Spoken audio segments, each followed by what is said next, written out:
Swedish Fairy Book. KNœS. Once upon a time there was a poor widow who found an egg under a pile of brush as she was gathering kindlings in the forest.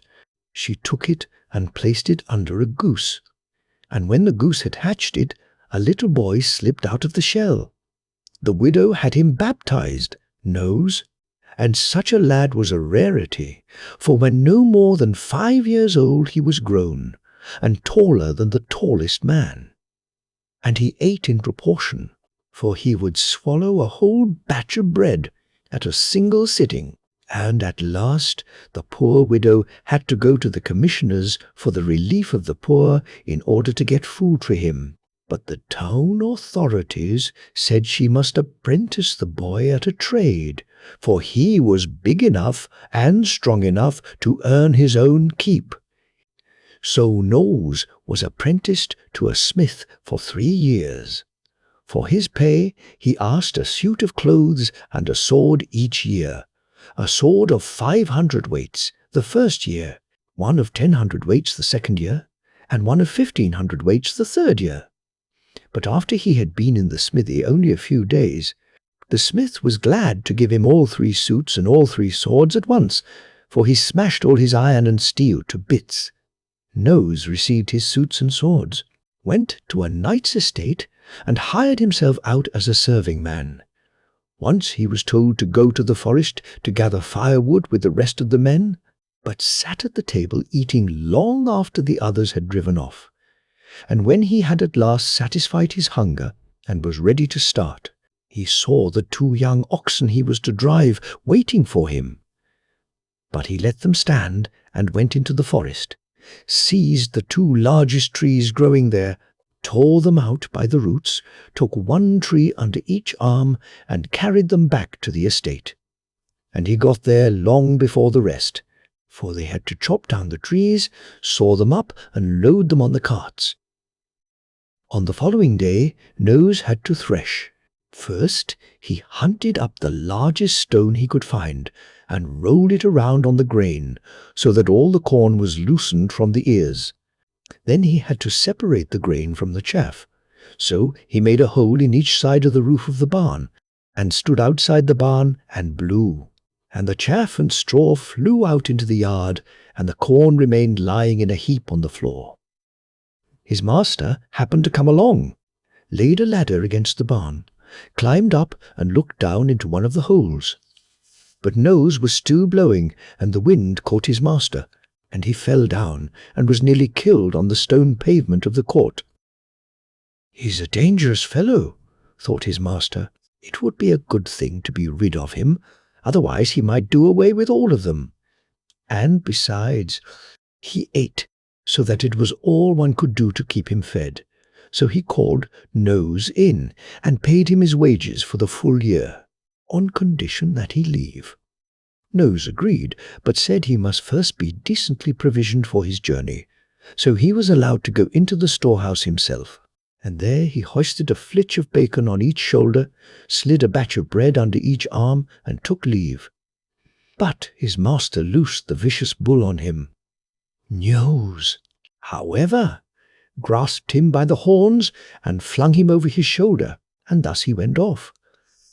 Then he came to a thicket, where he slaughtered the bull, roasted him, and ate him together with a batch of bread.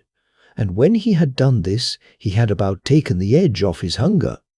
Then he came to the king's court, where great sorrow reigned, because once upon a time, when the king was sailing out at sea, a sea troll had called up a terrible tempest, so that the ship was about to sink. In order to escape with his life, the king had to promise the sea troll to give him whatever first came his way when he reached shore. The king thought his hunting dog would be the first to come running to meet him, as usual, but instead his 3 young daughters came rowing out to meet him in a boat. This filled the king with grief, and he vowed that whoever delivered his daughters should have one of them for a bride, whichever one he might choose. But the only man who seemed to want to earn the reward was a tailor named Red Peter. KNØS was given a place at the king's court, and his duty was to help the cook. But he asked to be let off on the day the troll was to come and carry away the oldest princess, and they were glad to let him go, for when he had to rinse the dishes, he broke the king's vessels of gold and silver. And when he was told to bring firewood, he brought in a whole wagon load at once, so that the doors flew from their hinges. The princess stood on the seashore and wept and wrung her hands, for she could see what she had to expect. Nor did she have much confidence in Red Peter, who sat on a willow stump with a rusty old sabre in his hand. Then KNœS came and tried to comfort the princess as well as he knew how, and asked her whether she would comb his hair. Yes, he might lay his head in her lap, and she combed his hair. Suddenly there was a dreadful roaring out at sea. It was the troll who was coming along, and he had 5 heads. Red Peter was so frightened that he rolled off his willow stump. "KNØS, is that you?" cried the troll. "Yes," said KNØS. "Haul me up on the shore," said the troll. "Pay out the cable," said KNØS. Then he hauled the troll ashore, but he had his sword of 500 weights at his side, and with it he chopped off all 5 of the troll's heads, and the princess was free. But when KNØS had gone off, Red Peter put his sabre to the breast of the princess and told her he would kill her unless she said he was her deliverer. Then came the turn of the second princess. Once more, Red Peter sat on the willow stump with his rusty sabre, and KNØS, asking to be let off for the day, went to the seashore and begged the princess to comb his hair, which she did. Then along came the troll, and this time he had 10 heads. "KNØS, is that you?" asked the troll. "Yes," said KNØS. "Haul me ashore," said the troll. "Pay out the cable," said KNØS. And this time KNØS had his sword of 10 hundredweights at his side, and he cut off all 10 of the troll's heads. And so the second princess was freed. But Red Peter held his sabre at the princess' breast, and forced her to say that he had delivered her. Now it was the turn of the youngest princess. When it was time for the troll to come, Red Peter was sitting on his willow stump, and KNØS came and begged the princess to comb his hair, and she did so. This time the troll had 15 heads. "KNØS, is that you?" asked the troll. "Yes," said KNØS. "Haul me ashore," said the troll. "Pay out the cable," said KNØS. KNØS had his sword of 15 hundredweights at his side, and with it he cut off all the troll's heads. But the 15 hundredweights were half an ounce short, and the heads grew on again, and the troll took the princess and carried her off with him. One day, as KNØS was going along, he met a man carrying a church on his back. "You are a strong man, you are," said KNØS. "No, I am not strong," said he, "but KNØS at the king's court he is strong, for he can take steel and iron and weld them together with his hands, as though they were clay." "Well, I'm the man of whom you are speaking," said KNØS. "Come, let us travel together." And so they wandered on. Then they met a man who carried a mountain of stone on his back. "You are strong, you are," said KNØS. "No, I'm not strong," said the man with the mountain of stone. "But KNØS at the king's court, he is strong, for he can weld together steel and iron with his hands as though they were clay." "Well, I am that KNØS. Come, let us travel together," said KNØS. So all 3 of them travelled along together. KNØS took them for a sea trip, but I think they had to leave the church and the hill of stone ashore. While they were sailing, they grew thirsty, and lay alongside an island.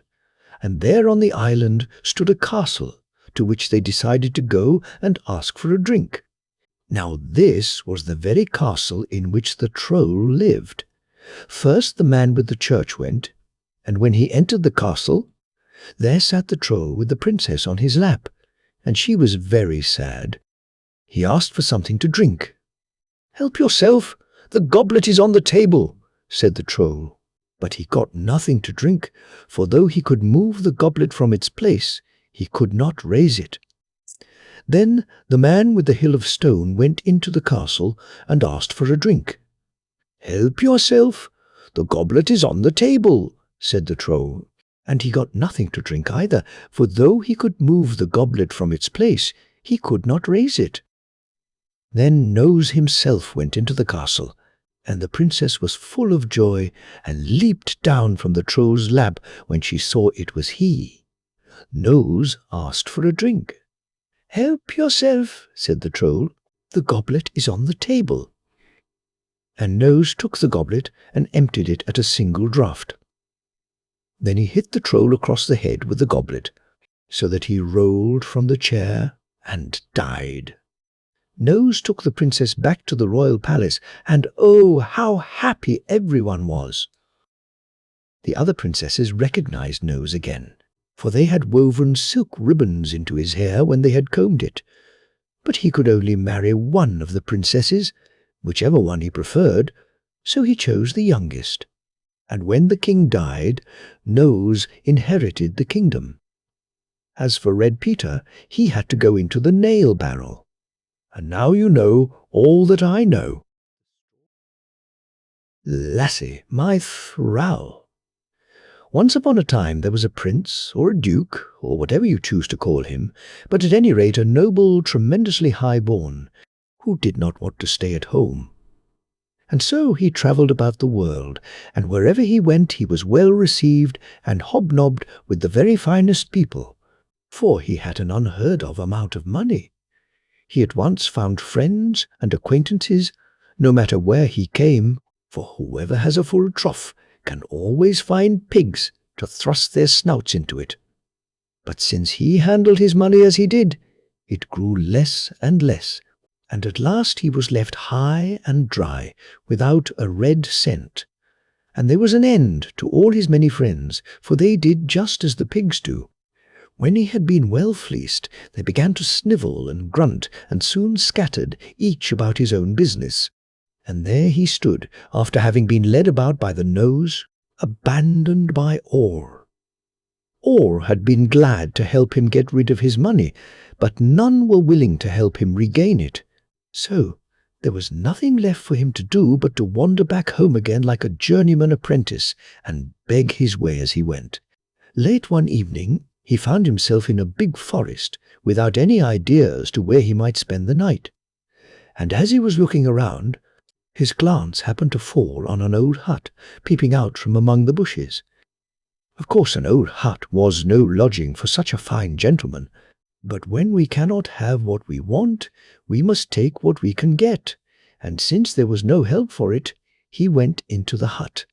There was not even a cat in it, not even a stool to sit on. But against one wall there was a great chest. What might there be in the chest? Suppose there were a few mouldy crusts of bread in it? They would taste good to him, for he had not been given a single thing all day long, and he was so hungry that his inwards stuck to his ribs.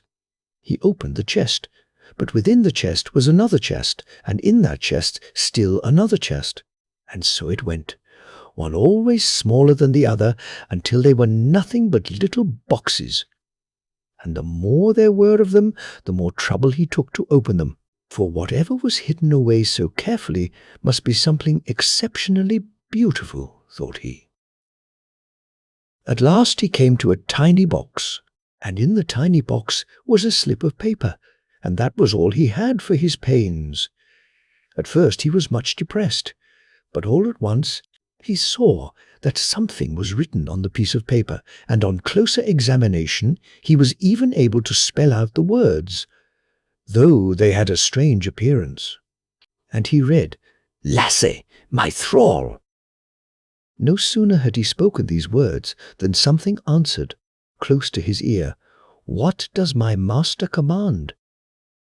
He looked around, but saw no one. "That's strange," thought he, and once more read aloud, "Lasse My Thrall."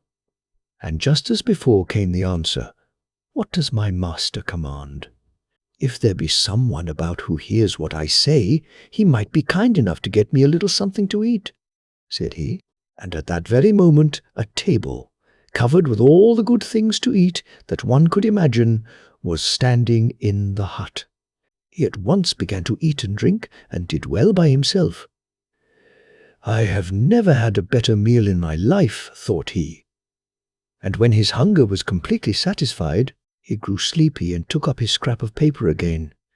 "Lasse, my thrall, what does my master command? Now that you have brought me food and drink, you must also bring me a bed in which to sleep." "But it must be a very fine bed," said he, for as you may well imagine, his ideas were more top-lofty now that he had eaten well. His command was at once obeyed, and a bed so fine and handsome stood in the hut, that a king might have been glad to have found such sleeping accommodations. Now this was all very well and good, but the good can always be bettered, and when he had lain down, he decided that, after all, the hut was far too wretched for such a fine bed. He took up the scrap of paper. "Lasse, my thrall, what does my master command? If you can produce such a meal and such a bed here in the wild wood, you must surely be able to give me a better room. For you know, I am one of those who are used to sleeping in a castle, with golden mirrors and rugs of gold brocade, and luxuries and conveniences of every kind," said he. And no sooner had he spoken the words than he was lying in the most magnificent room he had ever seen. Now matters were arranged to suit him, and he was quite content as he turned his face to the wall and closed his eyes. But the room he had slept in was not the end of his magnificence. When he woke the following morning and looked around, he saw that he had been sleeping in a great castle. There was one room after another, and wherever he went, walls and ceilings were covered with ornaments and decorations of every kind, all glittering so splendidly when the rays of the sun fell on them that he had to put his hand to his eyes. For wherever he looked, everything sparkled with gold and silver.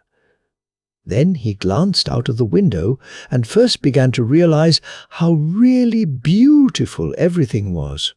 Gone were the fir trees and juniper bushes, and in their place showed the loveliest garden one might wish to see, filled with beautiful trees and roses of every variety, in bush and tree form.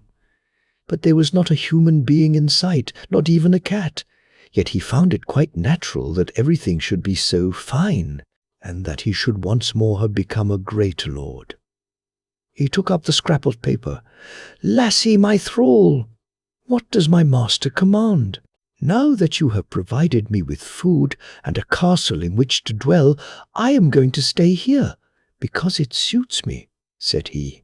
"But I cannot live here all alone in this fashion. I must have serving men and serving maids at my command." And so it was. Servants and lackeys and maids and serving women of every description arrived, and some of them bowed and others courtesied, and now the Duke really began to feel content. Now it happened that another great castle lay on the opposite side of the forest, in which dwelt a king who owned the forest, and many broad acres of field and meadow round about. And when the king came and happened to look out of his window, he saw the new castle, on whose roof the golden weathercocks were swinging to and fro from time to time, shining in his eyes. "This is very strange," thought he, and sent for his courtiers. They came without delay, bowing and scraping. "Do you see the castle yonder?" said the king. Their eyes grew as large as saucers, and they looked. Yes, indeed, they saw the castle. "Who has dared to build such a castle on my ground?" The courtiers bowed and scraped, but did not know. So the king sent for his soldiers. They came tramping in and presented arms. "Send out all my soldiers and horsemen," said the king. "Tear down the castle instantly, hang whoever built it, and see to this at once." The soldiers assembled in the greatest haste and set forth. The drummers beat their drums, and the trumpeters blew their trumpets, and the other musicians practiced their art, each in his own way, so that the Duke heard them long before they came in sight. But this was not the first time he had heard music of this sort, and he knew what it meant, so once more he took up the scrap of paper. "Lasse My Thrall, what does my master command?" "There are soldiers coming," said he, "and now you must provide me with soldiers and horsemen until I have twice as many as the folk on the other side of the forest, and sabres and pistols and muskets and cannon and all that goes with them, but you must be quick about it." Quick it was, and when the Duke looked out, there was a countless host of soldiers drawn up around the castle. When the king's people arrived, they stopped and did not dare advance. But the Duke was by no means shy. He went at once to the king's captain and asked him what he wanted. The captain repeated his instructions. "They will not gain you anything," said the Duke. "You can see how many soldiers I have, and if the king chooses to listen to me, we can agree to become friends. I will aid him against all his enemies, and what we undertake will succeed." The captain was pleased with this proposal, so the Duke invited him to the castle. Together with all his officers and his soldiers were given a swallow or two of something wet and plenty to eat along with it. But while the Duke and the officers were eating and drinking, there was more or less talk, and the Duke learned that the king had a daughter, as yet unmarried, and so lovely that her like had never been seen. And the more they brought the king's officers to eat, the stronger they inclined to the opinion that the king's daughter would make a good wife for the Duke. And as they talked about it, the Duke himself began to think it over. "The worst of it was," said the officers, "that she was very haughty, and never even deigned to look at a man." But the Duke only laughed. "If it be no worse than that," he said, "it is a trouble that may be cured." When at last the soldiers had stowed away as much as they could hold, they shouted, "Hurrah!" until they woke the echoes in the hills and marched away. One may imagine what a fine parade march it was, for some of them had grown a little loose-jointed in the knees. The Duke charged them to carry his greetings to the king and say that he would soon pay him a visit. When the Duke was alone once more, he began to think of the princess again, and whether she were really as beautiful as the soldiers had said. He decided he would like to find out for himself. Since so many strange things had happened that day, it was quite possible, thought he. "Lasse, my thrall, what does my master command?" "Only that you bring the king's daughter here, as soon as she has fallen asleep," said he. "But mind that she does not wake up, either on her way here or on her way back." And before long there lay the princess on the bed. She was sleeping soundly, and looked charming as she lay there asleep. One had to admit that she was as sweet as sugar. The Duke walked all around her, but she appeared just as beautiful from one side as from the other, and the more the Duke looked at her, the better she pleased him. "Lasse, my thrall, what does my master command?" "Now you must take the princess home again," said he, "because now I know what she looks like, and tomorrow I shall sue for her hand." The following morning the king stepped to the window. "Now I shall not have to see that castle across the way," he thought to himself, but the evil one must have had a hand in the matter.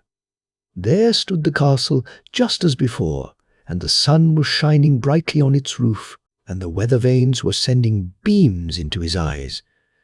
The king once more fell into a rage and shouted for all his people, who hurried to him with more than usual rapidity. The courtiers bowed and scraped, and the soldiers marched in parade step and presented arms. "Do you see that castle there?" roared the king. They stretched their necks, their eyes grew large as saucers, and they looked. Yes, indeed, they saw it. "Did I not order you to tear down that castle and hang its builder?" he said. This they could not deny, but now the captain himself stepped forward and told what had occurred. and what an alarming number of soldiers the Duke had, and how magnificent his castle was. Then he also repeated what the Duke had said, and that he had sent his greetings to the king. All this made the king somewhat dizzy, and he had to set his crown on the table and scratch his head. It was beyond his comprehension, for all that he was a king, since he could have sworn that it had all come to pass in the course of a single night, and if the Duke were not the devil himself, he was at least a magician. And as he sat there and thought, the princess came in. "God greet you, father," she said. "I had a most strange and lovely dream last night." "And what did you dream, my girl?" said the king. "Oh, I dreamt that I was in the new castle over yonder, and there was a duke, handsome and so splendid beyond anything I could have imagined, and now I want a husband." "What? You want a husband? And you have never even deigned to look at a man? That is very strange," said the king. "Be that as it may," said the princess, "but that is how I feel now, and I want a husband, and the Duke is the husband I want," she concluded. The king simply could not get over the astonishment the Duke had caused him. Suddenly he heard an extraordinary beating of drums and sounding of trumpets and other instruments of every kind, and a message came that the Duke had arrived with a great retinue, all so magnificently attired that every seam of their dresses was sparkling with gold and silver. The king, in his crown and finest robe of state, stood looking down the stairway, and the princess was all the more in favour of carrying out her idea as quickly as possible. The Duke greeted the king pleasantly, and the king returned his greeting in the same way, and discussing their affairs together, they became good friends. There was a great banquet, and the Duke sat beside the princess at the table. What they said to each other I do not know, but the Duke knew so well how to talk that, no matter what he said, the princess could not say no, and so he went to the king and begged for her hand. The king could not exactly refuse it, for the Duke was the kind of a man whom it was better to have for a friend than for an enemy. But he could not give his answer out of hand, either. First he wished to see the Duke's castle and know how matters stood with regard to this, that, and the other which was natural. So it was agreed that they should pay the Duke a visit and bring the princess with them, in order that she might examine his possessions, and with that they parted.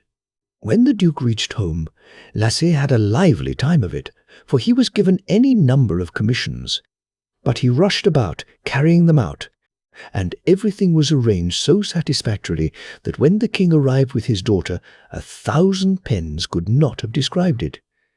They went through all the rooms and looked around, and everything was as it should be, and even better, thought the king, who was very happy. Then the wedding was celebrated, and when it was over, and the Duke returned home with his young wife, he, too, gave a splendid banquet, and that is how it went. After some time had passed, the Duke one evening heard the words, "Is my master content now?" It was Lasse, though the Duke could not see him. "I am well content," answered the Duke, "for you have brought me all that I have." "But what did I get for it?" said Lasse.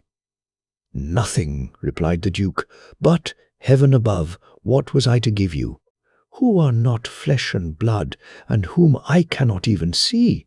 said he. "Yet if there be anything I can do for you, why let me know what it is, and I will do it." "I would very much like to have the little scrap of paper that you keep in the box," said Lasse, "if that is all you want. And if such a trifle is of any service to you, your wish shall be granted, for I believe I know the words by heart now," said the Duke. Lasse thanked him, and said all the Duke need do would be to lay the paper on the chair beside his bed when he went to sleep, and that he would fetch it during the night. This the Duke did, and then he went to bed and fell asleep. But toward morning the Duke woke up, freezing so that his teeth chattered, and when he had fully opened his eyes, he saw that he had been stripped of everything and had scarcely a shirt to his name.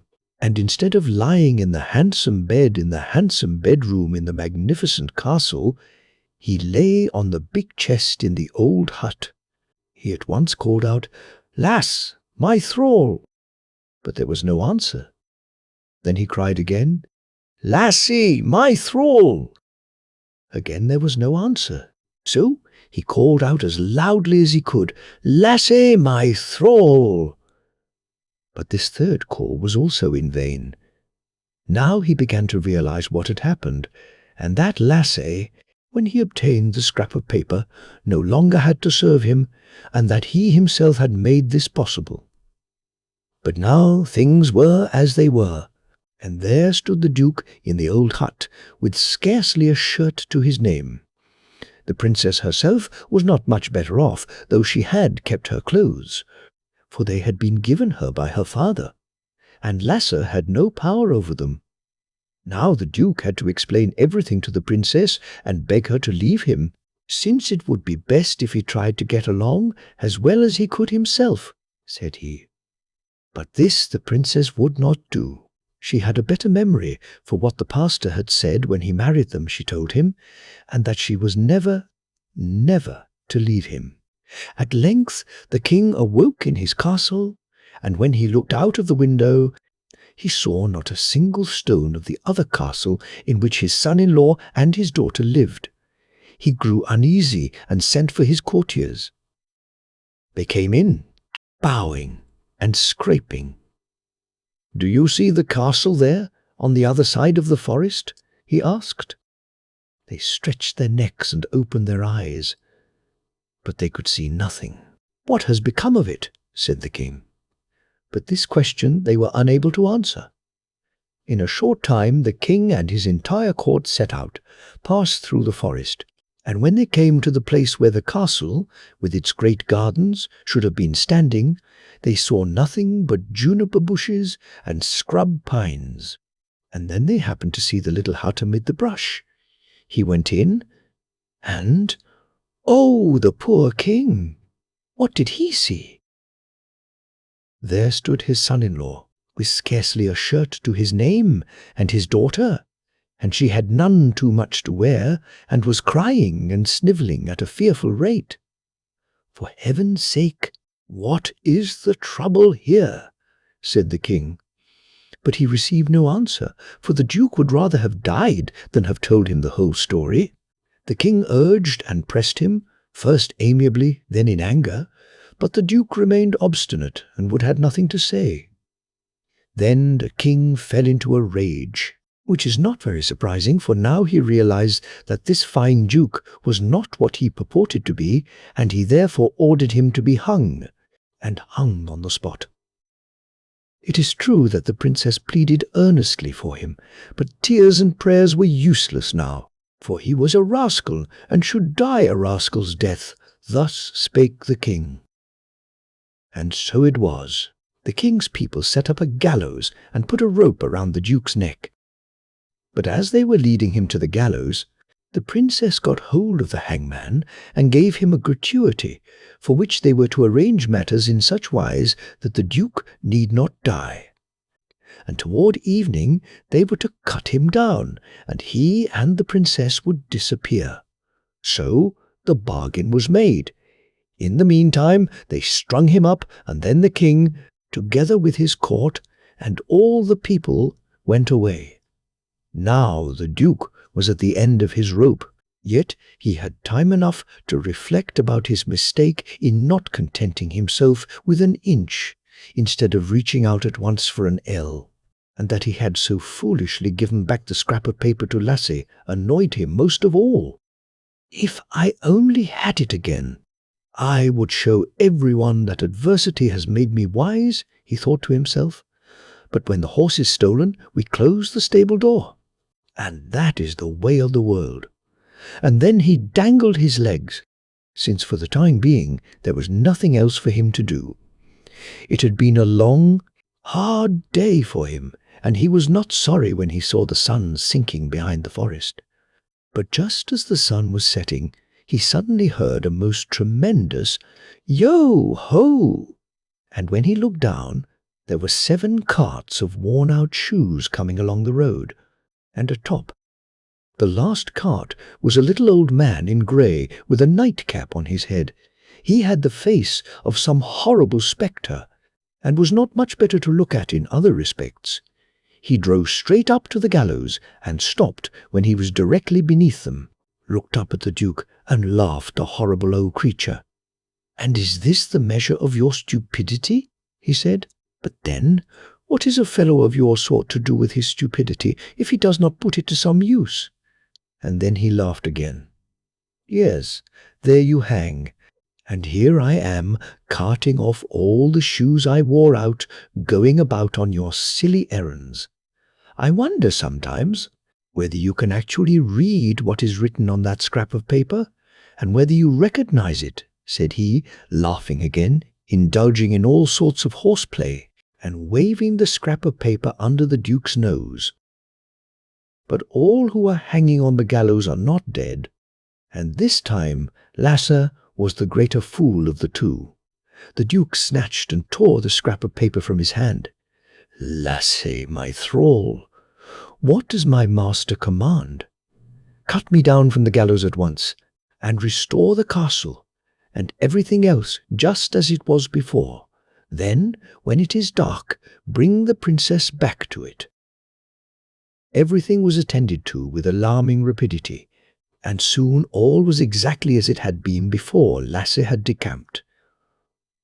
When the king awoke the following morning, he looked out of the window as usual, and there the castle was standing as before, with its weathercocks gleaming handsomely in the sunlight. He sent for his courtiers, and they came in bowing and scraping. "Do you see the castle over yonder?" asked the king. They stretched their necks and gazed and stared. Yes, indeed, they could see the castle. Then the king sent for the princess, but she was not there. Thereupon the king set off to see whether his son-in-law was hanging in the appointed spot. But no, there was not a sign of either son-in-law or gallows. Then he had to take off his crown and scratch his head. Yet that did not change matters, and he could not for the life of him understand why things should be as they were. Finally he set out with his entire court, and when they reached the spot where the castle should have been standing, there it stood. The gardens and the roses were just as they had been, and the Duke's servitors were to be seen in swarms beneath the trees. His son-in-law in person, together with his daughter, dressed in the finest clothes, came down the stairs to meet him. "The devil has a hand in it," thought the king, and so strange did all seem to him that he did not trust the evidence of his own eyes. "God greet you, and welcome, father," said the Duke. The king could only stare at him. Are you my son-in-law?" he asked. "Why, of course," said the Duke. "Who else am I supposed to be? Did I not have you strung up yesterday as a thief and a vagabond?" inquired the king. "I really believe father has gone out of his mind on the way over to us," said the Duke, and laughed. "Does father think that I would allow myself to be hanged so easily? Or is there anyone present who dare suppose such a thing?" he said, and looked them straight in the eye, so that they knew he was looking at them. They bent their backs and bowed and scraped. "And who can imagine any such thing? How could it be possible? Or should there be anyone present who dare say that the king wishes me ill? Let him speak out," said the Duke, and gazed at them with even greater keenness than before. All bent their backs and bowed and scraped. How should any of them come to any such conclusion? No, none of them were foolish to such a degree, they said. Now the king was really at a loss to know what to think. When he looked at the Duke, he felt sure that he could never have wished to harm him, and yet he was not quite sure. "Was I not here yesterday? And was not the whole castle gone? And had not an old hut taken its place? And did I not enter the hut and see you standing there with scarcely a shirt to your name?"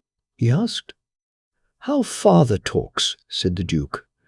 "I am afraid, very much afraid, that trolls have blinded you and led you astray in the forest. What do you think?" he said, and turned to the courtiers. They at once bowed and cringed 50 times in succession, and took the Duke's side, as stands to reason. The king rubbed his eyes and looked around. "It must be as you say," he told the Duke, "and I believe that I have recovered my reason, and have found my eyes again. And it would have been a sin and shame had I had you hung," said he. Then he grew joyful, and no one gave the matter further thought. But adversity teaches one to be wise, so people say, and the Duke now began to attend to most things himself, and to see to it that Lasse did not have to wear out so many pairs of shoes. The king at once bestowed half the kingdom upon him, which gave him plenty to do, and people said that one would have to look far in order to find a better ruler. Then Lasse came to the Duke one day, and though he did not look much better than before, he was more civil, and did not venture to grin and carry on. "You no longer need my help," said he, "for though formerly I used to wear out all my shoes, I now cannot even wear out a single pair, and I almost believe my legs are moss-grown. Will you not discharge me?" The Duke thought he could. "I have taken great pains to spare you, and I really believe that I can get along without you," he replied. "But the castle here, and all the other things I could not well dispense with, since I never again could find an architect like yourself, and you may take for granted that I have no wish to ornament the gallows tree a second time. Therefore I will not, of my own free will, give you back the scrap of paper," said he. "While it is in your possession, I have nothing to fear," answered Lasse. "But should the paper fall into other hands, then I should have to begin to run and work all over again, and that, just that, is what I would like to prevent. When a fellow has been working 1,000 years, as I have, he is bound to grow weary at last." So they came to the conclusion that the Duke should put the scrap of paper in its little box and bury it 7 ells underground, beneath a stone that had grown there and would remain there as well. Then they thanked each other for pleasant comradeship and separated. The Duke did as he had agreed to do, and no one saw him hide the box. He lived happily with his princess and was blessed with sons and daughters. When the king died, he inherited the whole kingdom and, as you may imagine, he was none the worse off thereby. And no doubt he is still living and ruling there unless he has died. As to the little box containing the scrap of paper, many are still digging and searching for it.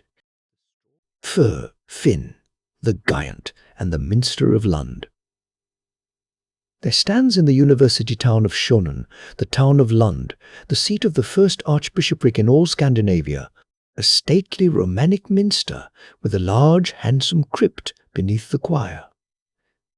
The opinion is universal that the minster will never be altogether finished, but that something will always be lacking about the structure.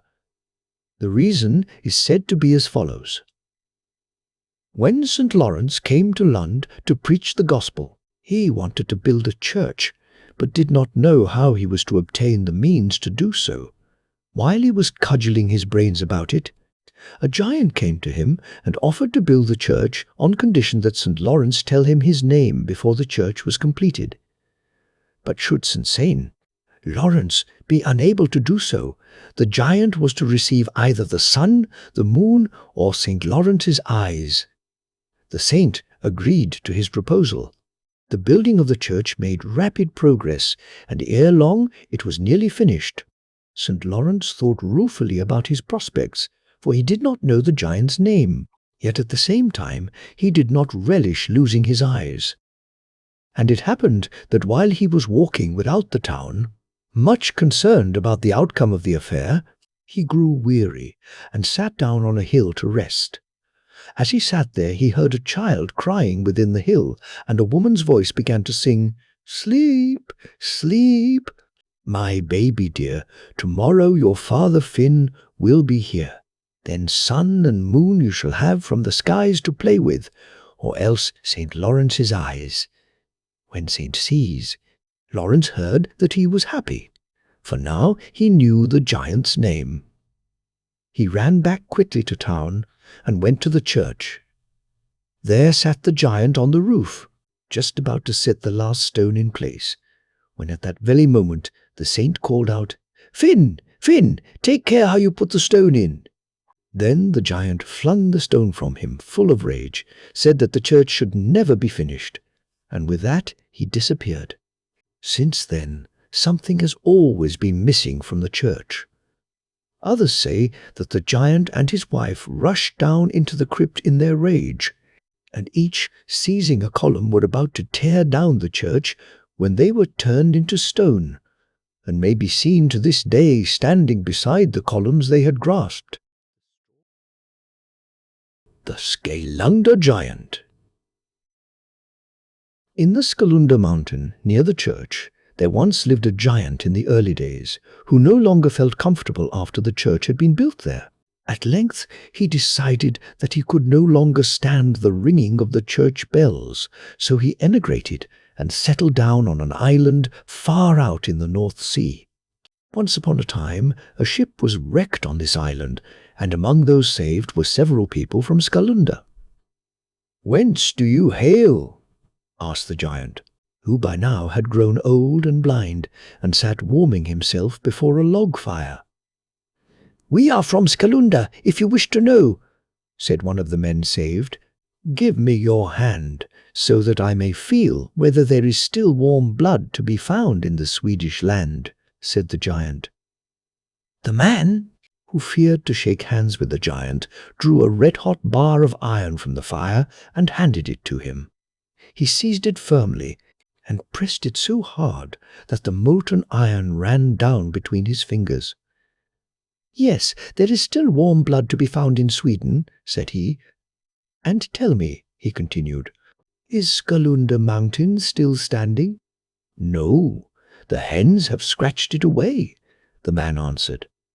"How could it last?" said the giant. "My wife and daughter piled it up in the course of a single Sunday morning. But surely the Hallenberg and the Hunneberg are still standing, for those I built myself."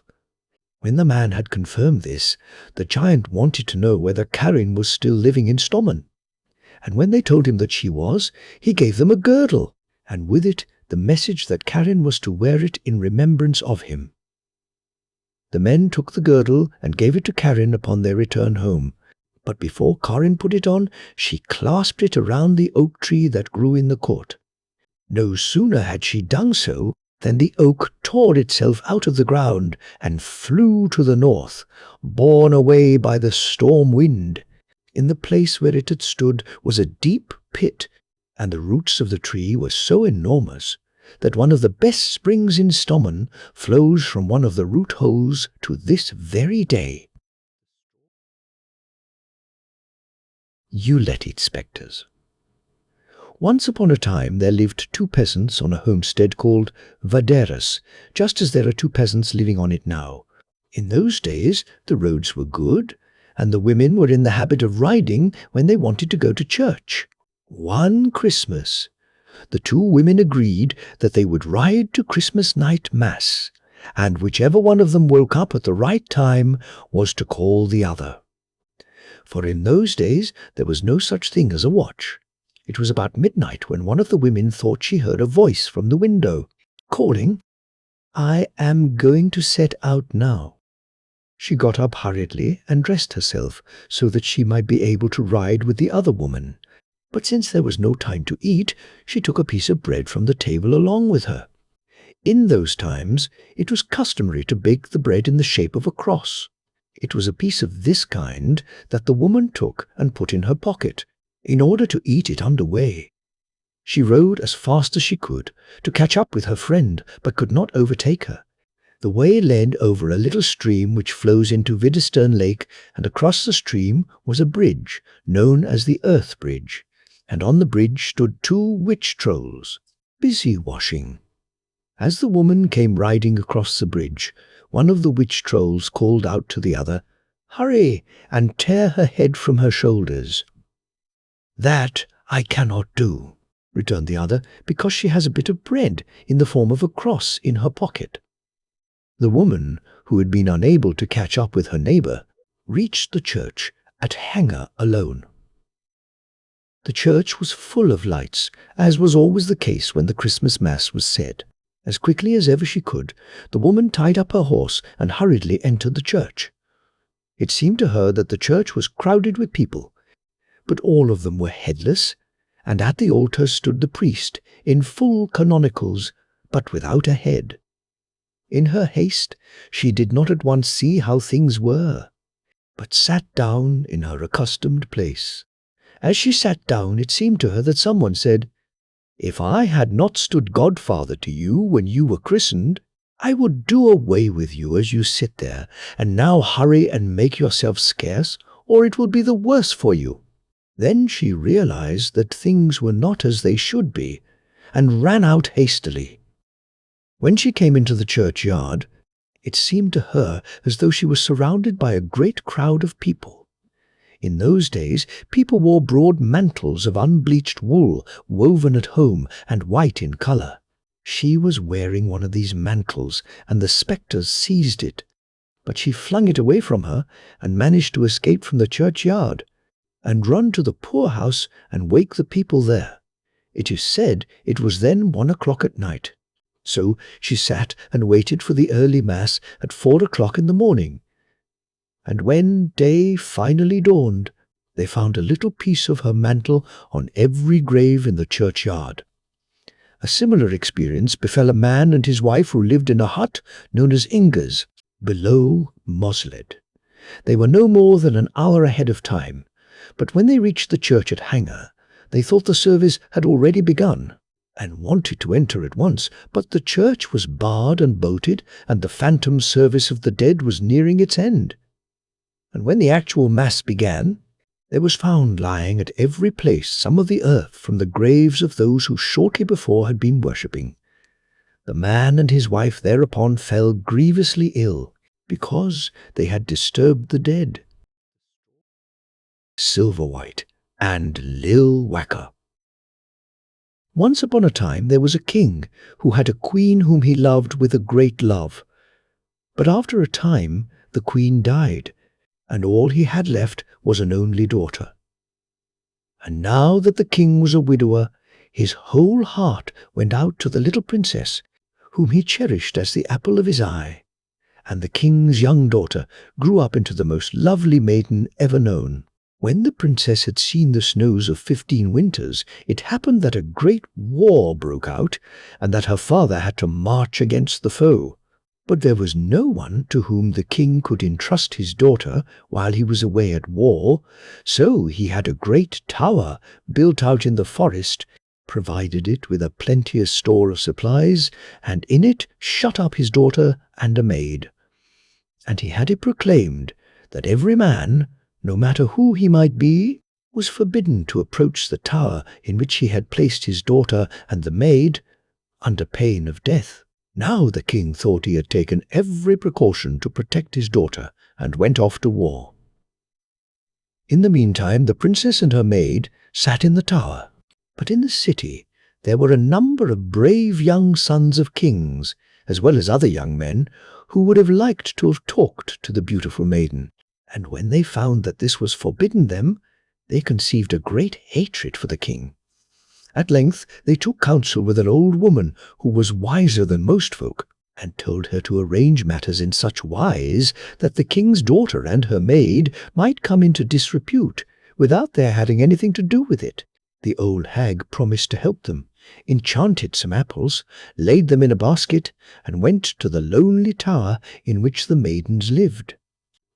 When the king's daughter and her maid saw the old woman, who was sitting beneath the window, they felt a great longing to try the beautiful apples. So they called out and asked how much she wanted for her precious apples, but the old woman said they were not for sale. Yet as the girls kept on pleading with her, the old woman said she would make each of them a present of an apple. They only need let down a little basket from the tower. The princess and her maid, in all innocence, did as the troll woman told them, and each received an apple. But the enchanted fruit had a strange effect, for in due course of time heaven sent them each a child. The king's daughter called her son Silverwhite, and the son of her maid received the name of Lillwacker. The two boys grew up larger and stronger than other children, and were very handsome as well. They looked as much alike as one cherry pit does to another, and one could easily see that they were related. 7 years had passed, and the king was expected home from the war. Then both girls were terrified, and they took counsel together as to how they might hide their children. When at length they could find no other way out of the difficulty, they very sorrowfully bade their children farewell and let them down from the tower at night, to seek their fortune in the wide, wide world. At parting, the king's daughter gave Silverwhite a costly knife, but the maid had nothing to give her son. The two foster brethren now wandered out into the world. After they had gone a while, they came to a dark forest, and in this forest they met a man, strange-looking and very tall. He wore 2 swords at his side, and was accompanied by 6 great dogs. He gave them a friendly greeting. "Good day, little fellows. Whence do you come, and whither do you go?" The boys told him they came from a high tower, and were going out into the world to seek their fortune. The man replied, "If such be the case, I know more about your origin than anyone else, and that you may have something by which to remember your father, I will give each of you a sword and 3 dogs. But you must promise me one thing, that you will never part from your dogs, but take them with you wherever you go." The boys thanked the man for his kind gifts, and promised to do as he had told them. Then they bade him farewell and went their way. When they had travelled for some time, they reached a crossroad. Then Silverwhite said, "It seems to me that it would be the best for us to try our luck singly, so let us part." Lillwacker answered, "Your advice is good, but how am I to know whether or not you are doing well out in the world?" "I will give you a token by which you may tell," said Silverwhite. "So long as the water runs clear in this spring, you will know that I am alive. But if it turns red and roiled, it will mean that I am dead." Silverwhite then drew runes in the water of the spring, said farewell to his brother, and each of them went on alone. Lillwacker soon came to a king's court, and took service there. But every morning he would go to the spring to see how his brother fared. Silverwhite continued to wander over hill and dale, until he reached a great city. But the whole city was in mourning. The houses were hung in black, and all the inhabitants went about full of grief and care, as though some great misfortune had occurred. Silverwhite went through the city, and inquired as to the cause of all the unhappiness he saw. They answered, "You must have come from far away, since you do not know that the king and queen were in danger of being drowned at sea." And he had to promise to give up their 3 daughters in order to escape. "Tomorrow morning the sea troll is coming to carry off the oldest princess." This news pleased Silverwhite, for he saw a fine opportunity to wealth and fame, should fortune favour him.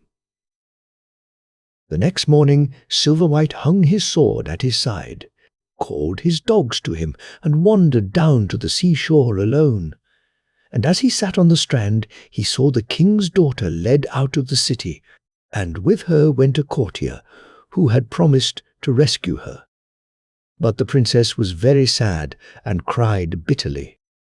Then Silverwhite stepped up to her with a polite greeting. When the king's daughter and her escort saw the fearless youth, they were much frightened, because they thought he was the sea troll. The courtier was so alarmed that he ran away and took refuge in a tree. When Silverwhite saw how frightened the princess was, he said, "Lovely maiden, do not fear me, for I will do you no harm." The king's daughter answered, "Are you the troll who is coming to carry me away?" "No," said Silverwhite, "I have come to rescue you." Then the princess was glad to think that such a brave hero was going to defend her, and they had a long, friendly talk. At the same time, Silverwhite begged the king's daughter to comb his hair. She complied with his request, and Silverwhite laid his head in her lap. But when he did so, the princess drew a golden ring from her finger and, unbeknown to him, wound it into his locks. Suddenly, the sea troll rose from the deeps, setting the waves whirling and foaming far and near. When the troll saw Silverwhite, he grew angry and said, "Why do you sit there beside my princess?"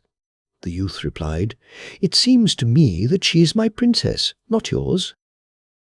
The sea troll answered, "Time enough to see which of us is right, but first our dogs shall fight." Silverwhite was nothing loath, and set his dogs at the dogs of the troll, and there was a fierce struggle. But at last the youth's dogs got the upper hand and bit the dogs of the sea troll to death. Then Silverwhite drew his sword with a great sweep, rushed upon the sea troll, and gave him such a tremendous blow that the monster's head rolled on the sand. The troll gave a fearsome cry and flung himself back into the sea, so that the water spurted to the very skies. Thereupon the youth drew out his silver-mounted knife, cut out the troll's eyes, and put them in his pocket. Then he saluted the lovely princess and went away.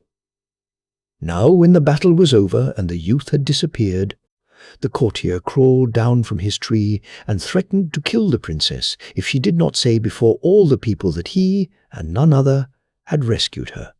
The king's daughter did not dare refuse, since she feared for her life. So she returned to her father's castle with the courtier, where they were received with great distinction, and joy reigned throughout the land when the news spread that the oldest princess had been rescued from the troll. On the following day, everything repeated itself. Silverwhite went down to the strand and met the second princess, just as she was to be delivered to the troll. And when the king's daughter and her escort saw him, they were very much frightened, thinking he was the sea troll. And the courtier climbed a tree, just as he had before. But the princess granted the youth's petition, combed his hair as her sister had done, and also wound her gold ring into his long curls. After a time, there was a great tumult out at sea, and a sea troll rose from the waves. He had 3 heads and 3 dogs, but Silverwhite's dogs overcame those of the troll, and the youth killed the troll himself with his sword. Thereupon he took out his silver-mounted knife, cut out the troll's eyes, and went his way. But the courtier lost no time. He climbed down from his tree and forced the princess to promise to say that he, and none other, had rescued her. Then they returned to the castle, where the courtier was acclaimed as the greatest of heroes. On the 3rd day, Silverwhite hung his sword at his side, called his 3 dogs to him, and again wandered down to the seashore. As he was sitting by the strand, he saw the youngest princess led out of the city, and with her the daring courtier who claimed to have rescued her sisters. But the princess was very sad and cried bitterly. Then Silverwhite stepped up and greeted the lovely maiden politely. Now when the king's daughter and her escort saw the handsome youth, they were very much frightened, for they believed him to be the sea troll, and the courtier ran away and hid in a high tree that grew near the strand. When Silverwhite noticed the maiden's terror, he said, "Lovely maiden, do not fear me, for I will do you no harm." The king's daughter answered, "Are you the troll who is coming to carry me away?" "No," said Silverwhite, "I have come to rescue you." Then the princess was very glad to have such a brave hero fight for her, and they had a long friendly talk with each other. At the same time, Silverwhite begged the lovely maiden to do him a favour and comb his hair. This the king's daughter was most willing to do, and Silverwhite laid his head in her lap. But when the princess saw the gold rings her sisters had wound in his locks, she was much surprised, and added her own to the others.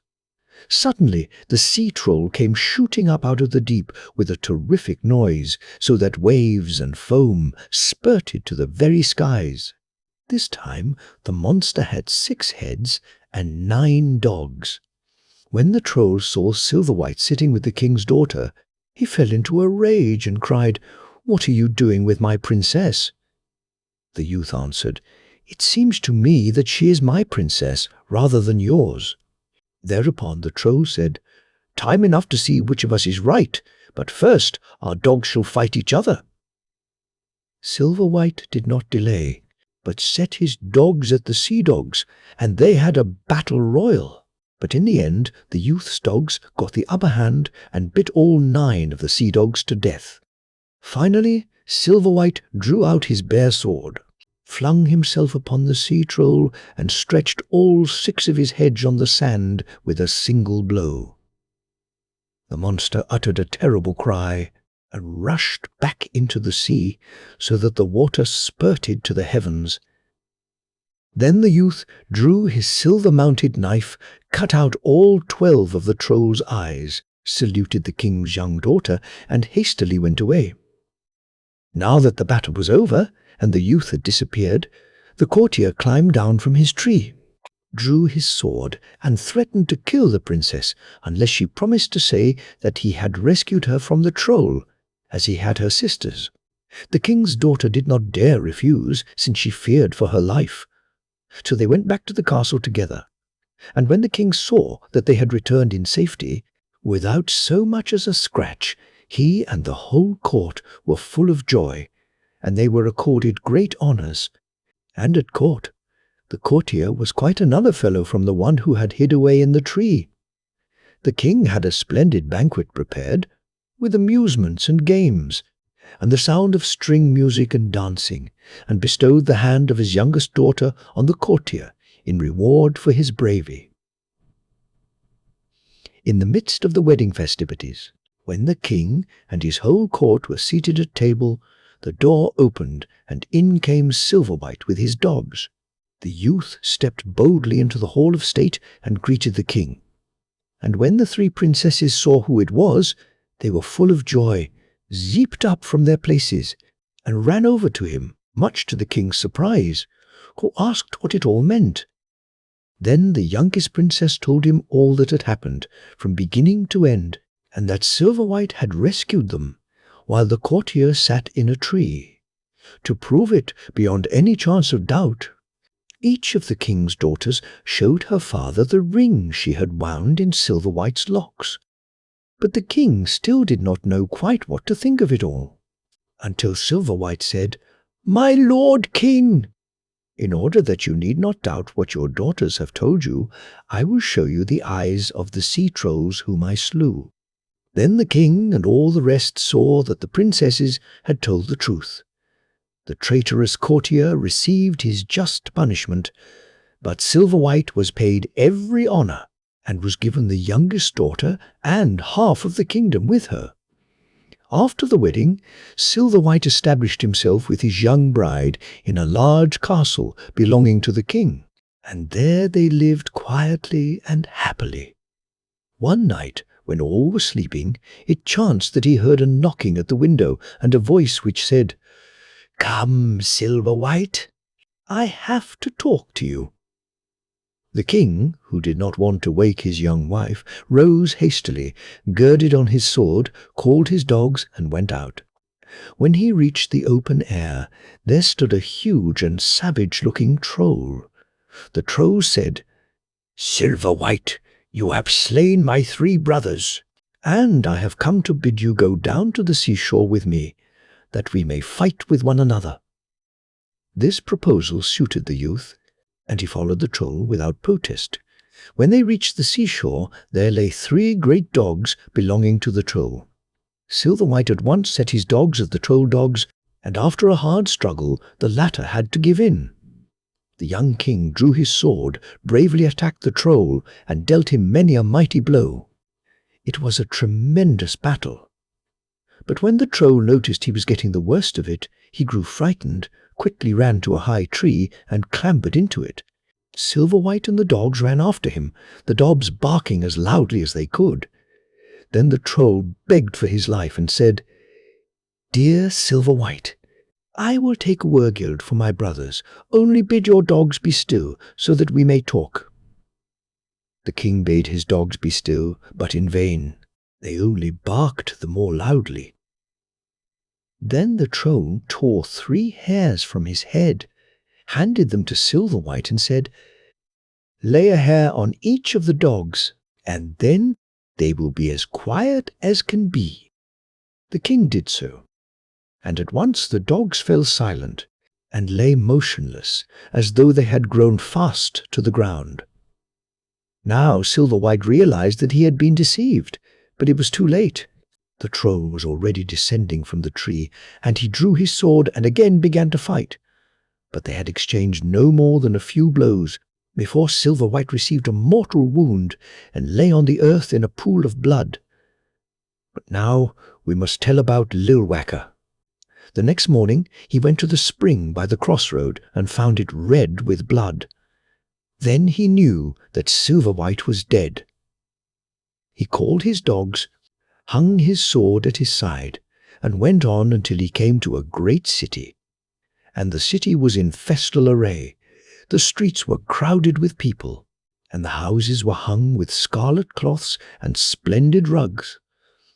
Lillwacker asked why everybody was so happy, and they said, "You must hail from distant parts.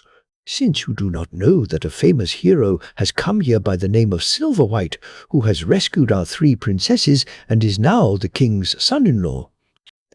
Lillwacker then inquired how it had all come about, and then went his way, reaching the royal castle in which Silverwhite dwelt with his beautiful queen in the evening.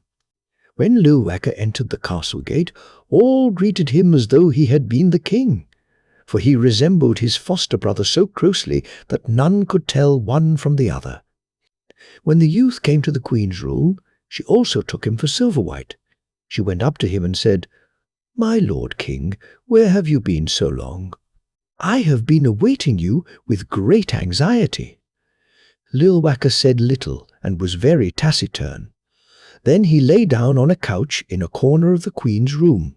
The young woman did not know what to think of his actions, for her husband did not act queerly at other times, but she thought, "One should not try to discover the secrets of others," and said nothing. In the night, when all were sleeping, there was a knocking at the window, and a voice cried, "Come, Lillwacker, I have to talk to you." The youth rose hastily, took his good sword, called his dogs and went.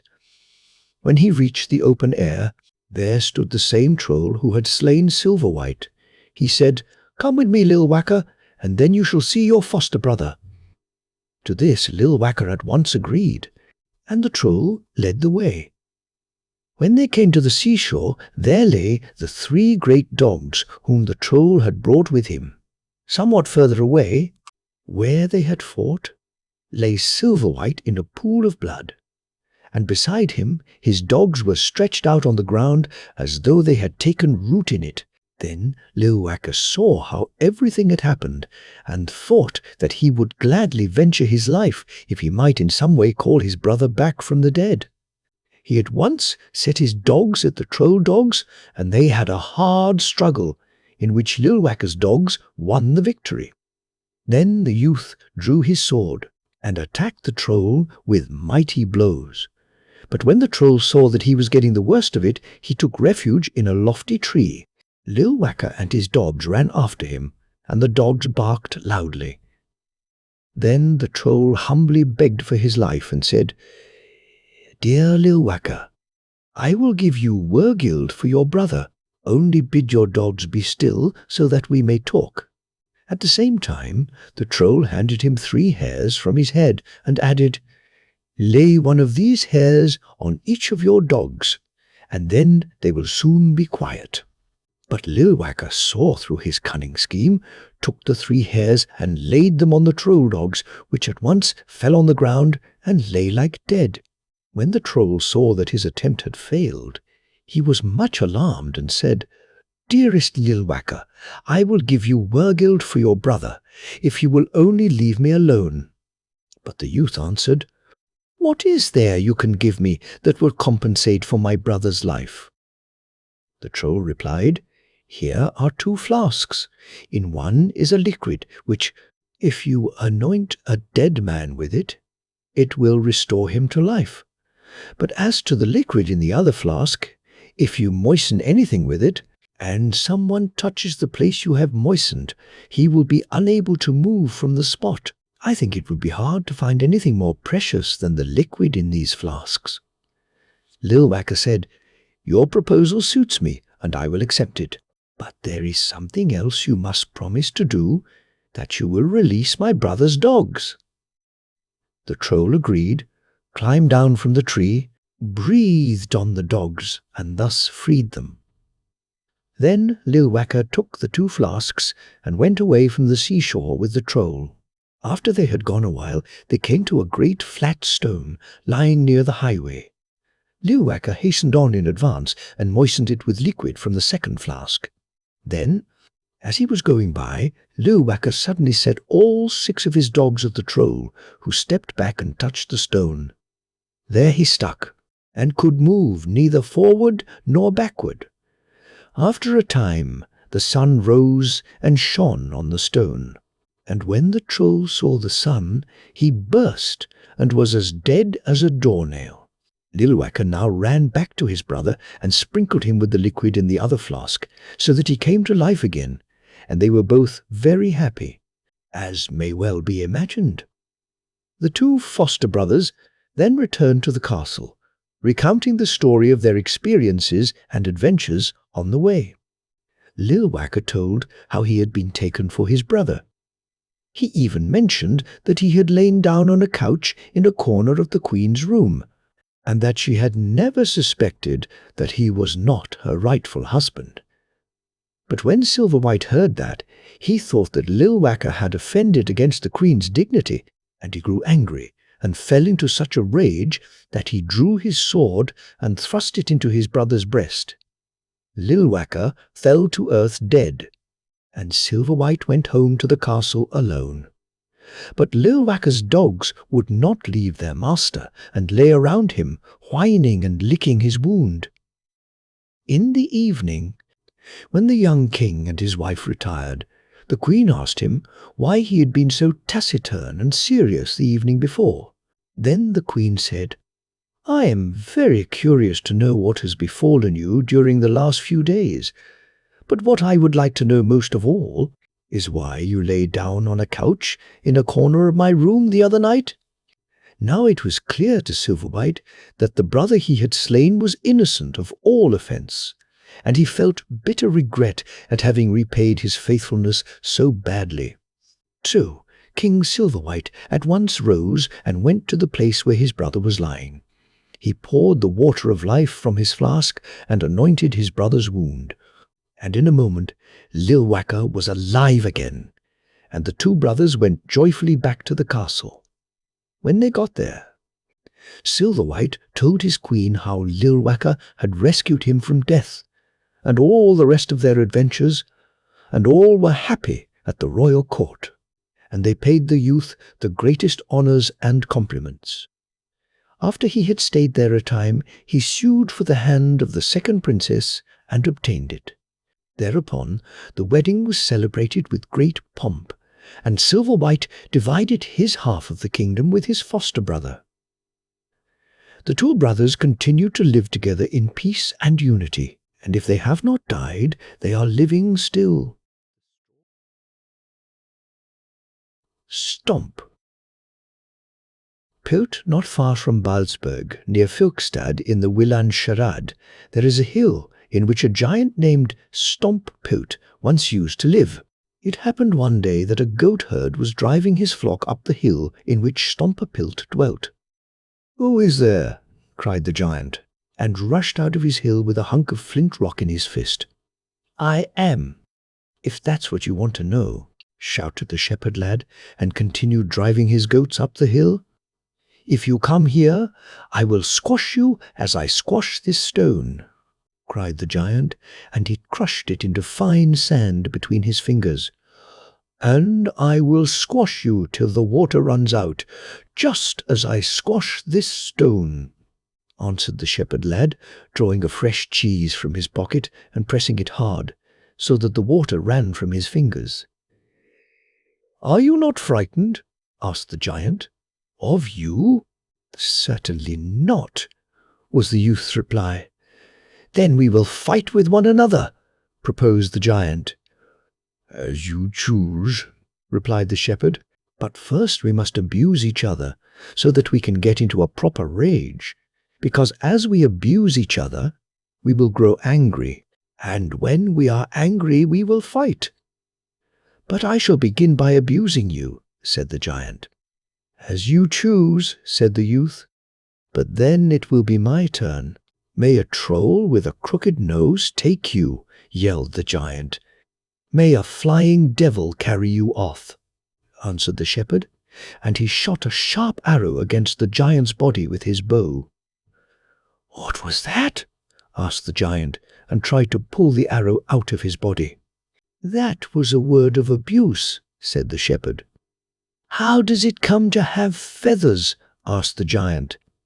"The better to fly with," answered the shepherd. "Why does it stick so tight?" the giant continued. "Because it has taken root in your body," was the shepherd's answer. "Have you any other abusive words of the same sort?" asked the giant. "Here is another one," replied the youth, and shot another arrow into the giant. "Ouch, ouch!" cried Stompe Pilt. "Are you still not angry enough for us to come to blows?" "No, I have not abused you enough as yet," said the shepherd, and aimed another arrow. "Lead your goats wherever you choose. If I cannot stand your abusive words, I surely will not be able to bear up against your blows," cried Stompe Pilt, and jumped back into his hill. And that is how the shepherd gained the victory, because he was brave and did not let the stupid giant frighten him. The Girl and the Snake. Once upon a time there was a girl who was to go to the wood and drive the cattle home, but she did not find the herd, and losing her way instead, came to a great hill. It had gates and doors, and she went in. There stood a table covered with all sorts of good things to eat, and there stood a bed as well, and in the bed lay a great snake. The snake said to the girl, "Sit down if you choose, eat if you choose, come and lie down in the bed if you choose. But if you do not choose, then do not do so." So the girl did nothing at all. At last the snake said, "Some people are coming now who want you to dance with them, but do not go along with them." Straightway people arrived who wanted to dance with the girl, but she would hear nothing of it. Then they began to eat and drink, but the girl left the hill and went home. The following day she again went to the wood to look for the cattle, did not find them, lost her way again, and came to the same hill. This time she also entered, and found everything as it had been the first time, the well-spread table and the bed with the snake in it. And the snake said to her, as before, "Sit down if you choose, eat if you choose, come, and lie down in the bed if you choose. But if you do not choose, then do not do so. Now a great many more people are coming who will want to dance with you, but do not go with them." The snake had scarcely concluded before a great many people arrived, who began to dance, eat and drink, but the girl did not keep them company. Instead, she left the hill and went home. On the third day, when she once more went to the wood, everything happened exactly as on the first and second day. The snake invited her to eat and drink, and this time she did so, with a hearty appetite. Then the snake told her to lie down beside him, and the girl obeyed. Then the snake said, "Put your arm about me." She did so. "And now kiss me," said the snake. "But if you are afraid, put your apron between us." The girl did so, and in a moment the snake was turned into a marvelously handsome youth, who was really a prince, bewitched in the form of a snake by magic spells, and now delivered by the girl's courage. Then both of them went away, and there was nothing further heard of them. Faithful and Unfaithful. Once upon a time there was a couple of humble cottagers who had no children until, at last, the man's wife was blessed with a boy, which made both of them very happy. They named him Faithful, and when he was christened, a huldra came to the hut, seated herself beside the child's cradle, and foretold that he would meet with good fortune. "What is more," she said, "when he is 15 years of age, I will make him a present of a horse with many rare qualities, a horse that has the gift of speech." And with that, the huldra turned and went away. The boy grew up and became strong and powerful. And when he had passed his 15th year, a strange old man came up to their hut one day, knocked, and said that the horse he was leading had been sent by his queen, and that henceforward it was to belong to Faithful as she had promised. Then the ancient man departed, but the beautiful horse was admired by all, and Faithful learned to love it more with every passing day. At length he grew weary of home. "I must away and try my fortune in the world," said he, and his parents did not like to object, for there was not much to wish for at home. So he led his dear horse from the stable, swung himself into the saddle, and rode hurriedly into the wood. He rode on, and had already covered a good bit of ground, when he saw 2 lions engaged in a struggle with a tiger, and they were well nigh overcome. "Make haste to take your bow," said the horse. "Shoot the tiger and deliver the 2 lions." "Yes, that's what I will do," said the youth, fitted an arrow to the bowstring, and in a moment the tiger lay prone on the ground. The 2 lions drew nearer, nuzzled their preserver in a friendly and grateful manner, and then hastened back to their cave. Faithful now rode along for a long time among the great trees, until he suddenly spied 2 terrified white doves fleeing from a hawk who was on the point of catching them. "Make haste to take your bow," said the horse. "Shoot the hawk and save the 2 doves." "Yes, that's what I'll do," said the youth. He fitted an arrow to the bowstring, and in a moment the hawk lay prone on the ground. But the 2 doves flew nearer, fluttered about their deliverer in a tame and grateful manner, and then hurried back to their nest. The youth pressed on through the wood, and by now was far, far from home. But his horse did not tire easily, and ran on with him until they came to a great lake. There he saw a gull rise up from the water, holding a pike in its claws. "Make haste to take your bow," said the horse. "Shoot the gull and save the pike."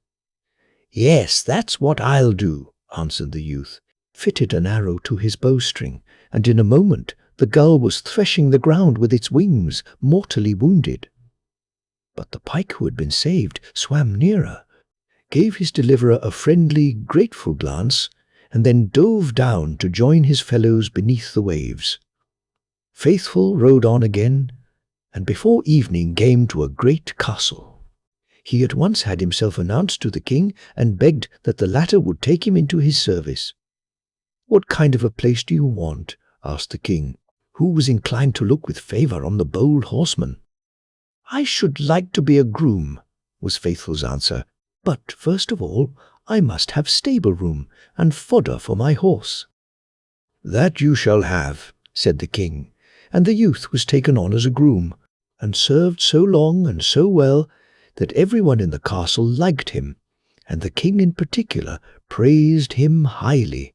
But among the other servitors was one named Unfaithful, who was jealous of Faithful, and did what he could to harm him, for he thought to himself, Then I would be rid of him, and need not see him continue to rise in my lord's favour. Now it happened that the king was very sad, for he had lost his queen, whom a troll had stolen from the castle. It is true that the queen had not taken pleasure in the king's society, and that she did not love him. Still, the king longed for her greatly, and often spoke of it to Unfaithful, his servant. So one day Unfaithful said, "My lord need distress himself no longer, for Faithful has been boasting to me that he could rescue your beautiful queen from the hands of the troll." "If he has done so," replied the king, "then he must keep his word."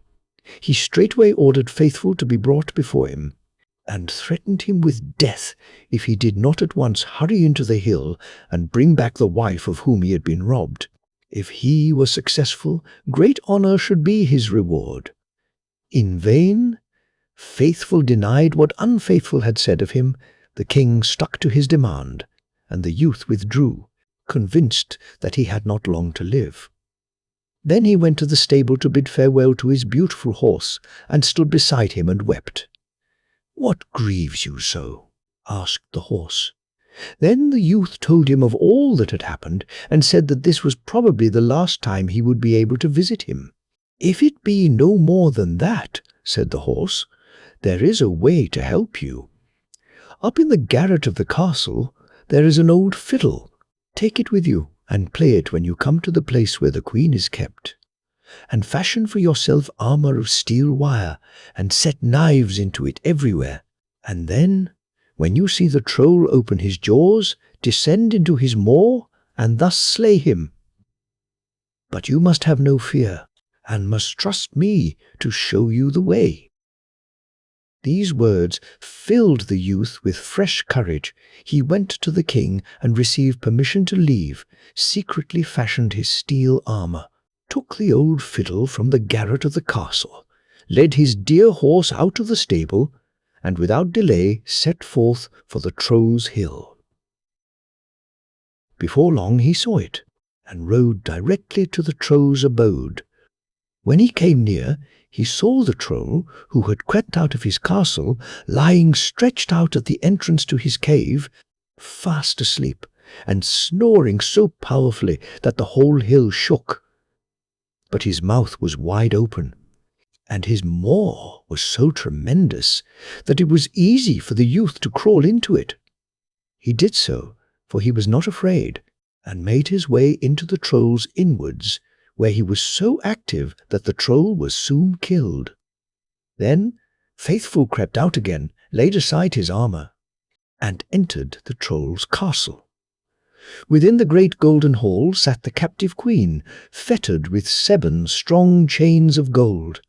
Faithful could not break the strong chains, but he took up his fiddle and played such tender music on it that the golden chains were moved, and one after another fell from the queen, until she was able to rise and was free once more.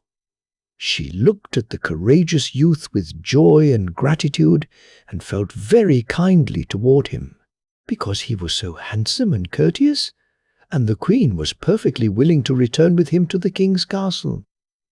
The return of the queen gave rise to great joy, and Faithful received the promised reward from the king. But now the queen treated her husband with even less consideration than before. She would not exchange a word with him. She did not laugh, and locked herself up in her room with her gloomy thoughts. This greatly vexed the king, and one day he asked the queen why she was so sad. "Well," said she, "I cannot be happy unless I have the beautiful golden hall which I had in the hill at the Troll's. For a hall like that is to be found nowhere else. It will be no easy matter to obtain it for you," said the king, "and I cannot promise you that anyone will be able to do it." But when he complained of his difficulty to his servant, Unfaithful, the latter answered, "The chances of success are not so bad, for Faithful said he could easily bring the Troll's golden hall to the castle." Faithful was at once sent for, and the king commanded him, as he loved his life, to make good his word and bring the golden hall from the Troll's hill. It was in vain that Faithful denied Unfaithful's assertions. Go he must, and bring back the golden hall. Inconsolable, he went to his beautiful horse, wept, and wanted to say farewell to him forever.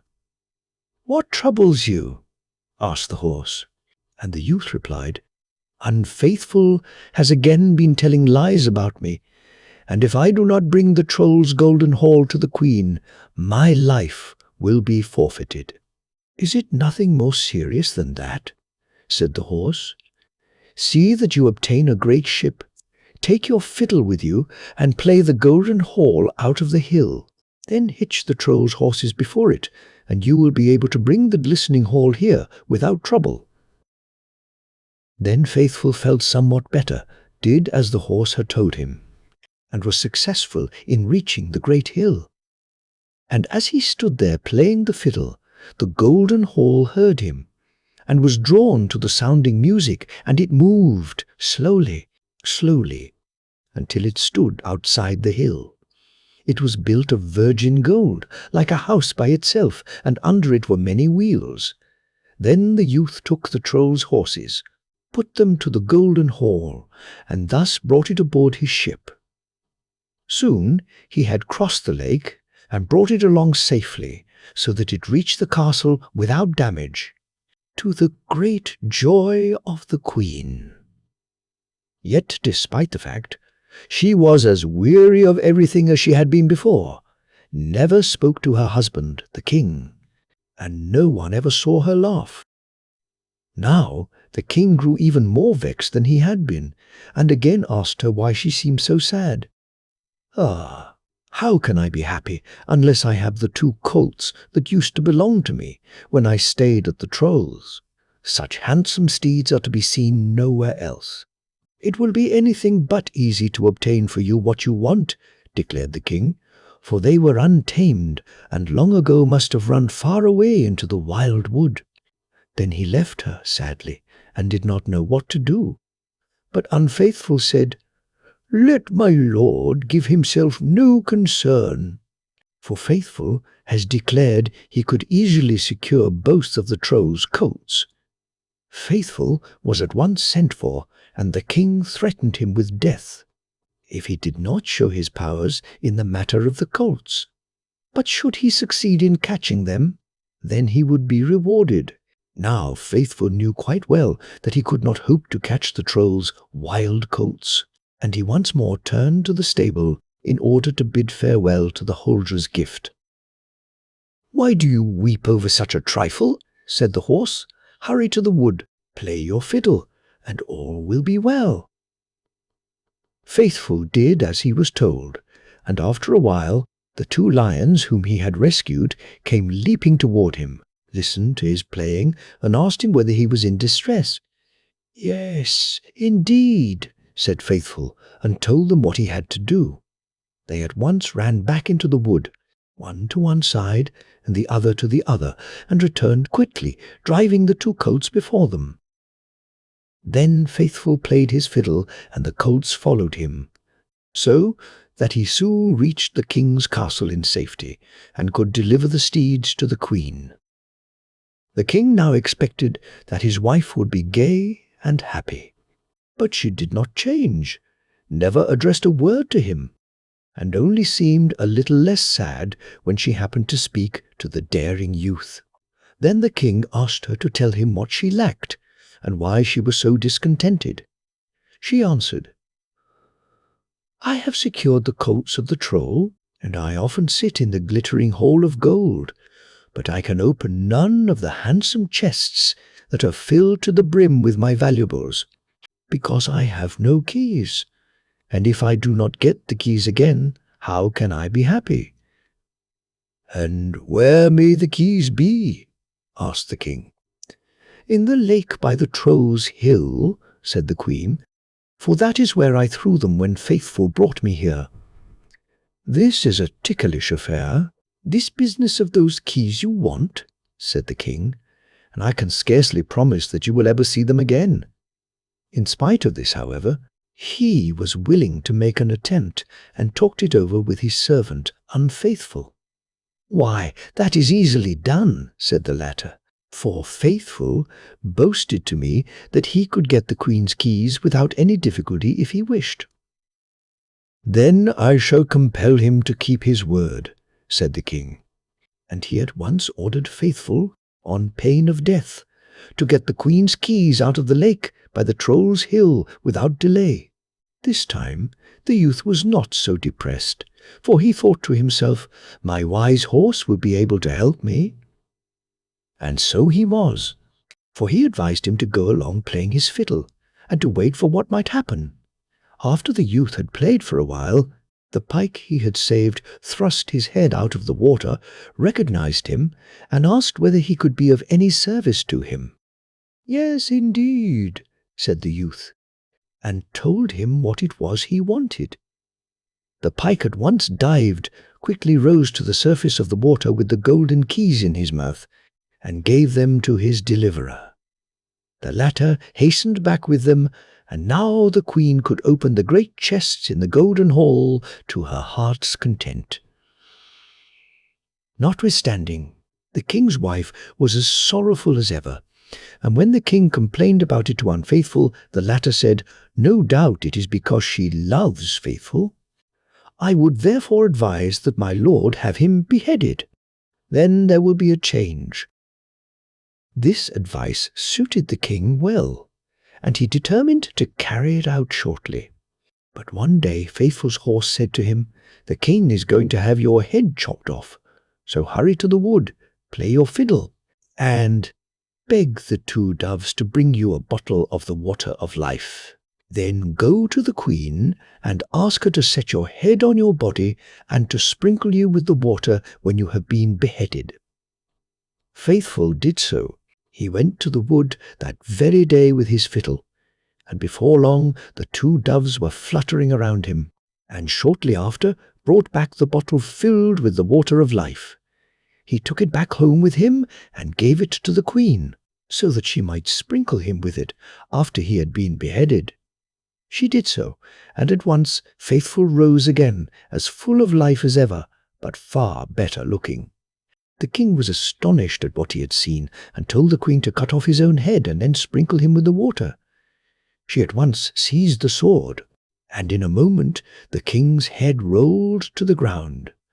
But she sprinkled none of the water of life upon it, and the king's body was quickly carried out and buried.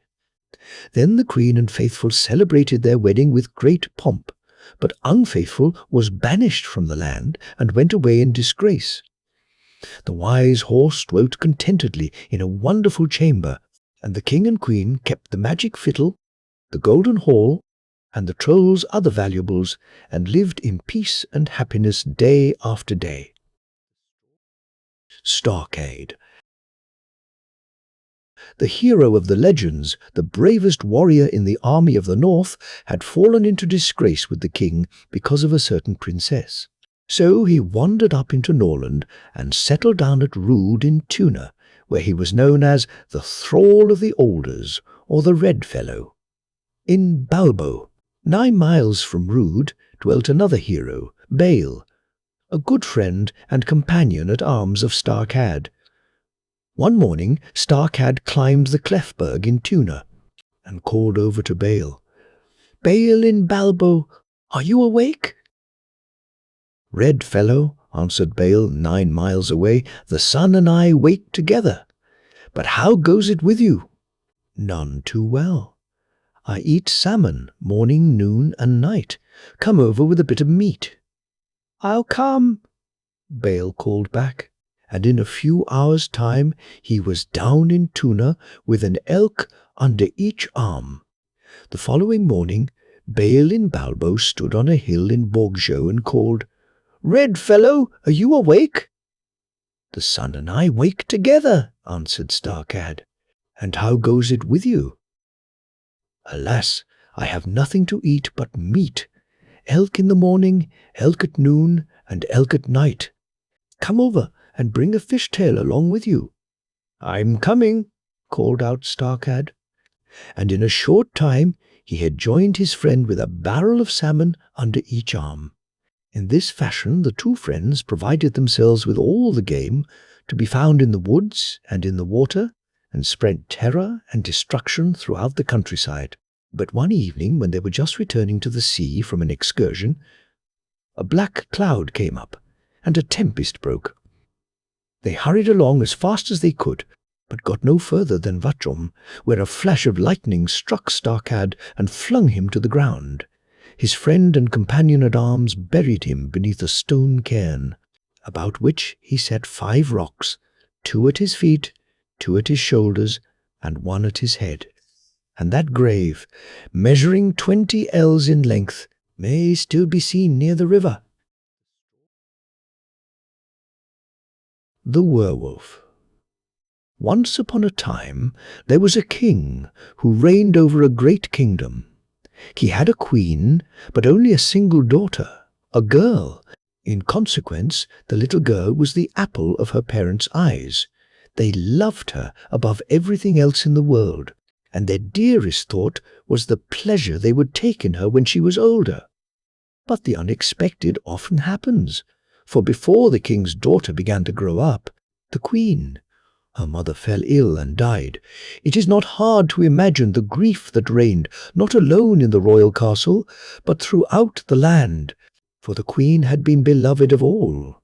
The king grieved so that he would not marry again, and his one joy was the little princess. A long time passed, and with each succeeding day the king's daughter grew taller and more beautiful, and her father granted her every wish. Now there were a number of women who had nothing to do but wait on the princess and carry out her commands. Among them was a woman who had formerly married and had 2 daughters. She had an engaging appearance, a smooth tongue, and a winning way of talking, and she was as soft and pliable as silk. But at heart she was full of machinations and falseness. Now when the queen died, she at once began to plan how she might marry the king, so that her daughters might be kept like royal princesses. With this end in view, she drew the young princess to her, paid her the most fulsome compliments on everything she said and did, and was forever bringing the conversation around to how happy she would be were the king to take another wife. There was much said on this head, early and late, and before very long the princess came to believe that the woman knew all there was to know about everything. So she asked her what sort of a woman the king ought to choose for a wife. The woman answered as sweet as honey, "It is not my affair to give advice in this matter, yet he should choose for queen someone who is kind to the little princess.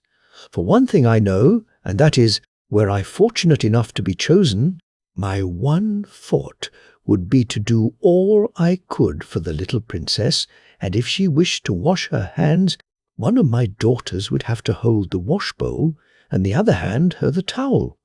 This and much more she told the king's daughter, and the princess believed it, as children will.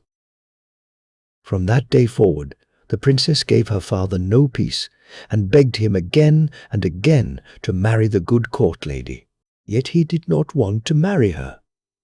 But the king's daughter gave him no rest, but urged him again and again, as the false court lady had persuaded her to do. Finally, one day, when she again brought up the matter, the king cried, "I can see you will end by having your own way about this, even though it be entirely against my will. But I will do so only on one condition." "What is the condition?" asked the princess. "If I marry again," said the king, "it is only because of your ceaseless pleading. Therefore you must promise that, if in the future you are not satisfied with your stepmother or your stepsisters, not a single lament or complaint on your part reaches my ears." This she promised the king, and it was agreed that he should marry the court lady and make her queen of the whole country. As time passed on, the king's daughter had grown to be the most beautiful maiden to be found far and wide. The queen's daughters, on the other hand, were homely, evil of disposition, and no one knew any good of them. Hence, it was not surprising that many youths came from east and west to sue for the princess's hand, but that none of them took any interest in the queen's daughters. This made the stepmother very angry, but she concealed her rage and was as sweet and friendly as ever. Among the wooers was a king's son from another country. He was young and brave, and since he loved the princess dearly, she accepted his proposal, and they plighted their troth. The queen observed this with an angry eye, for it would have pleased her had the prince chosen one of her own daughters. She therefore made up her mind that the young pair should never be happy together, and from that time on thought only of how she might part them from each other. An opportunity soon offered itself. News came that the enemy had entered the land, and the king was compelled to go to war. Now, the princess began to find out the kind of stepmother she had, for no sooner had the king departed than the queen showed her true nature, and was just as harsh and unkind as she formerly had pretended to be, friendly and obliging. Not a day went by without her scolding and threatening the princess, and the queen's daughters were every bit as malicious as their mother. But the king's son, the lover of the princess, found himself in even worse position. He had gone hunting one day, had lost his way, and could not find his people. Then the queen used her black arts and turned him into a werewolf, to wander through the forest for the remainder of his life in that shape. When evening came and there was no sign of the prince, his people returned home, and one can imagine what sorrow they caused when the princess learned how the hunt had ended. She grieved, wept day and night, and was not to be consoled. But the queen laughed at her grief, and her heart was filled with joy to think that all had turned out exactly as she wished. Now it chanced one day, as the king's daughter was sitting alone in her room, that she thought she would go herself into the forest where the prince had disappeared. She went to her stepmother and begged permission to go out into the forest in order to forget her surpassing grief. The queen did not want to grant her request, for she always preferred saying no to yes. But the princess begged her so winningly that at last she was unable to say no, and she ordered one of her daughters to go along with her and watch her. That caused a great deal of discussion, for neither of the stepdaughters wanted to go with her. Each made all sorts of excuses, and asked what pleasures were there in going with the king's daughter, who did nothing but cry. But the queen had the last word in the end, and ordered that one of her daughters must accompany the princess, even though it be against her will. So the girls wandered out of the castle into the forest. The king's daughter walked among the trees, and listened to the song of the birds, and thought of her lover, for whom she longed, and who was now no longer there. And the queen's daughter followed her, vexed in her malice, with the king's daughter and her sorrow. After they had walked a while, they came to a little hut, lying deep in the dark forest. By then the king's daughter was very thirsty, and wanted to go into the little hut with her stepsister in order to get a drink of water. But the queen's daughter was much annoyed and said, "Is it not enough for me to be running around here in the wilderness with you? Now you even want me. Who am a princess to enter that wretched little hut? No, I will not step a foot over the threshold. If you want to go in, why go in alone?" The king's daughter lost no time, but did as her stepsister advised, and stepped into the little hut. When she entered, she saw an old woman sitting there on a bench, so enfeebled by age that her head shook. The princess spoke to her in her usual friendly way. "Good evening, motherkin. May I ask you for a drink of water?" "You are heartily welcome to it," said the old woman. "Who may you be, that step beneath my lowly roof and greet me in so winning a way?" The king's daughter told her who she was, and that she had gone out to relieve her heart in order to forget her great grief. "And what may your great grief be?" asked the old woman. "No doubt it is my fate to grieve," said the princess, "and I can never be happy again. I have lost my only love, and God alone knows whether I shall ever see him again." And she also told her why it was, and the tears ran down her cheeks in streams, so that anyone would have felt sorry for her. When she had ended, the old woman said, "You did well in confiding your sorrow to me. I have lived long and may be able to give you a bit of good advice. When you leave here, you will see a lily growing from the ground. This lily is not like other lilies, however, but has many strange virtues. Run quickly over to it and pick it. If you can do that, then you need not worry, for then one will appear who will tell you what to do." Then they parted, and the king's daughter thanked her and went her way, while the old woman sat on the bench and wagged her head. But the queen's daughter had been standing without the hut the entire time, vexing herself, and grumbling because the king's daughter had taken so long. So when the latter stepped out, she had to listen to all sorts of abuse from her stepsister, as was to be expected. Yet she paid no attention to her, and thought only of how she might find the flower of which the old woman had spoken. They went through the forest, and suddenly she saw a beautiful white lily growing in their very path. She was much pleased, and ran up at once to pick it, but that very moment it disappeared and reappeared somewhat further away. The king's daughter was now filled with eagerness, no longer listened to her stepsister's calls, and kept right on running. Yet each time when she stooped to pick the lily, it suddenly disappeared and reappeared somewhat further away. Thus it went for some time, and the princess was drawn further and further into the deep forest. But the lily continued to stand and disappear and move further away, and each time the flower seemed larger and more beautiful than before.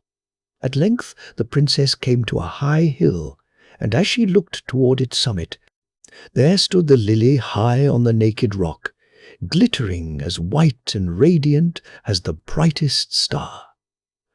The king's daughter now began to climb the hill, and in her eagerness she paid no attention to stones nor steepness. And when at last she reached the summit of the hill, lo and behold, the lily no longer evaded her grasp, but remained where it was, and the princess stooped and picked it and hid it in her bosom. And so heartfelt was her happiness that she forgot her stepsisters and everything else in the world. For a long time she did not tire of looking at the beautiful flower. Then she suddenly began to wonder what her stepmother would say when she came home after having remained out so long. And she looked around in order to find the way back to the castle. But as she looked around, behold, the sun had set, and no more than a little strip of daylight rested on the summit of the hill. Below her lay the forest, so dark and shadowed that she had no faith in her ability to find the homeward path. And now she grew very sad, for she could think of nothing better to do than to spend the night on the hilltop. She seated herself on the rock, put her hand to her cheek, cried, and thought of her unkind step-mother and step-sisters, and of all the harsh words she would have to endure when she returned. And she thought of her father, the king, who was away at war, and of the love of her heart, whom she would never see again. And she grieved so bitterly that she did not even know she wept. Night came and darkness, and the stars rose, and still the princess sat in the same spot and wept.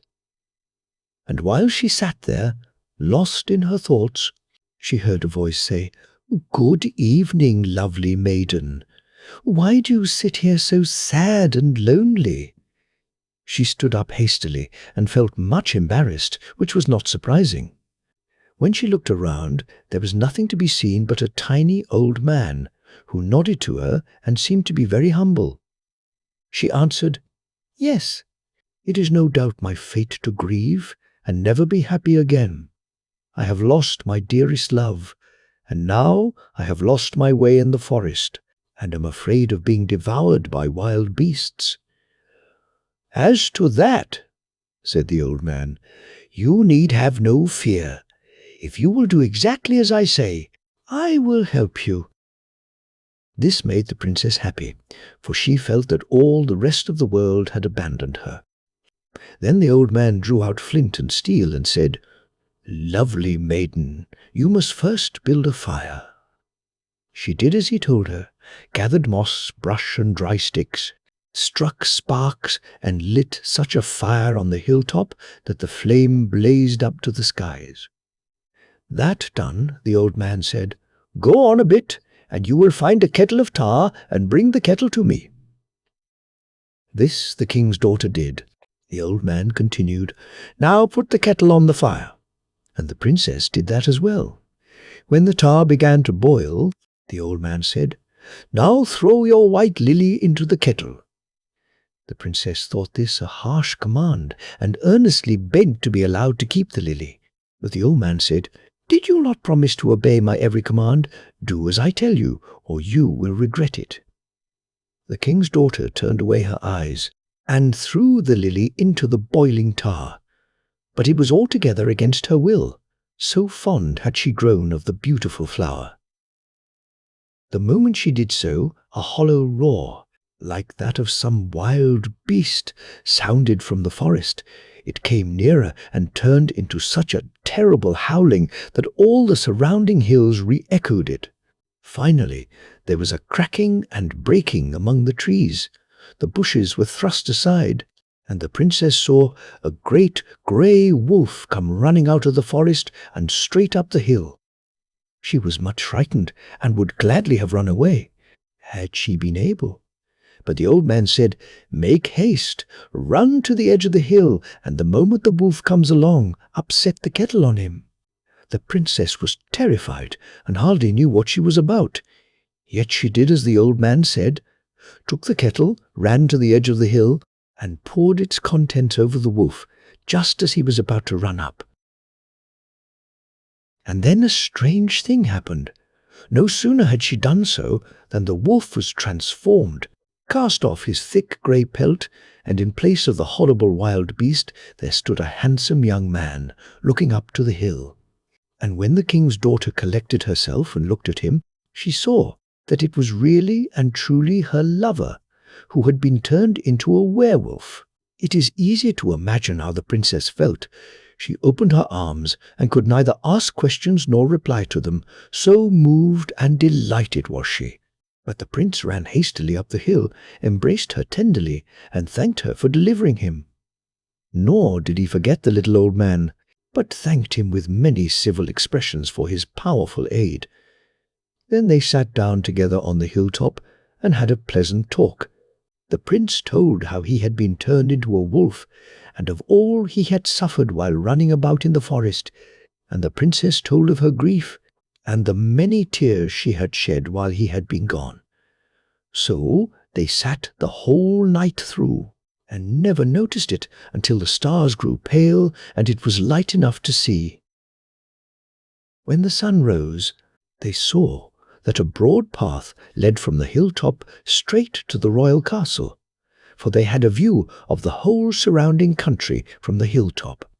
Then the old man said, "Lovely maiden, turn around. Do you see anything out yonder?" "Yes," said the princess. "I see a horseman on a foaming horse, riding as fast as he can." Then the old man said, "He is a messenger sent on ahead by the king. Your father with all his army is following him." That pleased the princess above all things, and she wanted to descend the hill at once to meet her father. But the old man detained her and said, "Wait a while, it is too early yet. Let us wait and see how everything turns out." Time passed, and the sun was shining brightly, and its rays fell straight on the royal castle down below. Then the old man said, "Lovely maiden, turn around. Do you see anything down below?" "Yes," replied the princess. "I see a number of people coming out of my father's castle, and some are going along the road, and others into the forest." The old man said, "Those are your stepmother's servants. She has sent some to meet the king and welcome him, but she has sent others to the forest to look for you." At these words, the princess grew uneasy and wished to go down to the queen's servants. But the old man withheld her and said, "Wait a while, and let us first see how everything turns out." More time passed, and the king's daughter was still looking down the road from which the king would appear, when the old man said, "Lovely maiden, turn around. Do you see anything down below?" "Yes," answered the princess. "There is a great commotion in my father's castle, and they are hanging it with black." The old man said, "That is your step-mother and her people. They would assure your father that you are dead." Then the king's daughter felt bitter anguish, and she implored from the depths of her heart, "Let me go, so that I may spare my father this anguish." But the old man detained her and said, "No, wait, it is still too early. Let us first see how everything turns out." Again time passed. The sun lay high above the fields, and the warm air blew over meadow and forest. The royal maid and youth still sat on the hilltop with the old man, where we had left them. Then they saw a little cloud rise against the horizon, far away in the distance, and the little cloud grew larger and larger, and came nearer and nearer along the road. And as it moved, one could see it was agleam with weapons, and nodding helmets, and waving flags. One could hear the rattle of swords, and the neighing of horses, and finally recognize the banner of the king. It is not hard to imagine how pleased the king's daughter was, and how she insisted on going down and greeting her father. But the old man held her back and said, "Lovely maiden, turn around. Do you see anything happening at the castle?" "Yes," answered the princess. "I can see my stepmother and stepsisters coming out, dressed in mourning, holding white kerchiefs to their faces and weeping bitterly." The old man answered, "Now they are pretending to weep because of your death. Wait just a little while longer. We have not yet seen how everything will turn out." After a time the old man said again, "Lovely maiden, turn around. Do you see anything down below?" "Yes," said the princess. "I see people bringing a black coffin now. My father is having it opened. Look, the queen and her daughters are down on their knees, and my father is threatening them with his sword." Then the old man said, "Your father wished to see your body, and so your evil stepmother had to confess the truth." When the princess heard that, she said earnestly, let me go, so that I may comfort my father in his great sorrow." But the old man held her back and said, "Take my advice and stay here a little while longer. We have not yet seen how everything will turn out." Again time went by, and the king's daughter and the prince and the old man were still sitting on the hilltop. Then the old man said, "Lovely maiden, turn around. Do you see anything down below?" "Yes," answered the princess. "I see my father and my stepsisters and my stepmother with all their following moving this way." The old man said, "Now they have started out to look for you. Go down and bring up the wolf's pelt in the gorge." The king's daughter did as he told her. The old man continued, "Now stand at the edge of the hill." And the princess did that too. Now one could see the queen and her daughters coming along the way and stopping just below the hill. Then the old man said, "Now throw down the wolf's pelt." The princess obeyed him and threw down the wolf's pelt according to his command. It fell directly on the evil queen and her daughters. And then a most wonderful thing happened. No sooner had the pelt touched the three evil women than they immediately changed shape, and turning into three horrible werewolves, they ran away as fast as they could into the forest, howling dreadfully. No more had this happened than the king himself arrived at the foot of the hill with his whole retinue. When he looked up and recognized the princess, he could not at first believe his eyes, but stood motionless, thinking her a vision. Then the old man cried, "Lovely maiden, now hasten, run down and make your father happy." There was no need to tell the princess twice. She took her lover by the hand, and they ran down the hill.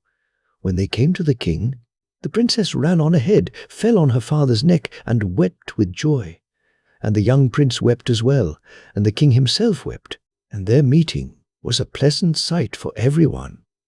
There was great joy and many embraces, and the princess told of her evil step-mother and step-sisters, and of her lover, and all that she had suffered, and of the old man who had helped them in such a wonderful way. But when the king turned around to thank the old man, he had completely vanished, and from that day on no one could say who he had been or what had become of him. The king and his whole retinue now returned to the castle, where the king had a splendid banquet prepared, to which he invited all the able and distinguished people throughout the kingdom, and bestowed his daughter on the young prince. And the wedding was celebrated with gladness and music and amusements of every kind for many days. I was there too, and when I rode through the forest, I met a wolf with 2 young wolves, and they showed me their teeth and seemed very angry. And I was told they were none other than the evil step-mother and her 2 daughters.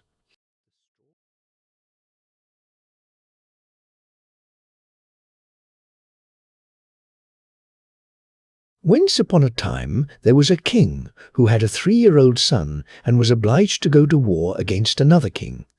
Then, when his ship sailed home again after he had gained a splendid victory, a storm broke out and his whole fleet was near sinking. But the king vowed he would sacrifice to the sea queen the first male creature that came to meet him when he reached land and entered his capital. Thereby the whole fleet reached the harbour in safety. But the 5-year-old prince, who had not seen his father for the past 2 years, and who was delighted with the thunder of the cannon as the ships came in, secretly slipped away from his attendants and ran to the landing. And when the king came ashore, he was the first to cast himself into his arms, weeping with joy. The king was frightened when he thought of the sea queen, but he thought that, after all, the prince was only a child, and at any rate he could sacrifice the next person to step up to him after the prince. But from that time on, no one could make a successful sea trip, and the people began to murmur because the king had not kept the promise he had made the sea queen. But the king and queen never allowed the prince out without a great escort, and he was never permitted to enter a ship for all his desire to do so. After a few years, they gradually forgot the sea queen, and when the prince was 10 years old, a little brother came to join him. Not long after, the older of the princes was out walking with his tutor and several other gentlemen, and when they reached the end of the royal gardens by the seashore, it was a summer's day. Unusually clear, they were suddenly enveloped by a thick cloud, which disappeared as swiftly as it had come. And when it vanished, the prince was no longer there, nor did he return, to the great sorrow of the king, the queen, and the whole country. In the meantime, the young prince, who was now the sole heir to the crown and kingdom, grew up, and when he was 16, they began to think of finding a wife for him. For the old king and queen wished to see him marry the daughter of some powerful monarch to whom they were allied, before they died. With this in view, letters were written and embassies sent out to the most distant countries. While these negotiations were being conducted, it began to be said that the seashore was haunted. Various people had heard cries, and several who had walked by the seashore late in the evening had fallen ill. At length, no one ventured to go there after 11 at night, because a voice kept crying from out at sea, "First born, first wed." And when someone did venture nearer, he did so at the risk of his life. At last these complaints came to the king's ear. He called together his council, and it was decided to question a wise woman, who had already foretold many mysterious happenings, which had all taken place exactly as she had said they would. When the wise woman was brought before the king, she said it was the prince who had been taken into the sea, who was calling, and that they would have to find him a bride, young, beautiful, and belonging to one of the noblest families of the land. and she must be no less than 15 and no more than 17 years old. That seemed a serious difficulty, for no one wished to give their daughter to a sea king. Yet, when there was no end to the cries and the commotion, the wise woman said, "That first, it might be well to build a little house by the sea. Perhaps then the turmoil might die away. At any rate," she said, "no phantoms would haunt the place while the building was in progress. Hence, no more than 4 workmen need be employed, and they might first prepare a site, then lay the stone foundation, and finally erect the small house, comprising no more than 2 pleasant, handsome rooms, one behind the other, and a good floor." The house was carefully erected, and the royal architect himself had to superintend the work, so that everything might be done as well as possible. And while the building was going on, there were no mysterious noises, and everyone could travel peacefully along the seashore. For that reason, the 4 workmen did not hurry with their work, yet not one of them could stay away for a day, because when they did, the tumult along the shore would begin again, and one could hear the cries, "First born, first wed." When the little house was finally completed, the best carpenters came and worked in it, then painters and other craftsmen, and at last it was furnished, because when the work stopped for no more than a single day, the cries were heard again by night. The rooms were fitted out as sumptuously as possible, and a great mirror was hung in the drawing-room. According to the instructions of the wise woman, it was hung in such wise that from the bed in the bedroom, even though one's face were turned to the wall, one could still see who stepped over the threshold into the drawing-room, for the door between each room was always to stand open. When all was finished, and the little house had been arranged with regal splendor, the cries of "First born, first wed" again began to sound from the shore. And it was found necessary, though all were unwilling, to follow the wise woman's counsel, and choose 3 of the loveliest maidens between the ages of 15 and 17, belonging to the first families of the land. They were to be taken to the castle, said the wise woman, and to be treated like ladies of the blood royal, and one after another they were to be sent to the little house by the seashore, for should one of them find favour in the eyes of the sea prince, then the commotion and turmoil would surely cease. In the meantime, the negotiations for the marriage of the younger prince were continued, and the bride selected for him was soon expected to arrive. So the girls were also chosen for the sea prince. The 3 chosen, as well as their parents, were quite inconsolable over their fate. Even the fact that they were to be treated like princesses did not console them. Yet had they not yielded, it would have been all the worse for them and for the whole land. The first girl destined to sleep in the sea palace was the oldest, and when she sought out the wise woman and asked her advice, the latter said she should lie down in the handsome bed but should turn her face to the wall, and under no circumstances turn around curiously and try and see what was going on. She had only the right to behold what she saw reflected in the mirror in the drawing-room as she lay with her face to the wall. At 10 o'clock that night, the royal sea bride was led with great pomp to the little house. Her relatives and the court said farewell to her with many tears, left her before 11, locked the door on the outside, and took the keys with them to the castle.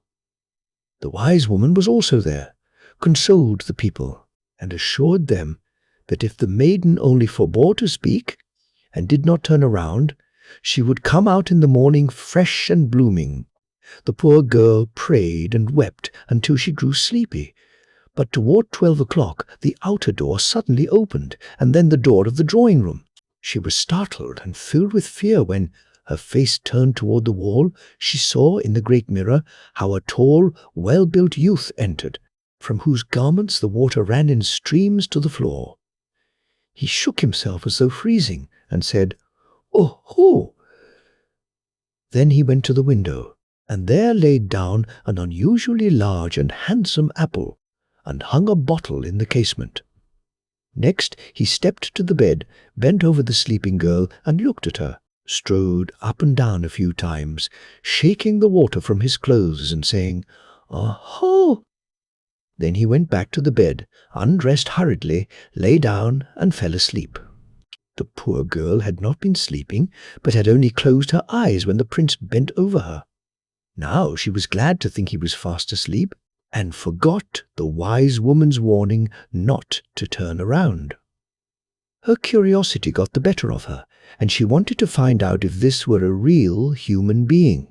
She turned around softly, lest she wake him, but just as she sat up quietly in bed in order to take a good look at her neighbor, he swiftly seized her right hand, hewed it off, and flung it under the bed. Then he at once lay down and fell asleep again.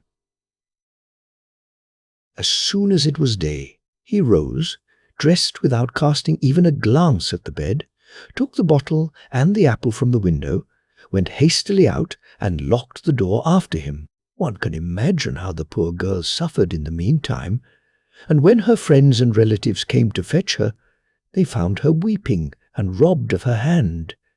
She was brought to the castle, and the wise woman sent for and overwhelmed with bitter reproaches. But she said that if the maiden had not turned around and had overcome her curiosity, she would not have lost her hand. They were to treat her as though she were really and truly a princess, but that it would be as much as her life were worth to allow her to return to the neighborhood of the little house. The two girls were all the more discouraged by this mishap, and thought themselves condemned to death, though the wise woman consoled them as well as she knew how. The second promised her faithfully not to turn around, yet it happened with her as it had with the first. The prince came in at 12 o'clock, dripping, shook himself so that the water flew about, said, "Aha!" went to the window, laid down the beautiful apple, hung up the bottle, came into the bedroom, bent over the bed, strode up and down a few times, said, "Ah, oh," hastily undressed, and at once fell asleep. Her curiosity gained the upper hand, and when she made sure that he was sleeping soundly, she carefully turned around in order to look at him. But he seized her right hand, hewed it off, and cast it under the bed, and then laid down again and slept on. At dawn he rose, dressed without casting a glance at the bed, took the apple and the bottle, went out and locked the door after him. When her friends and relatives came to fetch the girl in the morning, they found her weeping and without a right hand. She was taken to the castle, where she found herself just as little welcome as her predecessor, and the wise woman insisted that the girl must have turned around, though at first she denied it absolutely. Then the youngest, sweetest, and loveliest of the three maidens had to go to the sea castle amid the mourning of the entire court. The wise woman accompanied her, and implored her not to turn around, since there was no other means of protection against the spell. The maiden promised to heed her warning, and said that she would pray God to help her if she were plagued with curiosity. All happened as before. The prince came on the stroke of 12, dripping wet, said, "Aha!" shook himself, laid the apple on the window, hung up the bottle, went into the bedroom, bent over the bed, strode up and down for a few times, said, "Aha!" undressed, and at once fell asleep. The poor girl was half dead with fear and terror, and prayed and struggled against her curiosity, till at length she fell asleep, and did not awake until the prince rose and dressed. He stepped up to the bed, bent over it for a moment, went out, turned at the door, and took the bottle and the apple, and then locked the door after him. In the morning, the entire court, the girl's parents and the wise woman came to fetch her. She came to meet them weeping with joy, and was conducted to the castle in triumph, and with joy indescribable. The king and queen embraced her, and she was paid the same honors destined for the princess who was to arrive in the course of the next few days to marry the heir to the throne. Now the maiden had to sleep every night in the little house by the strand, and every evening the prince came in with his apple and his bottle, and every morning went away at dawn. But it seemed to her that each succeeding evening and morning he looked at her a little longer, though she, always silent, timid, and turned toward the wall, did not dare see more than her mirror showed her of his coming and going. But the two other girls who had lost their hands, and who now no longer lived in the castle, were jealous of the honour shown the youngest, and threatened to have her done away with if she did not restore their hands. The maiden went weeping to the wise woman, and the latter said that when the prince had lain down as usual, she should say, keeping her face turned toward the wall, "The maidens twain will see me slain, or else have back their hands again." But she was to offer no further information nor say another word. With a beating heart, the poor girl waited until the prince came, and when he had bent over the bed longer than usual, sighed, then hastily undressed and lain down, the maiden said, quivering and trembling, "The maidens twain will see me slain, or else have back their hands again." The prince at once replied, "Take the hands, they are lying under the bed, and the bottle hanging in the window, and pour some of the contents of the bottle on their arms and hands, join them together, bind them up, take away the bandages in 3 days. Time and the hands will have been healed." The maiden made no reply, and fell asleep. In the morning the prince rose as usual, stepped over to the bed several times, and looked at her from its foot. But she did not dare look up, and closed her eyes. He sighed, took his apple, but left the bottle, and went. When the maiden rose, she did as he had told her, and in 3 days' time removed the bandages and the girls. Hands were well and whole. Now the foreign princess arrived, and the wedding was to be celebrated as soon as possible. Yet she was not fitted out with any more magnificence than the bride of the sea prince, and both were equally honoured by the king and court. This annoyed the two other girls, and they again threatened to have the youngest done away with if she did not let them taste the apple which the prince always brought with him. Again the maiden sought the advice of the wise woman, in whom she had confidence. And that night, when the prince had lain down, she said, "The maidens twain will see me slain, or else your apple they would gain." Then the prince said, "Take the apple lying in the window, and when you go out, lay it on the ground, and follow wherever it may roll. And when it stops, pick as many apples as you wish, and return the same way you came."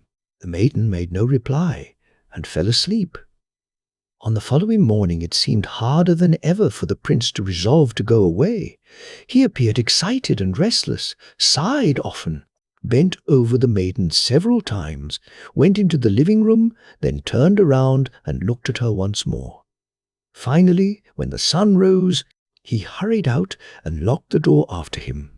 When the maiden rose, she could not help weeping, for she had really begun to love the prince.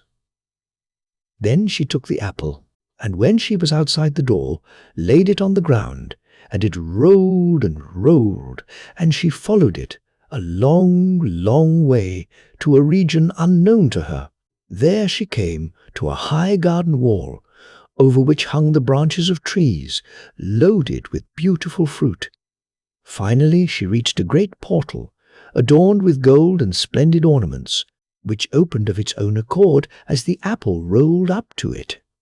And the apple rolled through the portal, and the maiden followed it into the garden, which was the most beautiful she ever had seen. The apple rode over to a low-growing tree weighed with the most magnificent apples, and there it stopped. The maiden picked all that her silken apron would hold, and turned to see from which direction she had come, and where the portal stood through which she would have to pass on her way back. But the garden was so lovely that she felt like enjoying its charms a while longer, and without thinking of the prince's words, she touched the apple with her foot, and it began to roll again. Suddenly, the portal closed with a great crash. Then the maiden was much frightened and regretted having done what had been forbidden her. Yet now she could not get out and was compelled to follow the apple once more. It rolled far into the beautiful garden and stopped at a little fireplace where stood 2 kettles of water, one small, the other large. There was a great fire burning under the large kettle, but only a weak fire beneath the smaller one. Now, when the apple stopped there, the maiden did not know what to do. Then it occurred to her to scrape away the fire beneath the large kettle and thrust it under the little one. And soon the kettle over the small fire began to boil, and the kettle over the large one simmered down. But she could not stay there, and since she had already disobeyed the order given her, she expected to die, nothing less, and was quite resigned to do so, because she had lost all hope of winning the prince. So she gave the apple another push, and it rolled into a meadow in the middle of the garden, and there lay 2 little children, asleep, with the hot sun beating straight down upon them. The maiden felt sorry for the children, and she took her apron and laid it over them to protect them from the sun, and only kept the apples she could put in her little basket.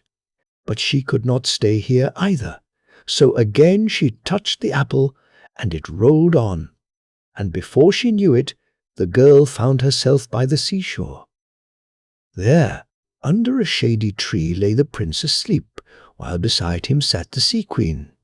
Both rose when the maiden drew near, and the prince looked at her with alarm and tenderness in his flashing eyes.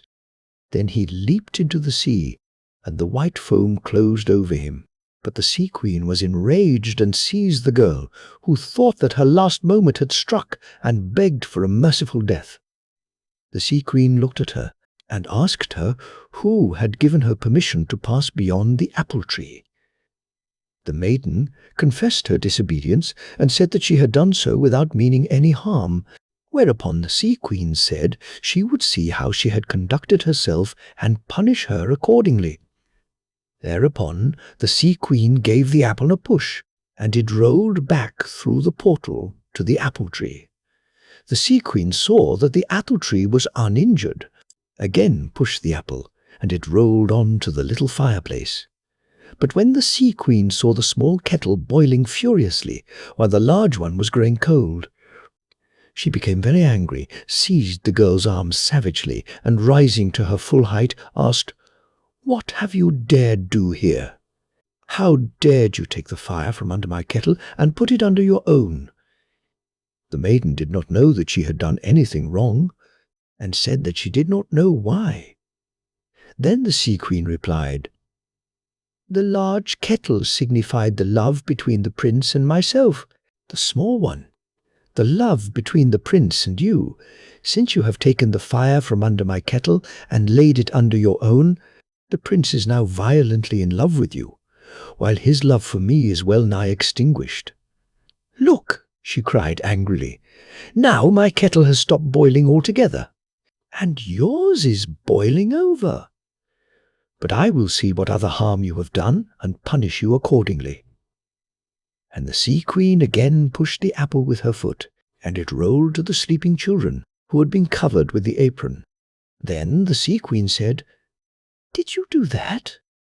"Yes," replied the maiden, weeping, "but I meant no harm. I covered the little ones with my apron so that the sun might not burn down on them so fiercely, and I left with them the apples I could not put in my basket." The sea queen said, "This deed and your truthfulness are your salvation. I see that you have a kind heart. These children belong to me and to the prince, but since he now loves you more than he does me, I will resign him to you.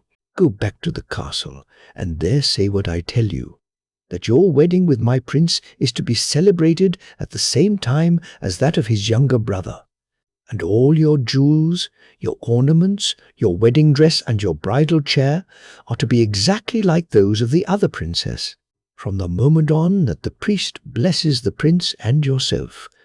I have no further power over him, but since I have seen to it that he has all the qualities which adorn a ruler, I demand that he be made the heir to his father's kingdom, for he is the oldest son. The younger prince may rule over the kingdom which his bride brings him.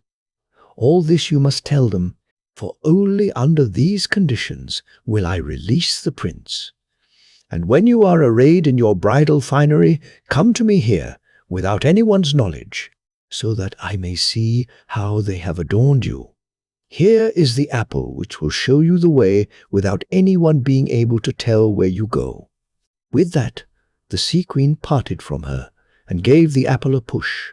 It rolled out of the garden and to the castle, where the maiden, with mingled joy and terror, delivered the Sea Queen's message to the king and told him what she demanded for the prince.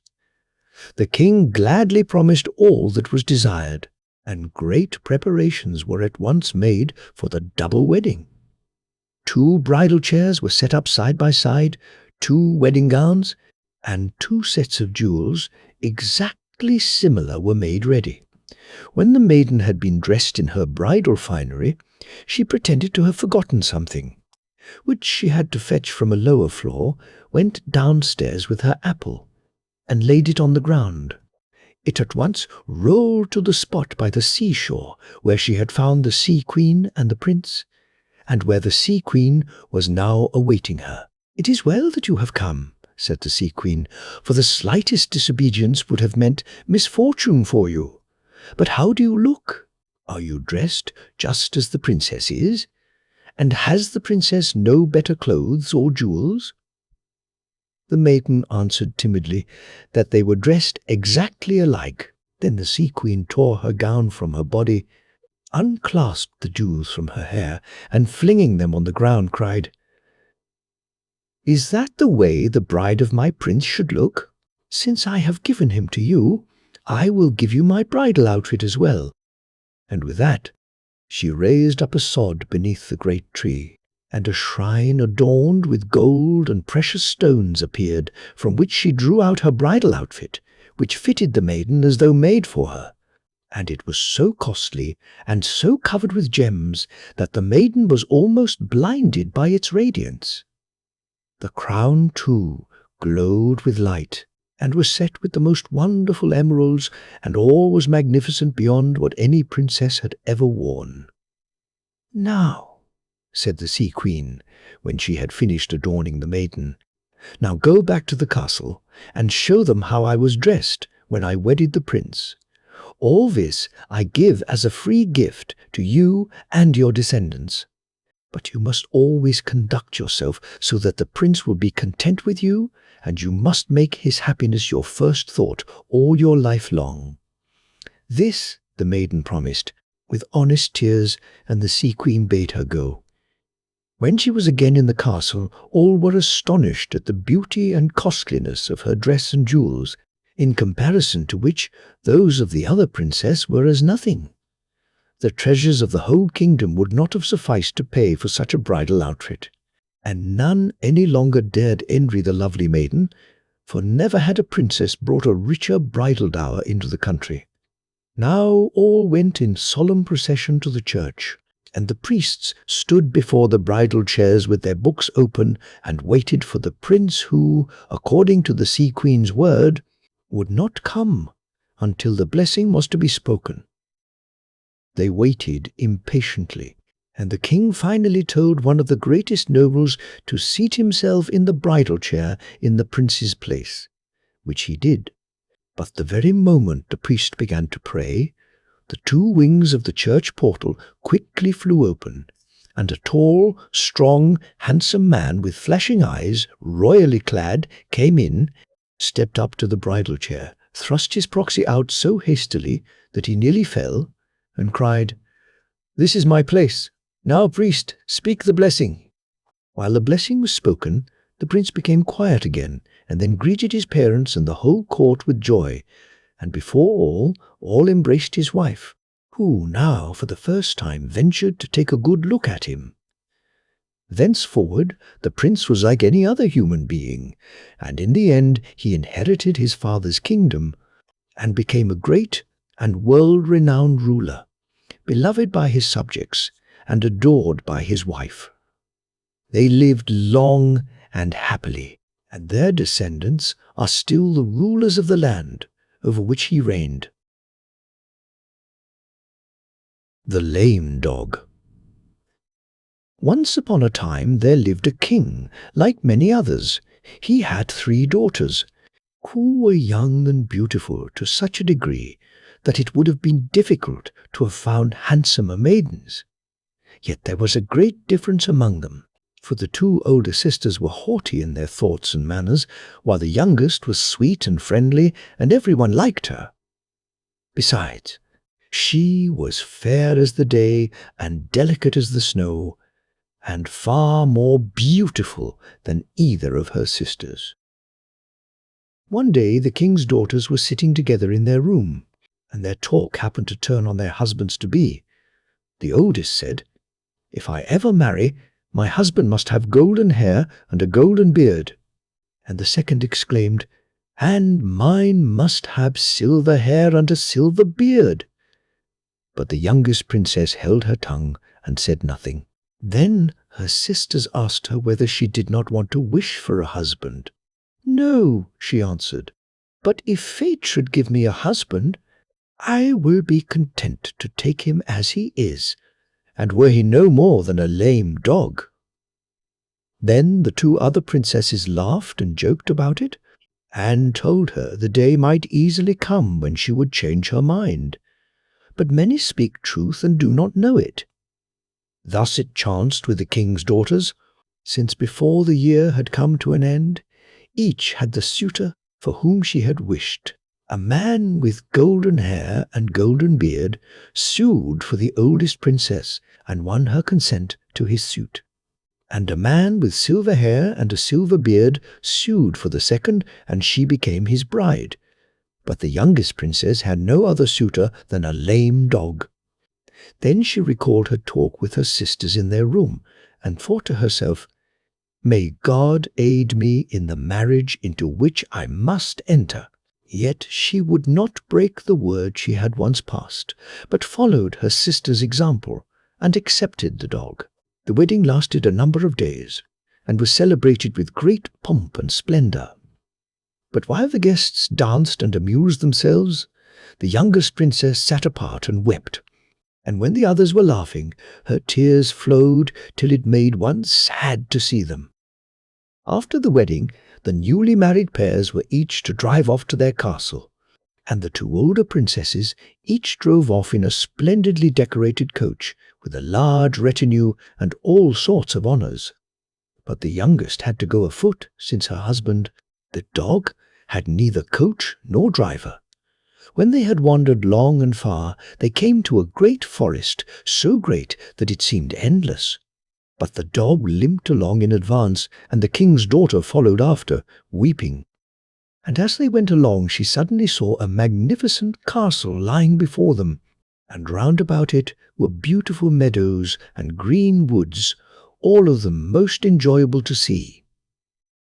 The princess stopped and asked to whom the great mansion might belong. "That," said the dog, "is our home. We will live here, and you shall rule it as you see fit."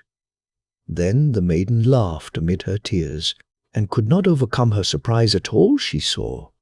The dog added, "I have but a single request to make to you, and that you must not refuse to grant." "What is your request?" asked the princess.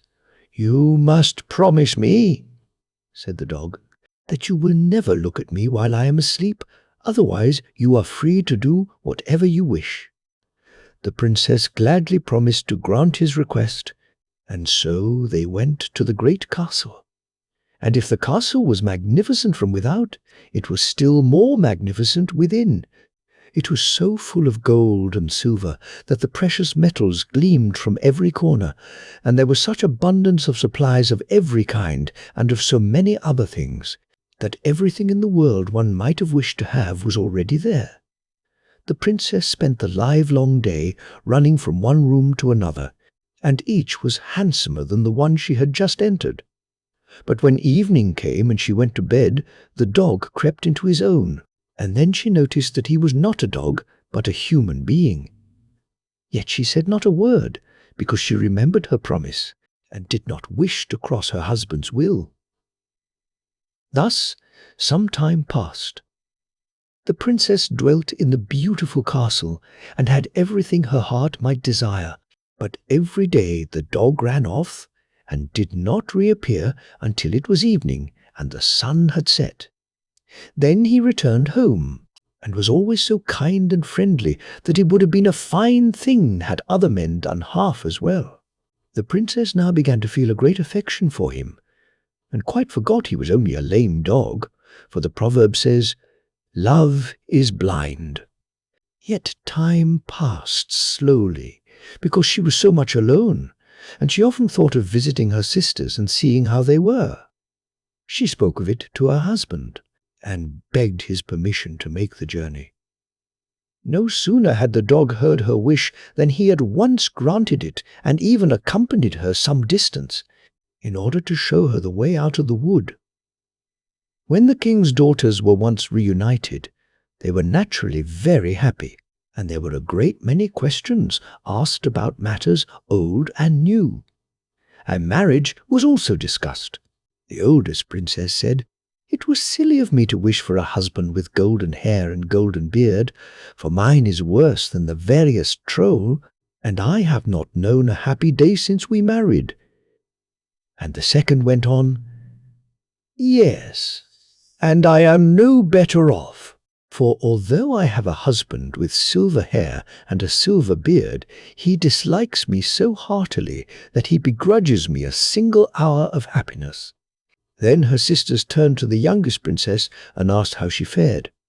"Well," was her answer, "I really cannot complain, for though I only got a lame dog, he is such a dear good fellow and so kind to me that it would be hard to find a better husband." The other princesses were much surprised to hear this, and did not stop prying and questioning, and their sister answered all their questions faithfully. When they heard how splendidly she lived in the great castle, they grew jealous because she was so much better off than they were, and they insisted on knowing whether there was not some one little thing of which she could complain. "No," said the king's daughter, "I can only praise my husband for his kindness and amiability, and there is but one thing lacking to make me perfectly happy." "What is it? What is it?" cried both sisters with a single voice. "Every night when he comes home," said the princess, "he turns into a human being, and I am sorry that I can never see what he really looks like." Then both sisters again with one voice began to scold the dog loudly, because he had a secret which he kept from his wife. And since her sisters now continually spoke about it, her own curiosity awoke once more. She forgot her husband's command, and asked how she might manage to see him without his knowing it. "Oh," said the oldest princess, "nothing easier. Here is a little lamp, which you must hide carefully. Then you need only get up at night when he is asleep, and light the lamp in order to see him in his true shape." This advice seemed good to the king's daughter. She took the lamp, hid it in her breast, and promised to do all that her sisters had counselled. When the time came for them to part, the youngest princess went back to her beautiful castle. The day passed like every other day. When evening came at last and the dog had gone to bed, the princess was so driven by curiosity that she could hardly wait until he had fallen asleep. Then she rose, softly lit her lamp, and drew near the bed to look at him while he slept.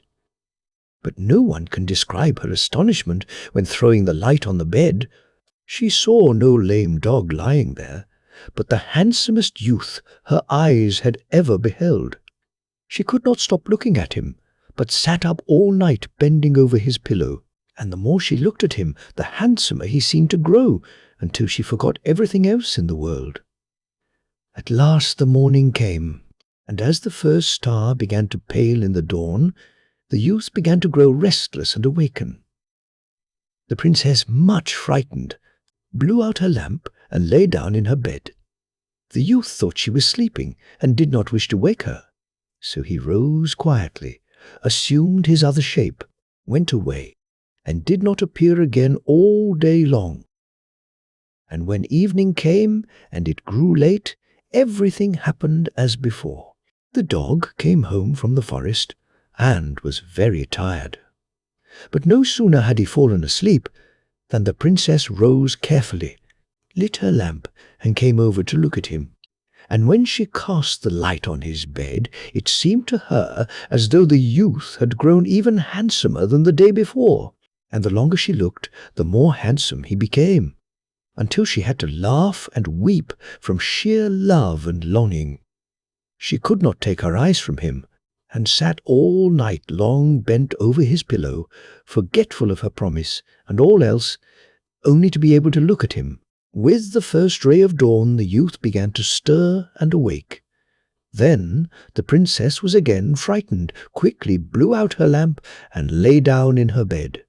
The youth thought she was sleeping, and not wishing to waken her, rose softly, assumed his other shape, went away, and was gone for the entire day. At length it grew late again. Evening came, and the dog returned home from the forest as usual. But again the princess could not control her curiosity. No sooner was her husband sleeping than she rose quietly, lit her lamp, and drew near carefully in order to look at him while he slept. And when the light fell on the youth, he appeared to be handsomer than ever before.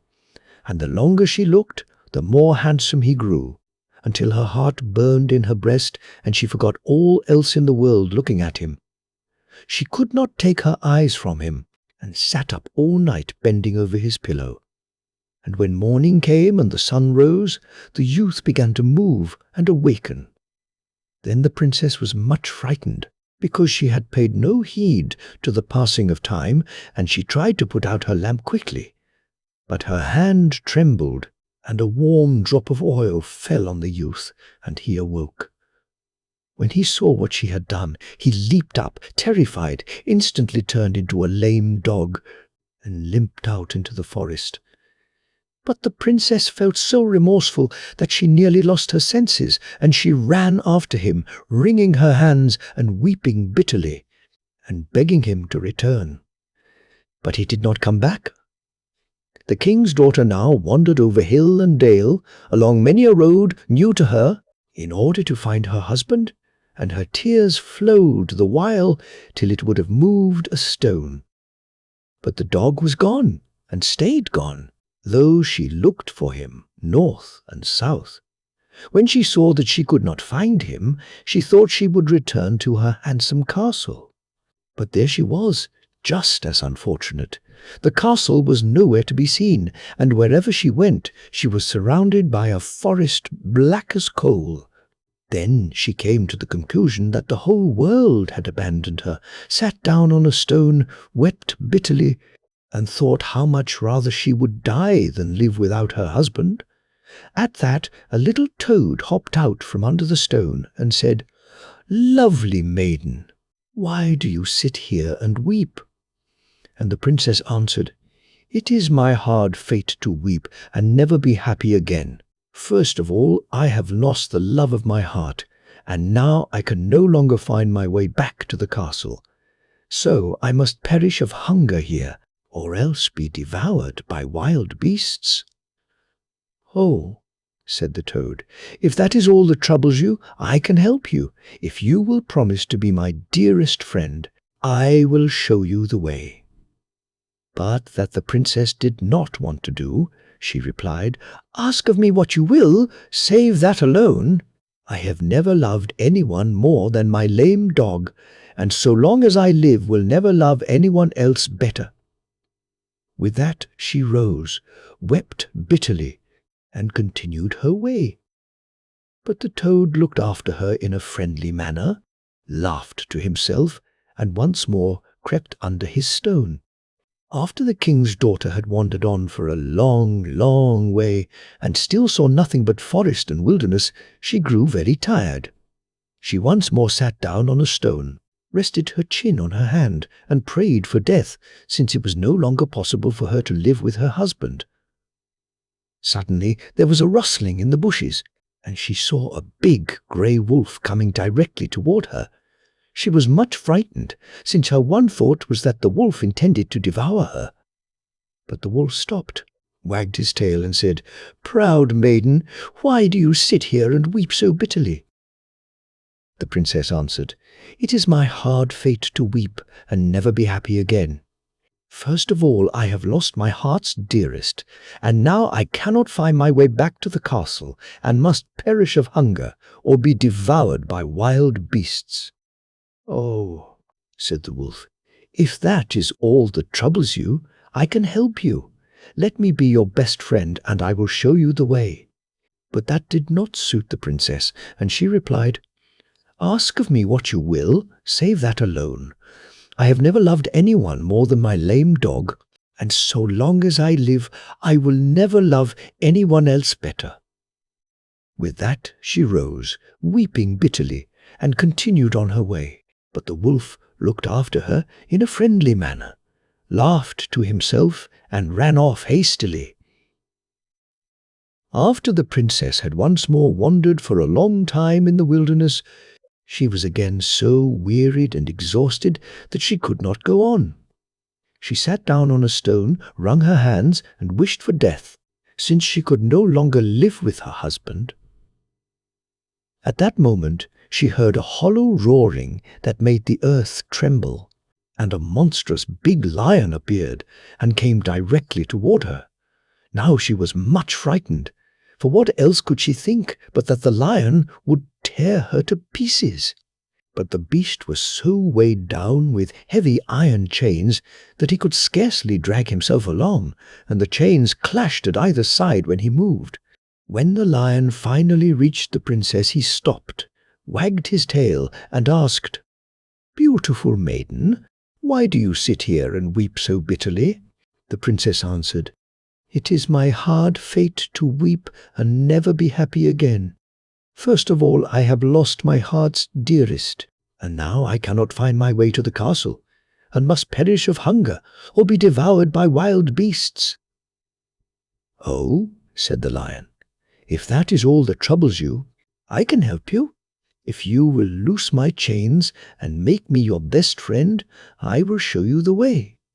But the princess was so terrified that she could not answer the lion, far less venture to draw near him. Then she heard a clear voice sounding from the forest. It was a little nightingale who sat among the branches and sang, "Maiden, maiden, loose his chains." Then she felt sorry for the lion, grew braver, went up to him, unloosed his chains, and said, "Your chains I can loose for you, but I can never be your best friend, for I have never loved anyone more than my lame dog, and will never love anyone else better."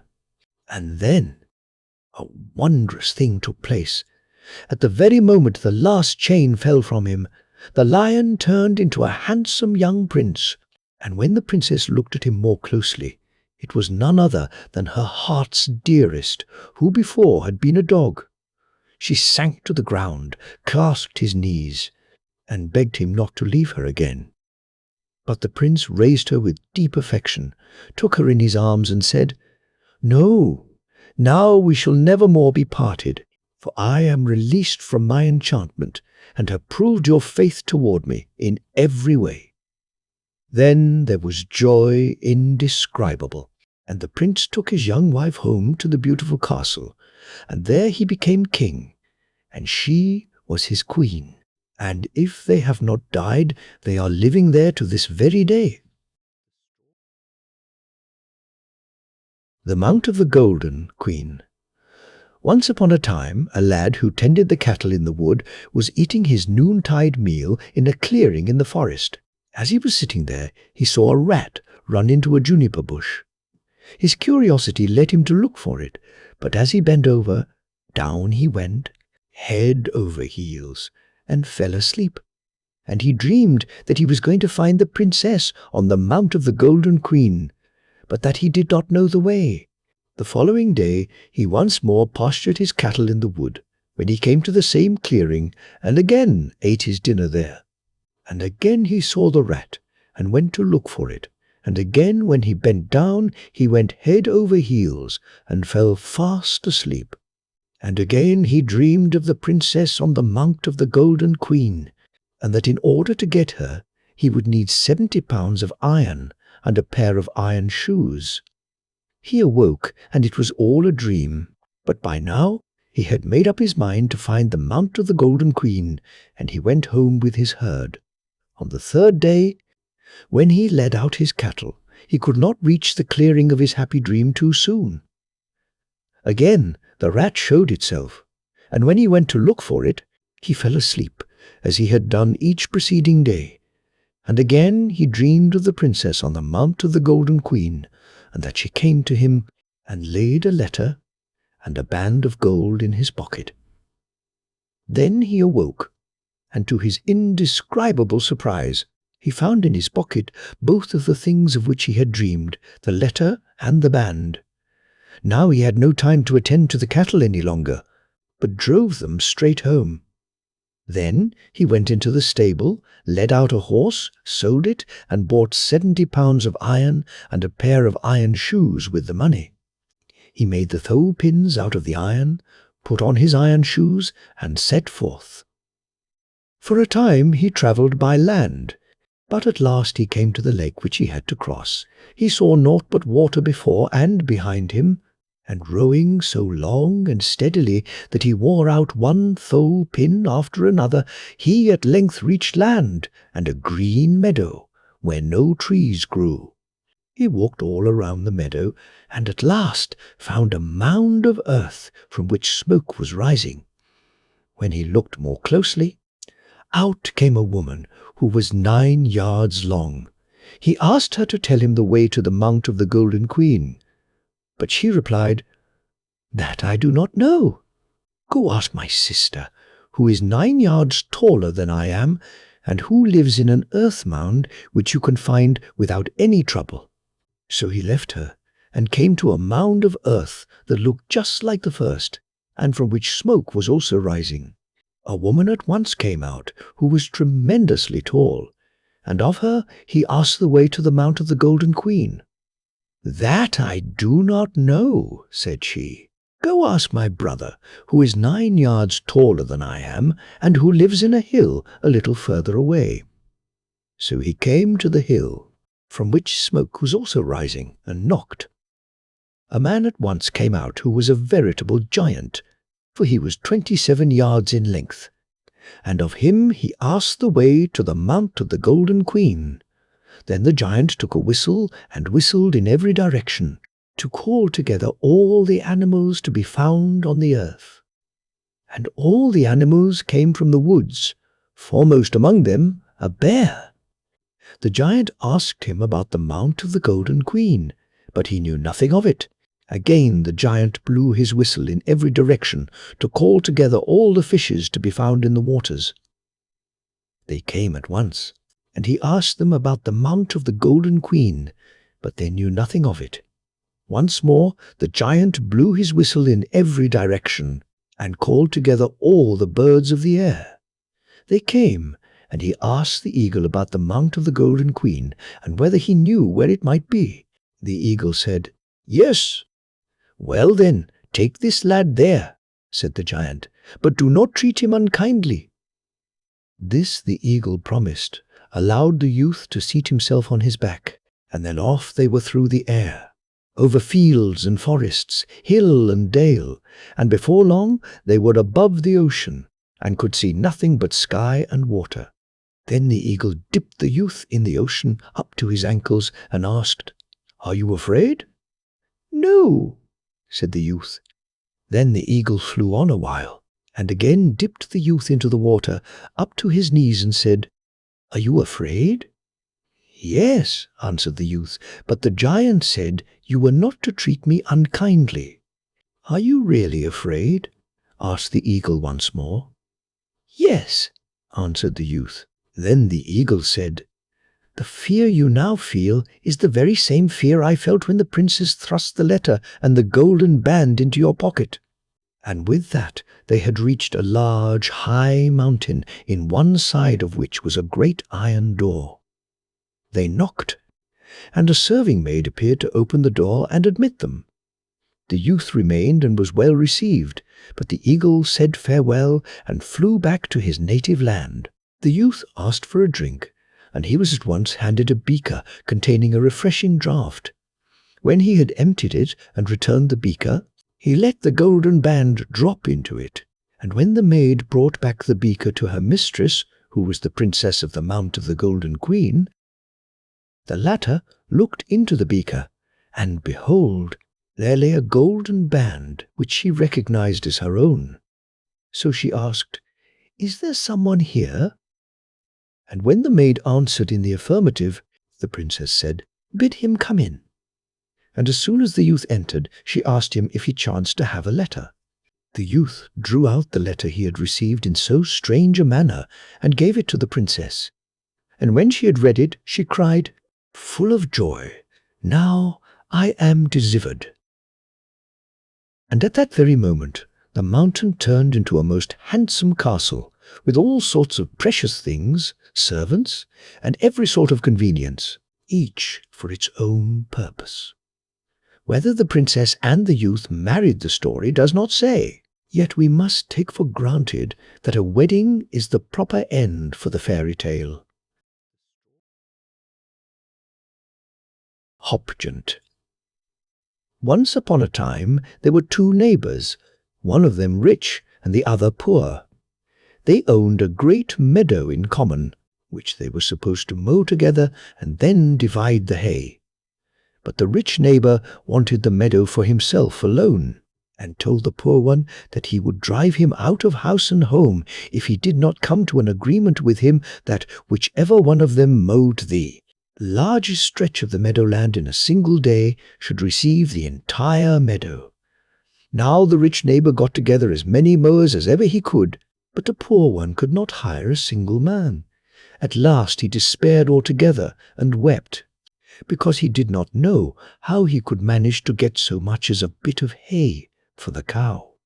Then it was that a large man stepped up to him and said, "Do not grieve so. I can tell you what you ought to do. When the mowing begins, just call out, 'Old Hopgiant,' 3 times in succession, and you'll not be at a loss, as you shall see for yourself." And with that he disappeared. Then the poor man's heart grew less heavy, and he gave over worrying. So one fine day his rich neighbour came along with no fewer than 20 farmhands, and they mowed down one swath after another. But the poor neighbour did not even take the trouble to begin when he saw how the others took hold, and that he himself would not be able to do anything alone. Then the big man occurred to him, and he called out, "Old Hopgiant!" But no one came, and the mowers all laughed at him and mocked him, thinking he had gone out of his mind. Then he called again, "Old Hopgiant!" And, just as before, there was no Hopgiant to be seen, and the mowers could scarcely swing their scythes, for they were laughing fit to split. And then he cried for the 3rd time, "Old Hopgiant!" And there appeared a fellow of truly horrible size, with a scythe as large as a ship's mast. And now the merriment of the rich peasants' mowers came to an end, for when the giant began to mow and fling about his scythe, they were frightened at the strength he put into his work, and before they knew it, he had mown half the meadow. Then the rich neighbour fell into a rage, rushed up, and gave the giant a good kick. But that did not help him, for his foot stuck to the giant, while the latter no more felt the kick than if it had been a flea bite, and kept right on working. Then the rich neighbour thought of a scheme to get free, and gave the giant a kick with his other foot, but this foot also stuck fast, and there he hung like a tick. Old Hopgiant mowed the whole meadow, and then flew up into the air, and the rich man had to go along hanging to him like a hawser. And thus the poor neighbour was left sole master of the place. The Princes and the Glass Mountain. Once upon a time there was a king who took such a joy in the chase that he knew no greater pleasure than hunting wild beasts. Early and late he camped in the forest with hawk and hound, and good fortune always followed his hunting, But it chanced one day that he could rouse no game, although he had tried in every direction since morning. And then, when evening was coming on, and he was about to ride home, he saw a dwarf or wild man running through the forest before him. The king at once spurred on his horse, rode after the dwarf, seized him, and he was surprised at his strange appearance, for he was small and ugly like a troll, and his hair was as stiff as bean straw. But no matter what the king said to him, he would return no answer, nor say a single word one way or another. This angered the king, who was already out of sorts because of his ill success at the hunt, and he ordered his people to seize the wild man and guard him carefully lest he escape. Then the king rode home. Now his people said to him, "You should keep the wild man a captive here at your court, in order that the whole country may talk of what a mighty huntsman you are. Only you should guard him so that he does not escape, because he is of a sly and treacherous disposition." When the king had listened to them, he said nothing for a long time. Then he replied, "I will do as you say, and if the wild man escape, it shall be no fault of mine. But I vow that whoever lets him go shall die without mercy, and though he were my own son." The following morning, as soon as the king awoke, he remembered his vow. He at once sent for wood and beams, and had a small house or cage built quite close to the castle. The small house was built of great timbers, and protected by strong locks and bolts, so that none could break in, and a peephole was left in the middle of the wall through which food might be thrust. When everything was completed, the king had the wild man led up, placed in the small house, and he himself took and kept the key. There the dwarf had to sit a prisoner, day and night, and the people came afoot and a horseback to gaze at him. Yet no one ever heard him complain, or so much as utter a single word. Thus matters went for some time. Then a war broke out in the land, and the king had to take the field. At parting he said to the queen, "You must rule the kingdom now in my stead, and I leave land and people in your care. But there is one thing you must promise me you will do, that you will guard the wild man securely, so that he does not escape while I am away." The queen promised to do her best in all respects, and the king gave her the key to the cage. Thereupon he had his long galleys, his sea-wolves, push out from the shore, hoisted sail, and took his course far, far away to the other country. The king and queen had only one child, a prince who was still small, yet great in promise. Now when the king had gone, it chanced one day that the little fellow was wandering about the royal courtyard and came to the wild man's cage, and he began to play with an apple of gold he had. And while he was playing with it, it happened that suddenly the apple fell through the window in the wall of the cage. The wild man at once appeared and threw back the apple. This seemed a merry game to the little fellow. He threw the apple in again, and the wild man threw it out again, and thus they played for a long time. Yet for all the game had been so pleasant, it turned to sorrow in the end, for the wild man kept the apple of gold and would not give it back again. And when all was of no avail, neither threats nor prayers, the little fellow at last began to weep. Then the wild man said, "Your father did ill to capture me, and you will never get your apple of gold again unless you let me out." The little fellow answered, "And how can I let you out? Just you give me back my apple again, my apple of gold." Then the wild man said, "You must do what I now tell you. Go up to your mother, the queen, and beg her to comb your hair. Then see to it that you take the key from her girdle and come down and unlock the door. After that, you can return the key in the same way, without anyone knowing anything about it." After the wild man had talked to the boy in this way, He finally did as he said, went up to his mother, begged her to comb his hair, and took the key from her girdle. Then he ran down to the cage and opened the door. And when they parted, the dwarf said, "Here is your apple of gold that I promised to give back to you, and I thank you for setting me free. And another time, when you have need of me, I will help you in turn." And with that he ran off on his own way. But the prince went back to his mother and returned the key in the same way he had taken it. When they learned at the king's court that the wild man had broken out, there was great commotion, and the queen sent people over hill and dale to look for him. But he was gone, and he stayed gone.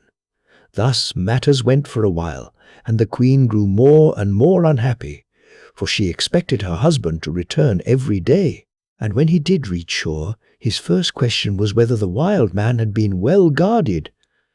Then the queen had to confess how matters stood, and told him how everything had happened.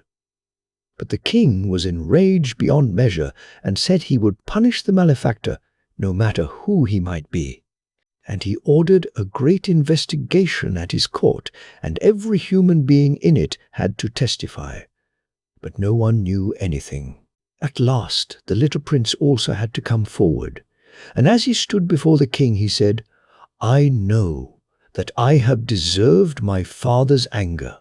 Yet I cannot hide the truth, for I let out the wild man." Then the queen turned white, and the others as well, for there was not one who was not fond of the prince. At last the king spoke. "Never shall it be said of me that I was false to my vow, even for the sake of my own flesh and blood. No, you must die the death you have deserved." And with that he gave the order to take the prince to the forest and kill him.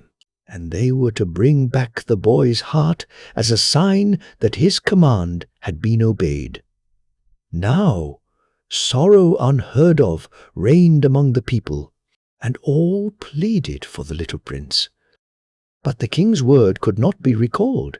His serving men did not dare disobey, took the boy in their midst, and set forth. And when they had gone a long way into the forest, they saw a swineherd tending his pigs. Then one said to another, "It does not seem right to me to lay hand on the king's son. Let us buy a pig instead, and take its heart. Then all will believe it is the heart of the prince." The other serving men thought that he spoke wisely, so they bought a pig from the swineherd, led it into the wood, butchered it, and took its heart. Then they told the prince to go his way and never return. They themselves went back to the king's castle, and it is easy to imagine what grief they caused when they told of the prince's death. The king's son did what the serving men had told him.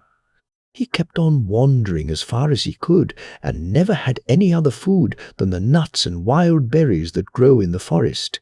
And when he had wandered far and long, he came to a mountain upon whose very top stood a fir tree. Said he to himself, "After all, I might as well climb the fir tree and see whether I can find a path anywhere."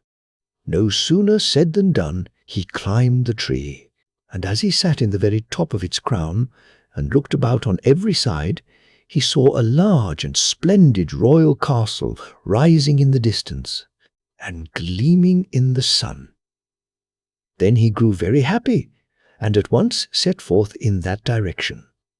On the way he met a farmhand who was ploughing, and begged him to change clothes with him, which he did. Thus fitted out, he at last reached the king's castle, went in, asked for a place, and was taken on as a herdsman to tend the king's cattle. Now he went to the forest early and late, and in the course of time forgot his grief, grew up, and became so tall and brave that his equal could not be found. And now our story turns to the king who was reigning at the splendid castle. He had been married, and he had an only daughter. She was lovelier by far than other maidens, and had so kind and cheerful a disposition that whoever could some day take her to his home might well consider himself fortunate. Now, when the princess had completed her 15th year, A quite unheard-of swarm of suitors made their appearance, as may well be imagined, and for all that she said no to all of them, they only increased in number. At last the princess said, "None other shall win me save he who can ride up the high glass mountain in full armor." The king thought this a good suggestion. He approved of his daughter's wish, and had proclaimed throughout the kingdom that none other should have the princess save he who could ride up the glass mountain. And when the day set by the king had arrived, the princess was led up the glass mountain. There she sat on its highest peak, with a golden crown on her head and a golden apple in her hand, and she looked so immeasurably lovely that there was no one who would not have liked to risk his life for her. Just below the foot of the hill, all the suitors assembled with splendid horses and glittering armor that shone like fire in the sun, and from round about the people flocked together in great crowds to watch their tilting. And when everything was ready, the signal was given by horns and trumpets, and then the suitors, one after another, raced up the mountain with all their might. But the mountain was high, as slippery as ice, and besides it was steep beyond all measure. Not one of the suitors rode up more than a little way before he tumbled down again, head over heels, and it might well happen that arms and legs were broken in the process. This made so great a noise, together with the neighing of the horses, the shouting of the people, and the clash of arms, that the tumult and the shouting could be heard far away. And while all this was going on, the king's son was rambling about with his oxen, deep in the wood. But when he heard the tumult and the clashing of arms, he sat down on a stone, leaned his cheek on his hand, and became lost in thought, for it had occurred to him how gladly he would have fared forth with the rest. Suddenly he heard footsteps, and when he looked up, the wild man was standing before him. "Thank you for the last time," said he, "and why do you sit here so lonely and full of sorrow?" "Well," said the prince, "I have no choice but to be sad and joyless. Because of you, I am a fugitive from the land of my father, and now I have not even a horse and armor to ride up the glass mountain and fight for the princess." "Ah," said the wild man, "if that be all you want, then I can help you. You helped me once before, and now I will help you in turn." Then he took the prince by the hand, led him deep down into the earth into his cave, and behold, there hung a suit of armor forged out of the hardest steel, and so bright that a blue gleam played all around it. Right beside it stood a splendid steed, saddled and bridled, pawing the earth with his steel hoofs, and champing his bit till the white foam dropped to the ground. The wild man said, "Now get quickly into your armor, ride out and try your luck. In the meantime I will tend your oxen." The prince did not wait to be told a second time, but put on helmet and armor, buckled on his spurs, hung his sword at his side, and felt as light in his steel armor as a bird in the air. Then he leaped into the saddle, so that every clasp and buckle rang, laid his reins on the neck of his steed, and rode hastily toward the mountain. The princess's suitors were about to give up the contest, for none of them had won the prize, though each had done his best. And while they stood there thinking it over, and saying that perhaps fortune would favor them another time, they suddenly saw a youth ride out of the wood straight toward the mountain. He was clad in steel from head to foot, with helmet on head, sword in belt and shield on arm, and he sat his horse with such knightly grace that it was a pleasure to look at him. At once all eyes were turned to the strange knight, and all asked who he might be, for none had ever seen him before. Yet they had had but little time to talk and question, for no sooner had he cleared the wood than he rose in his stirrups, gave his horse the spurs, and shot forward like an arrow straight up the glass mountain. Yet he did not ride up all the way, but when he had reached the middle of the steep ascent, he suddenly flung around his steed and rode down again, so that the sparks flew from his horse's hoofs. Then he disappeared in the wood like a bird in flight. One may imagine the excitement which now seized upon all the people, and there was not one who did not admire the strange knight. All agreed they had never seen a braver knight. Time passed, and the princess's suitors decided to try their luck a second time. The king's daughter was once more led up the glass mountain with great pomp and richly gowned, and was seated on its topmost peak with the golden crown on her head and a golden apple in her hand. At the foot of the hill gathered all the suitors with handsome horses and splendid armour, and round about stood all the people to watch the contest. When all was ready, the signal was given by horns and trumpets, and at the same moment the suitors, one after another, darted up the mountain with all their might. But all took place as at the first time. The mountain was high and as slippery as ice, and besides it was steep beyond all measure. Not one rode up more than a little way before tumbling down again head over heels. Meanwhile there was much noise, and the horses neighed, and the people shouted, and the armour clashed, so that the tumult and the shouting sounded far into the deep wood. And while all this was going on, the young prince was tending his oxen, which was his duty. But when he heard the tumult and the clashing of arms, he sat down on a stone, leaned his cheek on his hand, and wept. For he thought of the king's beautiful daughter, and it occurred to him how much he would like to take part and ride with the rest. At very moment he heard footsteps, and when he looked up, the wild man was standing before him. "Good day," said the wild man, "and why do you sit here so lonely and full of sorrow?" Thereupon the prince replied, "I have no choice but to be sad and joyless, because of you. I am a fugitive from the land of my father, and now I have not even a horse and armour to ride up the mountain and fight for the princess." "Ah," said the wild man, "if that be all you want, then I can help you. You helped me once before, and now I will help you in turn." Then he took the prince by the hand, led him deep down in the earth into his cave, and there on the wall hung a suit of armour altogether forged of the clearest silver, and so bright that it shone afar. Right beside it stood a snow-white steed, saddled and bridled, pawing the earth with his silver hoofs, and champing his bit till the foam dropped to the ground. The wild man said, "Now get quickly into your armour, ride out and try your luck. In the meantime, I will tend your oxen." The prince did not wait to be told a second time, but put on his helmet and armour in all haste, securely buckled on his spurs, hung his sword at his side, and felt as light in his silver armour as a bird in the air.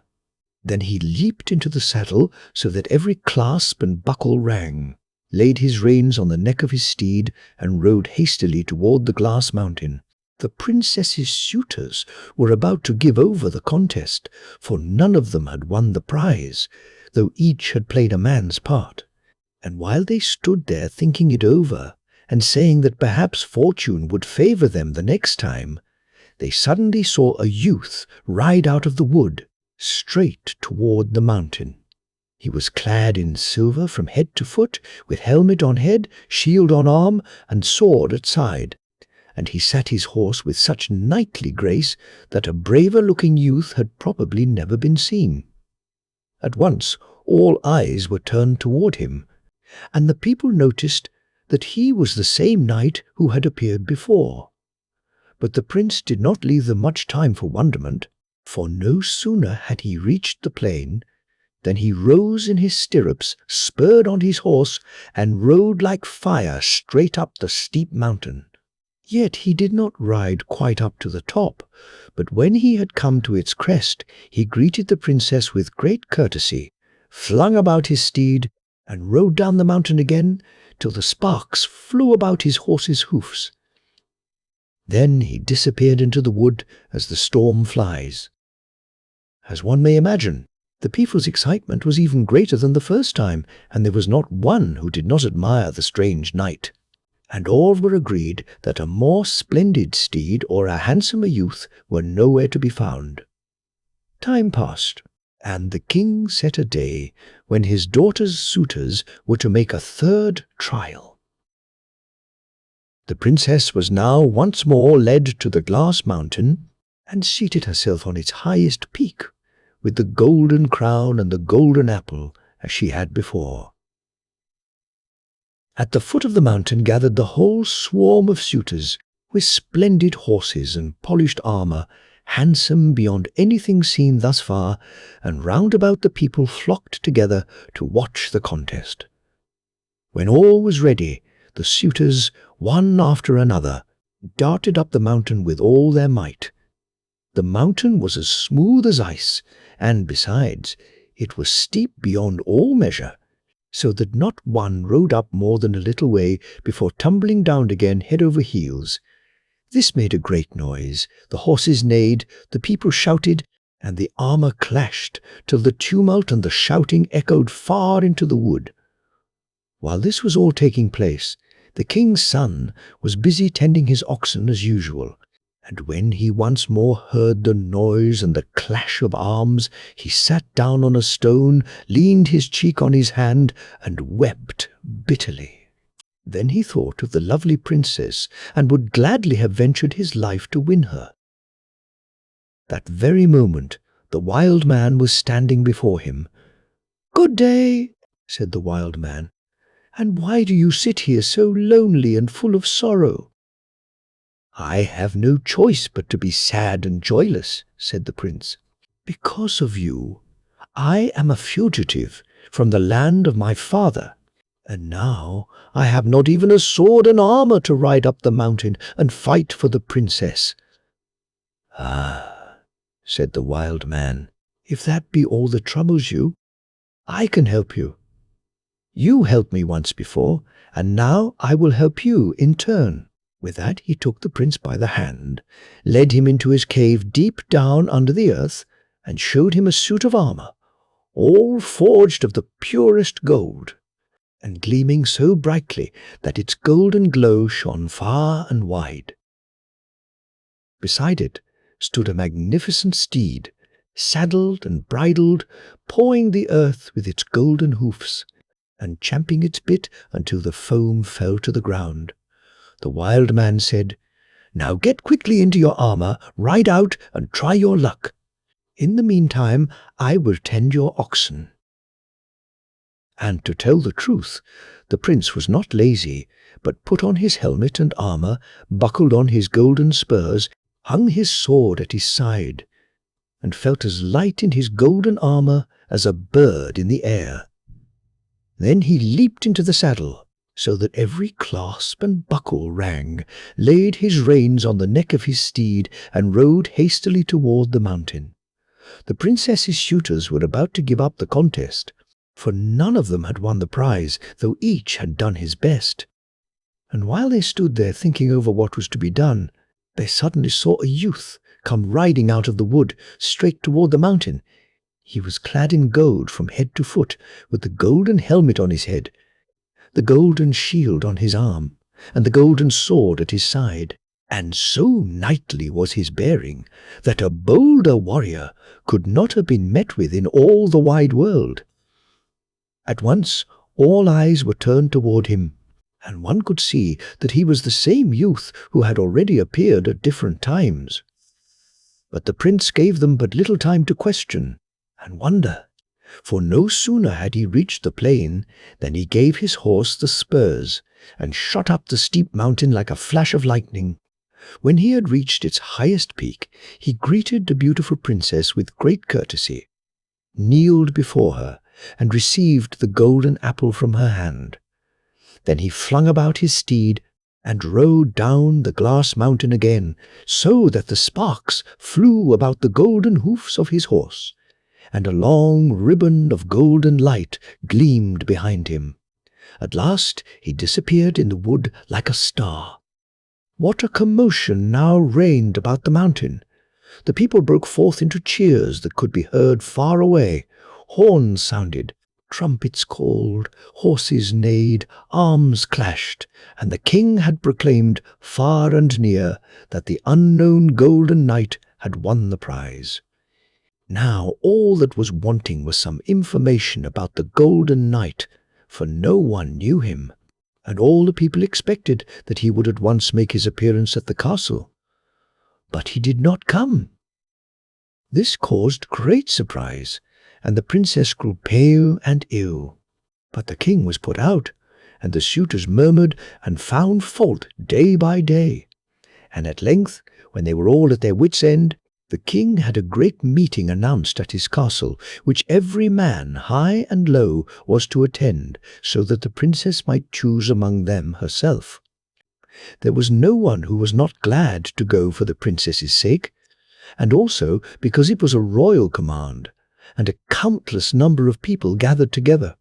And when they had all assembled, the princess came out of the castle with great pomp, and followed by her maids, passed through the entire multitude. But no matter how much she looked about her on every side, she did not find the one for whom she was looking. When she reached the last row, she saw a man who stood quite hidden by the crowd. He had a flat cap and a wide grey mantle, such as shepherds wear, but its hood was drawn up so that his face could not be seen. At once the princess ran up to him, drew down his hood, fell upon his neck and cried, "Here he is! Here he is!" Then all the people laughed, for they saw that it was the king's herdsman, and the king himself called out, "May God console me for the son-in-law who is to be my portion."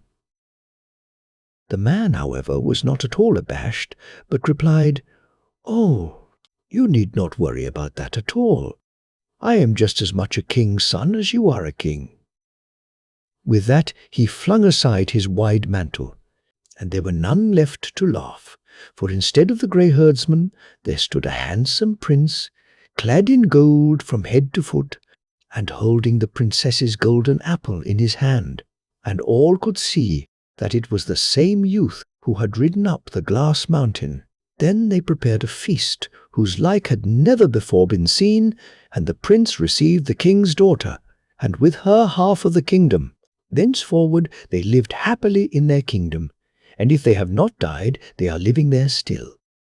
But nothing more was ever heard of the wild man, and that is the end. Queen. Once upon a time there was a poor, poor boy.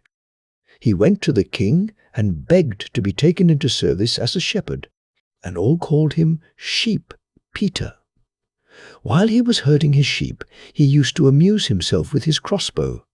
One day he saw a crane sitting in an oak tree, and wanted to shoot her. The crane, however, hopped down further and further, and at last settled in the lowest branches.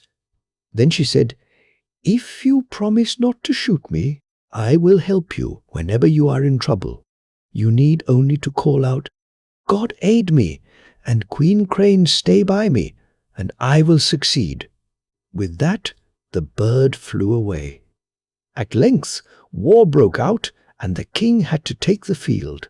Then Sheep Peter came to the king and asked whether he might not be allowed to go along to war. They gave him an old nag to ride, and he rode into a swamp along the highway, and there the horse died. So he sat down and clicked with his tongue, but the horse would not move, and the people who rode by had their sport with him, while the youth pretended to feel sad. When the people had all passed by, the youth went to the oak in which the Queen Crane dwelt. Here he was given a black steed, a suit of brazen armour, and a silver sword. Thus he rode to battle, and got there as quickly as he could wish. Then he said, "God aid me, and Queen Crane stay by me, and I will succeed." With that he killed all the enemy and rode away again. But the king thought that an angel had come to help him, and wanted to hold him back. The youth, however, rode quickly back to the oak, took off his armor, went down to the swamp, and once more began to click to his horse. When the people rode by, they laughed and said, "You were not along today, so you missed seeing how an angel came and killed all the enemy." And the youth pretended to feel sad, so sad. The following day, the king once more had to take the field, and sheep. Peter came to him and said he wanted to go along. So they gave him an old nag to ride, and he rode into a swamp beside the highway. Then he sat down and clicked with his tongue, but the horse would not move. When the people rode by, they had their sport with him. But the youth pretended to feel sad, so sad. When the people had gone by, he went to the oak in which the Queen Crane dwelt, and was given a white steed, a suit of silver armor, and a golden sword. Thus equipped, he rode to battle. When he arrived, he said, "God aid me, and Queen Crane, and I will succeed." But he had forgotten to say, "Stay by me," and so he was shot in the leg. But the king took out his handkerchief and tied up his leg. Then the youth said once more, "God aid me, and Queen Crane, stay by me, and I will succeed." And he slew all of the enemy. Then the king thought he was an angel from heaven and wanted to hold him. But the youth rode quickly to the oak, took off his armor, and then went down to his nag in the swamp and tried to get it to move while the soldiers were passing. They laughed and said, "You are not along today," and did not see how an angel came from heaven and killed all of the enemy. The youth pretended to be very sad. On the third day, all happened as before. The king took the field. The youth was given a wretched nag and rode it into a swamp beside the highway. Then he began to click with his tongue, but the nag would not go on, and the people who rode past laughed at him. He pretended to feel very sad, but when the people had passed, he went to the oak in which Queen Crane dwelt, and she gave him a red steed, a golden sword, and a golden suit of armor. Thus equipped, he rode to war, and all happened as before. He said, "God aid me, and Queen Crane stay by me, and I will succeed," and slew all the enemy. The king thought he was an angel from heaven, and wanted to hold him back by all means. But the youth rode quickly to the oak, took off his armor, and rode down to the swamp where he had his 3 nags. He hid the king's handkerchief, and when the people passed by, he was clicking with his tongue as usual. Now, the king had 3 princesses, and they were to be carried off by 3 mere women. So the king had it proclaimed that whoever could rescue them should receive one of them for a wife. When the day came on which the oldest princess was to be carried away, Peter received a steed, a suit of armor, and a sword from Queen Crane. With them he rode to the castle, fetched the princess, took her before him on his steed, and then lay down on the seashore to sleep. He had a dog with him as well, and while he slept, the princess wove her hair ribbon into his hair. Suddenly the mere woman appeared, and she awakened him and bade him mount his steed. Many people had been standing there, but when the mere woman appeared, they all took fright and climbed into tall trees. But the youth said, "God aid me, and Queen Crane stay by me, and I will succeed." And then he slew the mere woman. Thereupon he rode quickly back to Queen Crane, took off his armor, and herded his sheep again. But among the onlookers had been a nobleman who threatened the princess and forced her to say that he had rescued her, and from sheep. Peter, no one heard a word. On the following day the second princess was to be carried off. So Sheep Peter went to Queen Crane, who gave him a steed, a suit of armor, and a sword, and with them he rode to the castle and fetched the second princess. When they reached the seashore, the mere woman had not yet appeared. So the youth lay down to sleep and said to the princess, "Wake me when the mere woman comes, and if you cannot wake me, then tell my horse." With that he fell asleep, and meanwhile the princess wove a string of pearls into his hair. When the mere woman came, the princess tried to wake him, but he would not wake up at all, and so she told the horse to waken him. And the horse did wake him. The great lords, however, who were standing about, climbed into the trees out of pure fright when the mere woman appeared. The youth took the princess on his steed, cried, "God aid me!" and "Queen Crane, stay by me, and I will succeed." And with that he slew the mere woman. Then he rode quickly back to Queen Crane, took off his armour, and led his flock out to pasture. But among the onlookers had been a count who threatened the princess, and said he would thrust her through with his sword if she did not swear he had rescued her. The princess did so out of fear, but from Sheep Peter no one heard a word. On the third day the same thing happened. Sheep.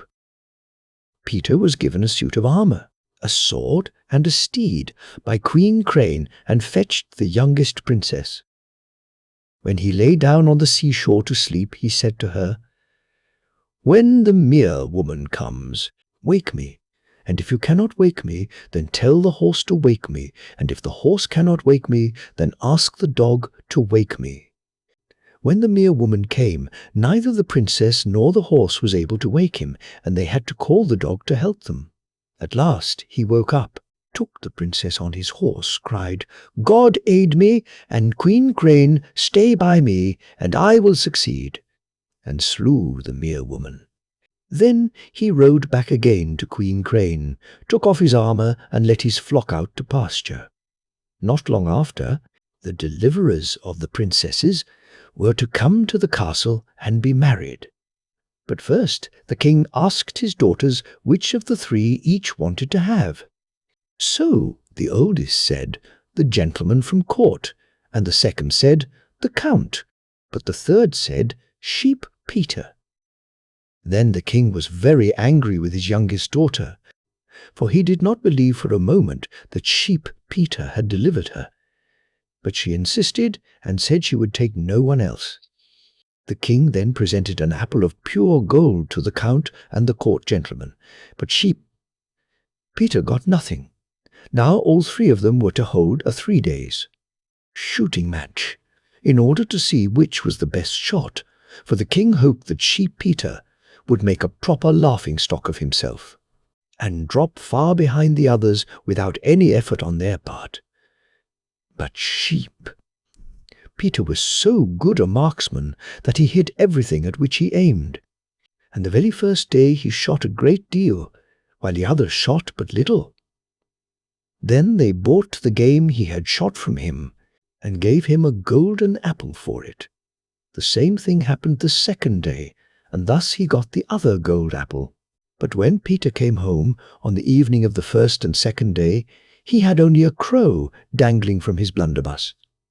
And when he met the king, he threw the crow to the ground and cried, "There is my whole bag." On the third day all went as before. Sheep Peter hit everything at which he aimed, but the others scored no hits. Then Sheep Peter promised them all he had bagged if they would let him write what he chose on their necks. They agreed to the bargain, and he wrote on the neck of each, "A thief and a rascal." Then all three went home, and again Peter had no more than a crow to show. At night all three of them slept together in one room. When they woke in the morning, the king came in to them, said good morning, and asked how they were. But he was much surprised to see that Sheep Peter was keeping them company. Then the youth said, "I was in the war, and slew all of the enemy." "Ah," said the king, "you did not do that. It was an angel from heaven, for you were sitting in the swamp." Then Sheep Peter drew out the king's handkerchief, and then the king recognized him. Then the herdsman said, "I also delivered the princesses." But the king would not believe that, and laughed at him. And then the youngest princess came along and told how it all had happened. And the youth took out the ribands of the other princesses, and the king had to believe that this too was true. Then Peter continued, "I also shot all the game." And again the king would not believe him and said, "Nonsense! Why, you never brought home anything of an evening but a wretched crow." Then Peter produced the golden apples. "I was given this one for the first day, and the other for the second." "And what did you get for the third?" asked the king. Then the shepherd showed him what he had written on the necks of the other suitors, and when the king saw that, he had to believe him, and so he really got the youngest princess, and with her half of the kingdom, and after the king's death, all of it. But the two sham heroes got nothing at all, and had only their trouble for their pains. Tales of the Trolls. A peasant from Djursagard, in the parish of Hanger, had gone to the forest the day before Christmas, and started out for home late in the evening. He had just about reached the Klinterberg when he heard someone call out, "Tell the malt swine to come home, for her child has fallen into the fire." When the peasant reached home, there stood his wife, who had been brewing the Yuletide ale, and she was complaining that though she brewed and brewed, it did not have the right flavour. Then he told her what had been shouted at him from the hill, and that very moment a troll witch, whom they had not noticed before, darted down from the stove and made off in a great hurry. And when they looked closer, they found that she had left behind a great kettle full of the best malt which she had gathered during the brewing, and that was the reason the poor woman had not been able to give her brew the right flavour. The kettle was large, made of ornamented metal, and was long preserved in Hanger. It was at length sold at auction in 1838, and melted down. In former days, when a child came into the world, his mother was known as a heathen, until she could take him to church to be christened, and it was not safe for her to leave the house unless she carried steel about her in some shape or form. Now once there was one of these heathen women in Norra Rid, in the parish of Hanger, who prepared lunch for the mowers and went out and called them in to eat. Then one of the mowers said to her, "I cannot come, for my sheaf is not yet bound." "I will bind it for you," said the woman. The mowers went in and ate, but saw no more of her. They went back into the field, and were about to take up their work again, but still neither saw nor heard her. They began to search and hunted for a number of days, but all in vain. Time passed till it was late in the fall. One day the weather was clear and sunny. To this very day there is a cotter's hut called Kusabo that stands on a hill named Kusas, and the cotter who lived there went to look for a horse. And there on the hillside he saw the woman sitting who had disappeared, and she was sewing. It was not far from Kusabo to Norra Rid, so he recognized her at once. He said, "Oh, you poor thing, and here you sit." "Yes," said she, "but you must never mention it to Lars. That was her husband, for I shall never return from this place. Even now I am only allowed to sit outside for a little while. Once upon a time, a girl was hunting for berries on Kusabo Mountain, and was taken into the hill. But she wept night and day, which disgruntled the trolls, and they let her out again. But just as they were letting her out, one of the trolls hit her such a blow on the back that she was humpbacked for the rest of her life. She herself used to tell how she had been kept in the hill. Sharko N Ins the Troll. Woman. In the old days there lived on a headland that juts out into the northwestern corner of Lake Rasval, in the neighbourhood of the Lund mining district, a charcoal burner named Nils, generally known as Charcoal Nils. He let a farmhand attend to his little plot of land, and he himself made his home in the forest, where he chopped wood in the summer and burned it to charcoal in the winter. Yet no matter how hard he struggled, His work was unblessed with reward, and no one ever spoke of him save as poor charcoal Nils. One day, when he was on the opposite shore of the lake, near the gloomy Hofberg, a strange woman came up to him and asked whether he needed someone to help him with his charcoal burning. "Yes, indeed," said he. "Help would be welcome." So she began to gather blocks of wood and tree trunks, more than charcoal Nils could have dragged together with his horse, and by noon there was enough wood for a new kiln. When evening came, she asked the charcoal burner whether he was satisfied with the day's work she had done, and if she were to come back the next day.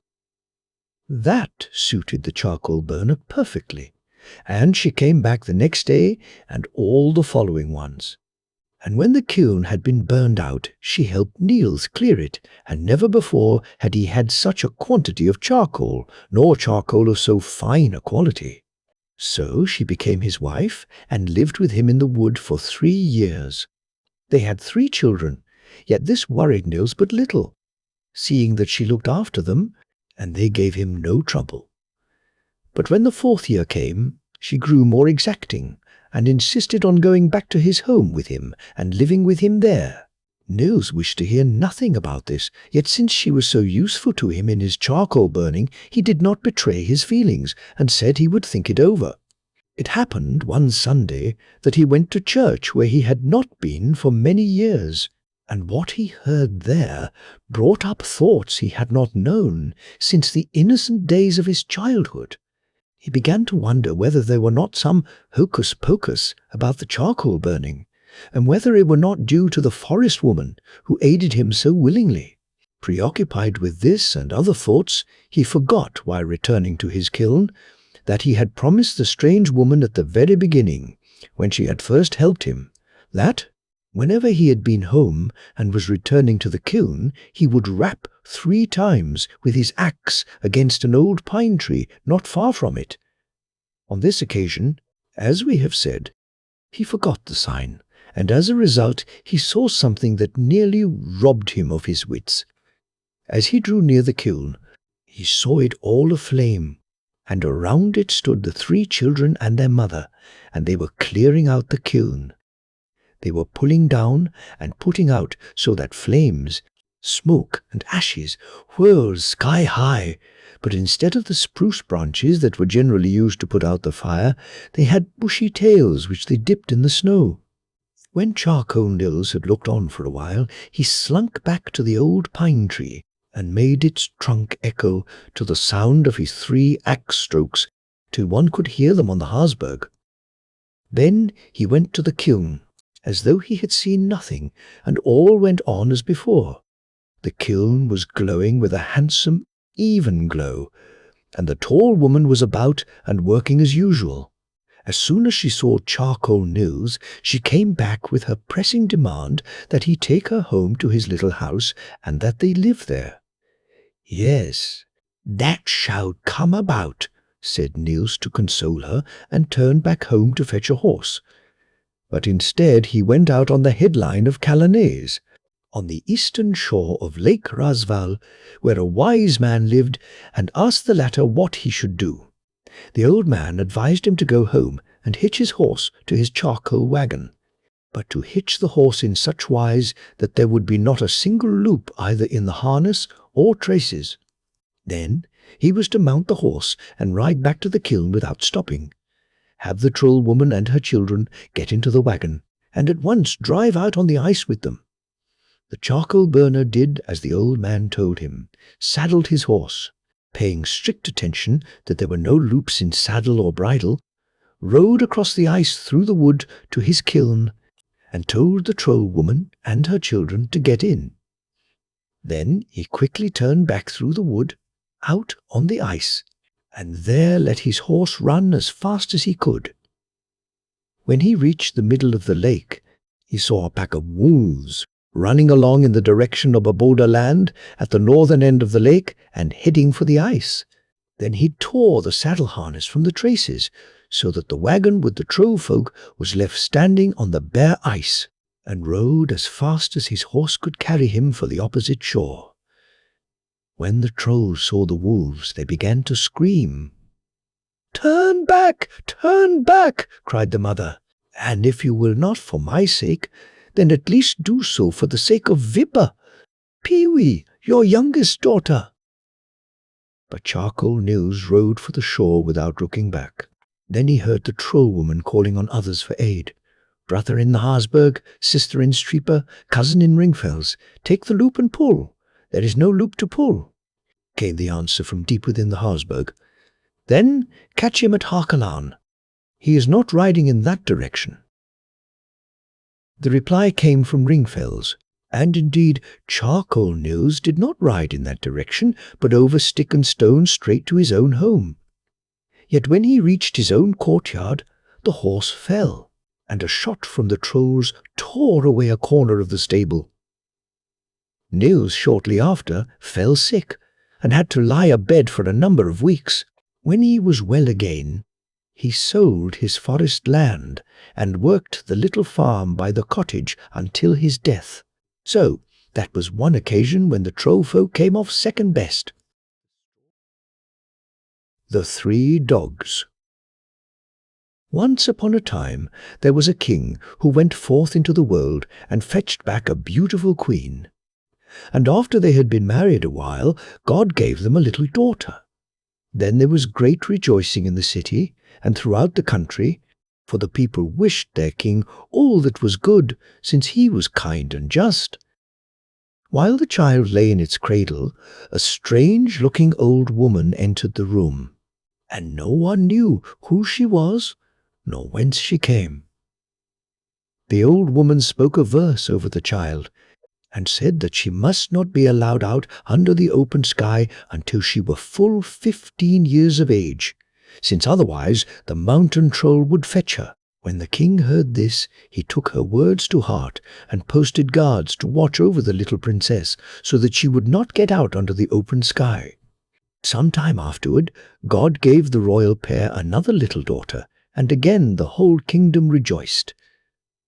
But the wise old woman once more put in an appearance, and warned the king not to let the princess out under the open sky until she were full 15 years of age.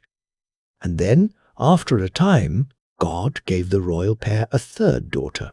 This time, too, the old woman appeared, and repeated what she had already twice said. Then the king was much grieved, for he loved his children above everything in the world. Therefore he gave strict orders that the 3 princesses were always to be kept beneath the roof of the castle, and that none were to dare transgress against this command. Now a long time passed, and the king's daughters grew up and became the most beautiful maidens of whom one has ever heard tell. Then war broke out, and the king, their father, had to leave them. One day, while he was away at war, the 3 princesses were sitting in the window and looking out, watching the sun shine on the little flowers in the garden, and they felt a great desire to play with the lovely flowers, and begged their guards to let them go into the garden for a little while. But this their guards would not allow, for they feared the king's anger. Yet the king's daughters pleaded so very sweetly that they could not deny their pleas, and they let them have their way. But the princesses did not have long to walk about, for no sooner were they beneath the open sky than a cloud came suddenly down and bore them off, and all attempts to regain possession of them were fruitless, though search was made in every direction. Then the whole kingdom mourned and grieved, and one may imagine that the king was anything but happy when he returned home and learned all that had happened. Yet what is done cannot be undone, and in the end they had to resign themselves to it. And since the king knew of no other way to help himself, he had proclaimed throughout the kingdom that whoever would deliver his 3 daughters out of the power of the mountain troll should have one of them for his bride, and with her half of the kingdom. When this became known in foreign lands, many youths set forth with horses and followers to seek the princesses. At the king's court were 2 princes who also went forth to see whether fortune would be kind to them. They armed themselves in the best possible way with coats of mail and costly weapons, and bragged and boasted that they would not return without having done what they set out to do. And now we will let the king's sons ride out over the world on their quest, while we turn to other people. Far, far out in the wild wood there lived a poor widow, who had an only son who drove his mother's pigs to pasture every day. And as he crossed the fields, he whittled himself a flute, and amused himself playing it. And he played so sweetly that he warmed the cockles of the hearts of all those who heard him. Now it chanced that the young swineherd once sat in the wood blowing his flute, while his 3 pigs were digging under the pine roots. And an old man came along, with a beard so long and so broad that it hung far below his girdle. The old man had a large, powerful dog with him. When the youth saw the great dog, he thought to himself, if a fellow had a dog like that to keep him company here in the wilderness, he might consider himself lucky. And when the old man noticed this, he began, "That is why I have come, for I want to exchange my dog for one of your pigs." The youth was at once willing and closed the bargain. He received the great dog and gave up the grey pig in place of it. Then the old man went his way, but as he left he said, "You have reason to be satisfied with our exchange, for that dog is not like other dogs. His name is Take Hold, and whatever you tell him to take hold of, he will seize, even though it were the grimmest of trolls." Thereupon they parted, and the youth thought that fortune had indeed favoured him. In the evening he called his dog and drove his pigs home. But when his old mother heard that he had given away the grey pig for a dog, she was angry beyond measure, and gave her son a good drubbing. The youth told her to calm herself, but all in vain. The longer it lasted, the more furious she became. Then, since he did not know what else to do, he called out to his dog, "Take hold!" At once the dog ran up, seized the old mother, and held her so tightly that she could not move. But otherwise he did her no harm, and now she had to promise her son to make the best of the matter, and then they were friends once more. The following day the youth went to the wood again with his dog and the 2 pigs. After a time he sat down and played his flute as usual, and the dog danced to his playing with such skill that it was nothing short of a miracle. And as he was sitting there, the old man with the grey beard came out of the wood again, and with him another dog, no smaller than the first. When the youth saw the handsome beast, he thought to himself, if a fellow had that dog to keep him company here, where it is so lonely, he need have no fear. When the old man noticed this, he began, "That is why I have come, for I want to exchange my dog for one of your pigs." The youth did not lose any time, but agreed to close the bargain. He received the great dog and gave up one of his pigs in place of it. Then the old man went his way, yet before he left he added, "You have reason to be well satisfied with your purchase, for this dog is not like the other dogs. His name is Tear, and if you give him something to tear, he will tear it to pieces, even though it were the grimmest of trolls." Then they parted, but the youth was happy in the idea that he had made a capital exchange, although he knew that his old mother would not be content with it. And when evening came, and the youth went home, his old mother was no less angry than she had been before, but this time she did not venture to beat her son, because she was afraid of the great dogs. Yet, as is usual, when women have scolded long enough, they stop of their own accord, and that is what happened in this case. The youth and his mother made peace with each other, though the mother thought to herself that the damage done could not well be repaired. On the 3rd day, the youth went into the wood again with his pig and 2 dogs. He felt very happy, seated himself on a tree stump, and played his flute as usual. And the dogs danced to his playing with such skill that it was a pleasure to watch them. As the youth was sitting there in peace and quiet, the old grey beard once more came out of the wood. This time he had a 3rd dog with him, who was as large as both the others together. When the youth saw the handsome animal, he could not help but think, if a fellow had this dog to keep him company in the wilderness, he would have no cause for complaint. The old man at once began, "That is why I have come, in order to sell my dog, for I can see you would like to have him." The youth was at once willing and agreed to close the bargain. So he received the great dog and gave up his last pig in place of it. Then the old man went his way. Yet before he went, he said, "You will be satisfied with your exchange, for this dog is not like other dogs. His name is Hark, and his hearing is so keen that he hears everything that happens, though it be happening many miles away. He even hears the grass and the trees grow." Then they parted in the friendliest spirit, but the youth was happy in the thought that now he need fear nothing in the world. And then when evening came on, and the swineherd went home, his mother was very sad to think that her son had sold all they possessed. But the youth told her to be of good courage, since he would see to it that they did not suffer want. And when he spoke to her in such a cheerful manner, she grew content again, and decided that he had spoken in wise and manly fashion.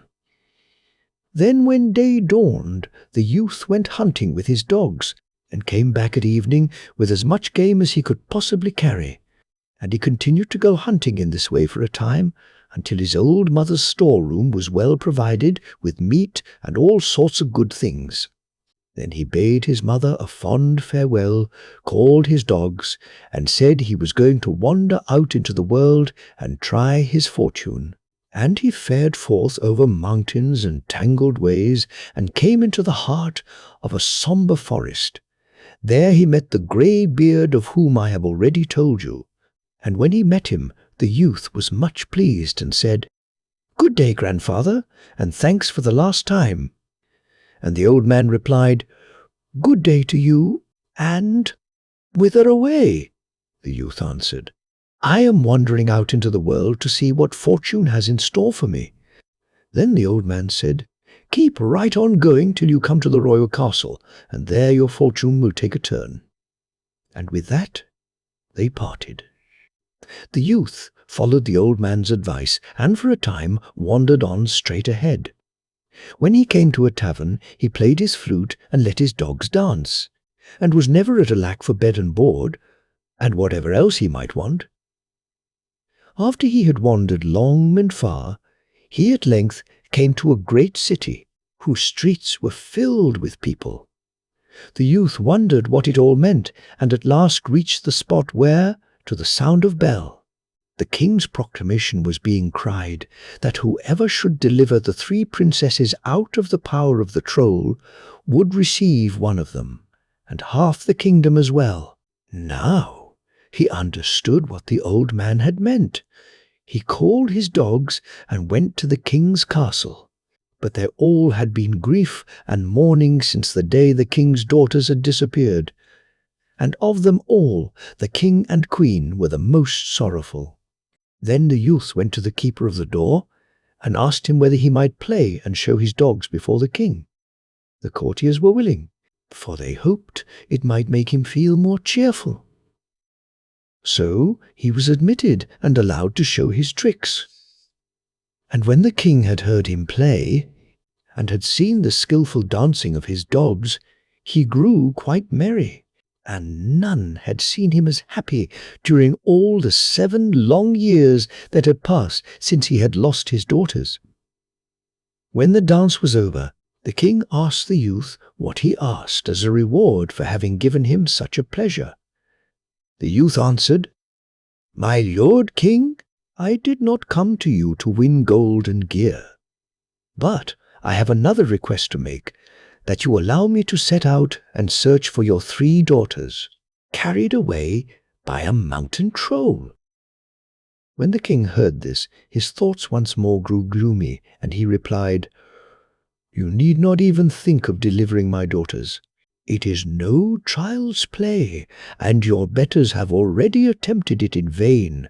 Yet should it really come to pass that you deliver one of the princesses, you may be sure that I will not break my word." So he took leave of the king and set forth, and he decided to take no rest until he had found what he sought. Now he passed through many broad kingdoms without meeting with any special adventures, and wherever he went his dogs followed him. "Hark!" ran along and listened for anything worth hearing to be heard around them. "Take hold!" carried his master's knapsack, and tear. Who was the strongest, carried his master when the latter was weary. One day Hark came running up hastily and told his master that he had gone to a high mountain, and had heard the king's daughter, who sat within it and span, and that the troll was not at home. This greatly pleased the youth, and he hurried toward the mountain together with his 3 dogs. When they got there, Hark said, "There is no time to lose. The troll is only 10 miles away, and I can already hear the golden horseshoes of his steed ringing on the stones." The youth now ordered his dogs to break down the door into the mountain, and they did.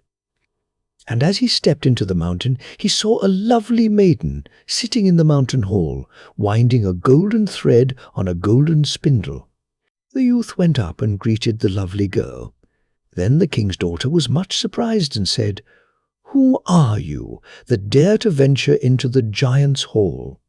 During all the 7 long years I have been sitting here in the mountain, I have never yet seen a human being."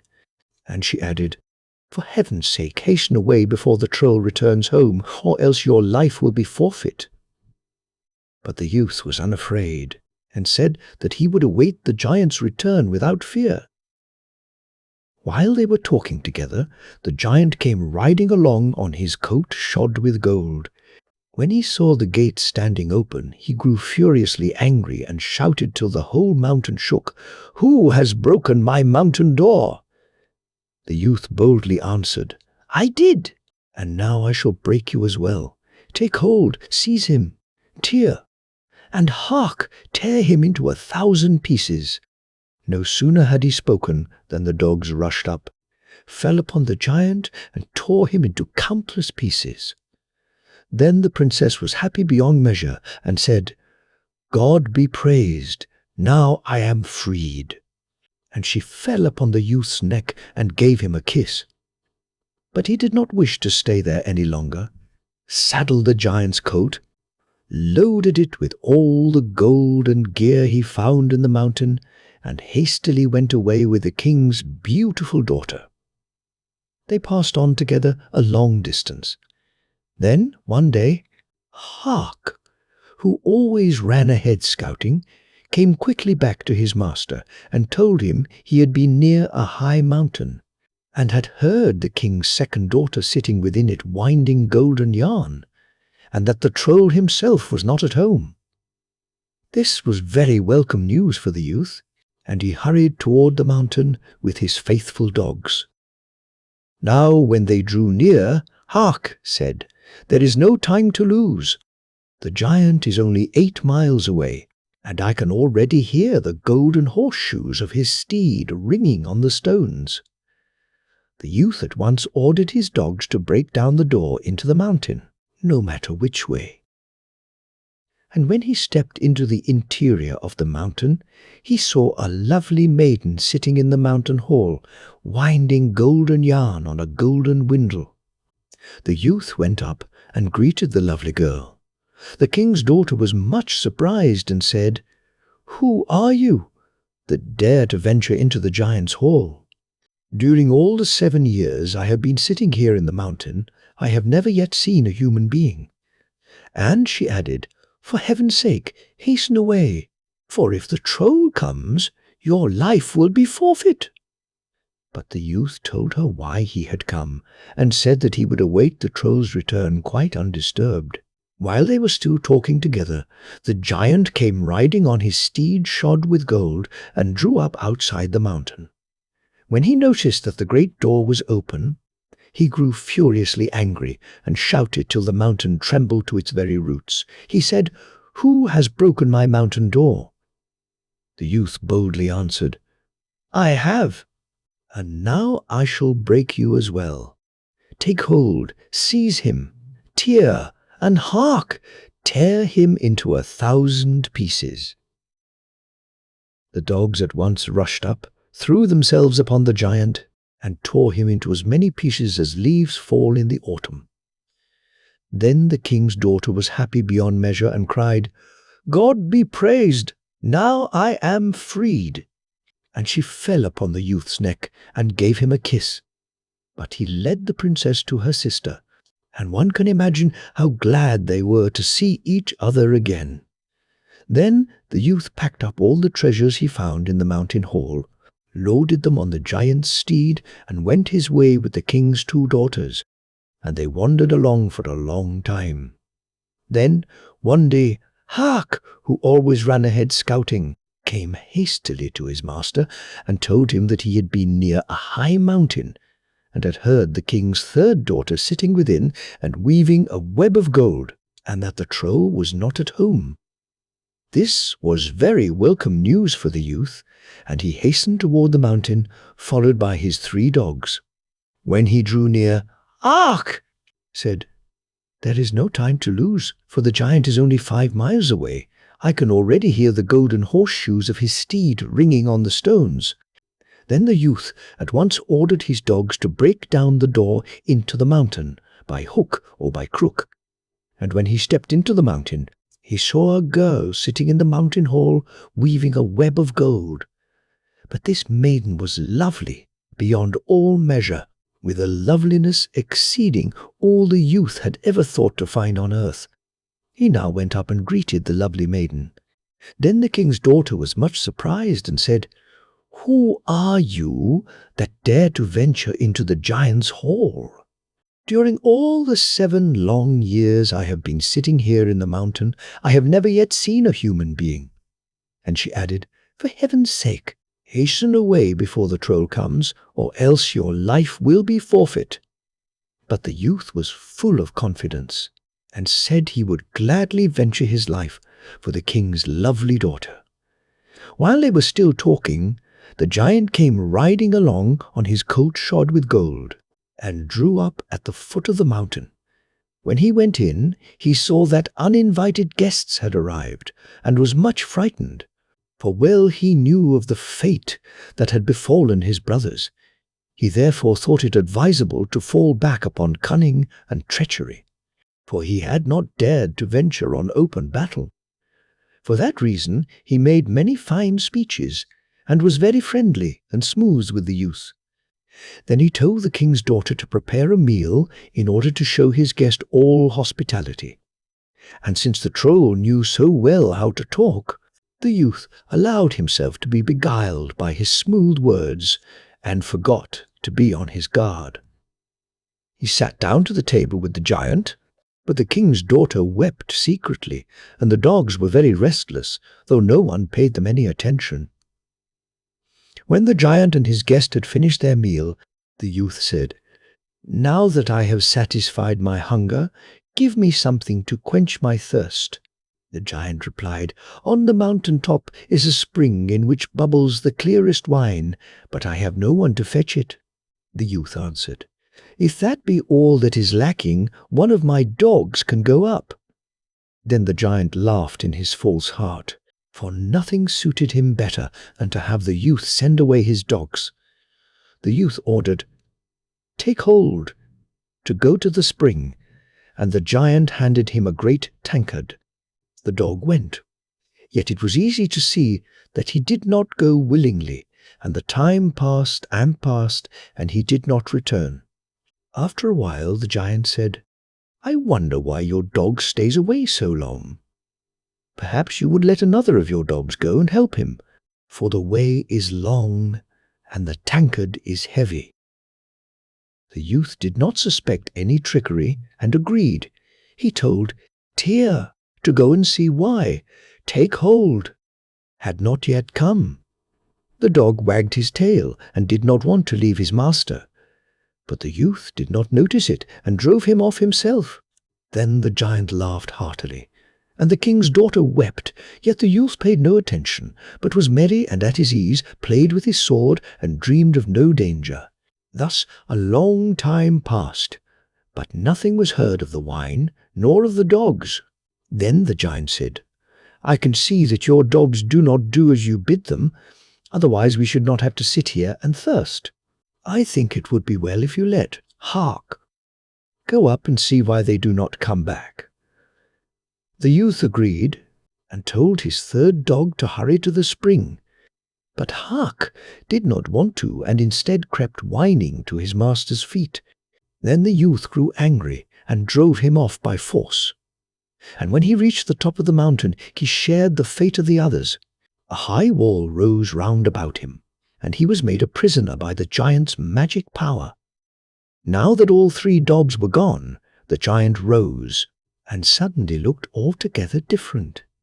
He took down a long sword from the wall and said, "Now I will do what my brothers did not do, and you must die at once, for you are in my power." Then the youth was frightened, and he regretted he had allowed his dogs to leave him. He said, "I do not ask for my life, since in any event the time will come when I must die. But I would like to repeat the Lord's Prayer and play a psalm on my flute, for such is the custom in my country." The giant granted his prayer, but said that he would not wait long. So the youth kneeled and began to blow his flute till it sounded over hill and dale. And that very moment the magic wall was broken, and the dogs were freed. They came rushing on like the storm wind, and fell upon the mountain troll. The youth at once rose and said, "Take hold, seize him, tear, and hark, tear him into 1,000 pieces." Then the dogs flung themselves on the giant and tore him into countless pieces. Then the youth took all the treasures that lay in the mountain, hitched the giant's horses to a gilded wagon, and drove off as fast as he could. Now when the king's daughters met again, there was great joy, as may well be imagined, and all thanked the youth for delivering them out of the power of the mountain trolls. But the youth fell deeply in love with the youngest princess, and they promised to be true to each other. So the king's daughters passed on their way with music and merriment of every kind, and the youth served them with all the honour and courtesy due maidens of gentle birth. And while they were under way, the princesses toyed with the youth's hair, and each tied her golden ring in his locks for remembrance. One day, while they were still under way, they met 2 wanderers who were travelling the same road. The clothes of the 2 strangers were torn, and their feet were sore, and their whole appearance showed that they had a long journey behind them. The youth stopped his wagon and asked them who they were and whence they came. The strangers answered that they were 2 princes and had gone forth to search for the 3 maidens in the mountain. But fortune had not favoured them, and now they had to return home more like journeymen than king's sons. When the youth heard this, he felt sorry for the 2 wanderers, and asked whether they would like to ride with him in his handsome wagon. The princes thanked him profusely for his offer. They drove on together, and came to the kingdom over which the father of the princesses reigned. Now, when the princes learned that the youth had delivered the king's 3 daughters, a great jealousy took possession of them, and they thought of how badly they had fared in their own venture. And they took counsel together as to how they might get the better of the youth, and win power and glory for themselves. But they hid their evil plot till a favourable opportunity offered for carrying it out. Then they suddenly threw themselves on their comrade, seized him by the throat and strangled him, and then they threatened to kill the princesses if they did not swear to keep silence. And since the king's daughters were in the power of the princes, they did not dare say no.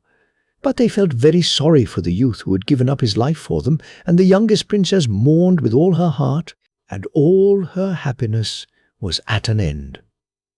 After this great wrong, the princes drove to the royal castle, and one may well imagine how happy the king was to get back his 3 daughters. In the meantime, the poor youth lay like dead off in a gorge in the forest. Yet he was not quite dead, and his faithful dogs lay about him, kept him warm, and licked his wounds. And they did not stop until their master came back to life again.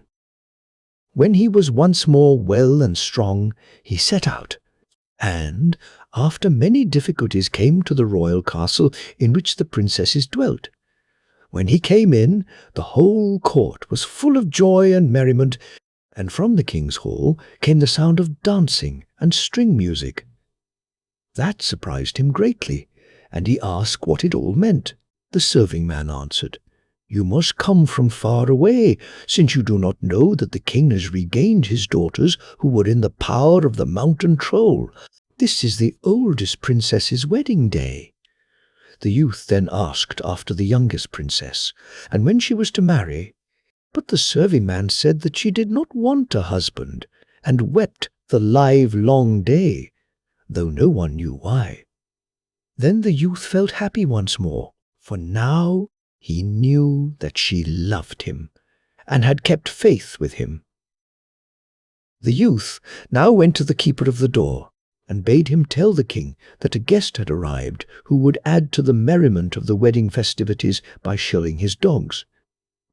This was to the king's liking, and he ordered that the stranger receive the best possible treatment.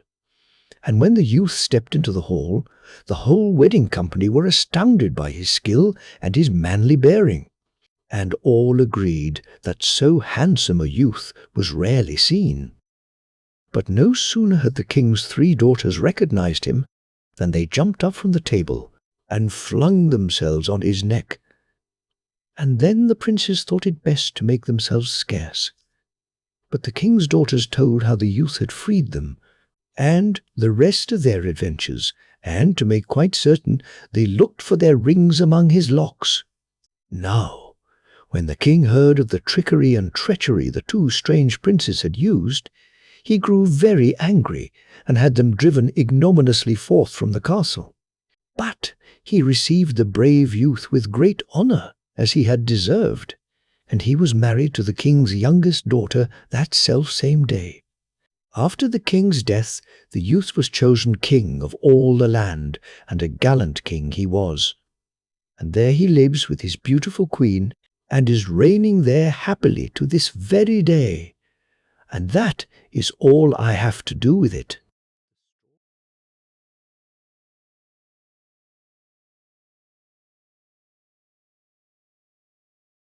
Once upon a time there was a peasant who led his cow to pasture in the spring and prayed God to have her in his care. The evil one was sitting in a bush, heard him, and said to himself, "When things turn out well, they thank God for it, but if anything goes wrong, then I am always to blame." A few days later, the cow strayed into a swamp, and when the peasant came and saw her, he said, "Look at that! The devil has had his finger in the pie again." "Just what I might have expected," thought the devil in his bush. Then the peasant went off to fetch people to help drag the cow out. But in the meantime, the devil slipped from his bush and helped out the cow, for he thought, "Now he will have something to thank me for too." But when the peasant came back and saw the cow on dry land, he said, "Thank God." How Smaland and Schonen came to be. The Smalanders declare, at the time when our Lord created the earth, he made a level and fruitful stretch of land, and that was Schonen. But the devil had been busy in the meantime, and had created Smaland, a barren region consisting mainly of hills and swamps. When our Lord saw it, it looked very hopeless to him, and he strewed the bits of earth that remained in his apron out over it, and created the Smalanders. They turned out to be a fine race of men, handsome and strong and able to take care of themselves in any situation. It is said to this very day that if you take a Smalander and set him down on a rock in the sea, he will still manage to save himself. But in the meantime, the devil had been down in Schonen and had created the people who live there, and that is why they are so slow, boastful, and servile. But the people of Schonen say, once as our Lord and St. Peter were walking together, they heard a terrible commotion in a forest. "Go see what is happening there," said our Lord. St. Peter went, and there was the devil and a Smalander, who were pummeling each other with might and main. St. Peter tried to separate them, but they paid no attention to him. So he took his sword and chopped off both their heads. And he told our Lord what he had seen and done. "No, that was not well done," the latter replied. "Go and put back their heads where they were, and touch the wounds with your sword, and both will come to life again." Sain, Peter did so, but he exchanged heads. Since that time, the Smalanders all have a bit of the devil about them, and those who know the devil will tell you that he is more or less like the Smalanders. The Evil One and Kitta Grau. One day the devil met Kitta Grau. "Where have you been, old man?" asked Kitta Grau, for she recognized him.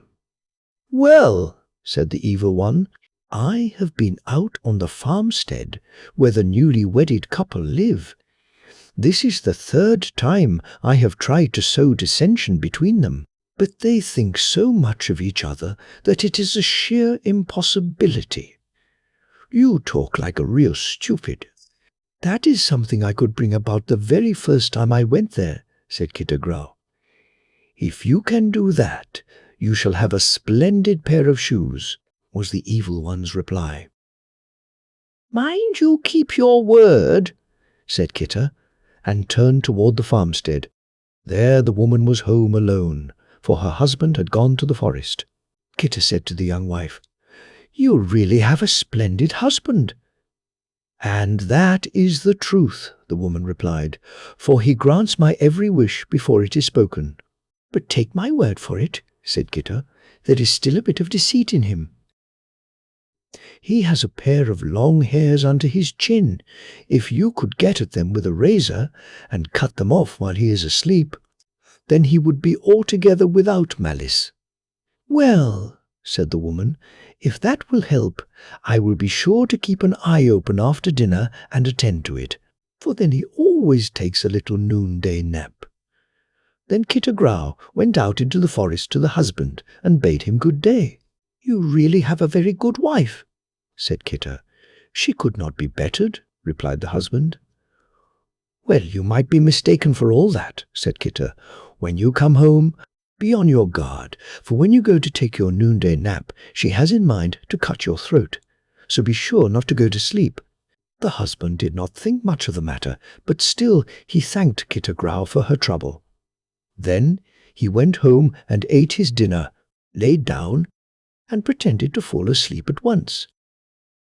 Thereupon his wife went to his shaving kit, took out his razor, went softly up to him, and took hold of his chin with her hand. Up flew the man. "Do you want to murder me?" he cried, and gave his wife such a thump that she measured her full length on the floor. And from that day forward there was no peace in the house. Now Kitta Grau was to receive her reward from the Evil One, but he was so afraid of her that he did not venture to give her the shoes until he stood on one side of a stream while she stood on the other, and then he passed them over to her on a long pole. "You are ever so much worse than I am," he told Kitta Grau. The black man had made a bargain with a merchant. He had promised him that all goods which he might buy he should sell again within 3 weeks, time at a handsome profit. But if he had prospered, after 7 years had passed, he was to be the devil's own. And he did prosper, for no matter what manner of old trash the merchant bought, and if it were no more than an old worn-out fur coat, he was always able to sell it again, and always at a profit. Kitta Grau came into his shop and showed him the handsome shoes the Evil One had given her. So the merchant said, "May heaven keep me from him. He will surely fetch me when the time comes, for I have made a pact with him, and I have been unable to buy anything without selling it again in 3 weeks' time." Then Grau said, "Buy me, for I am sure no one will buy me from you." And that is what the merchant did. He bought Kitta, had her disrobe and cover herself with tar, and roll in a pile of feathers. Then he put her in a glass cage as though she were a bird. Now the first week went by, and the second week went by, and the third week went by, and no one appeared who wanted to buy the curious bird. And then, in due time, came the evil one, and wanted to fetch his merchant. "Have patience," said the merchant. "I still have something I have bought, but have not been able to sell again in 3 weeks' time." "That is something I'd like to see," said the black man. Then the merchant showed him Grau sitting in her glass cage. But no sooner had the evil one seen the handsome bird than he cried, "Oh, I see. It is you, Grau. No one who knows you would buy you." And with that he hurried on his way. Thus Grau could help do evil and help do good.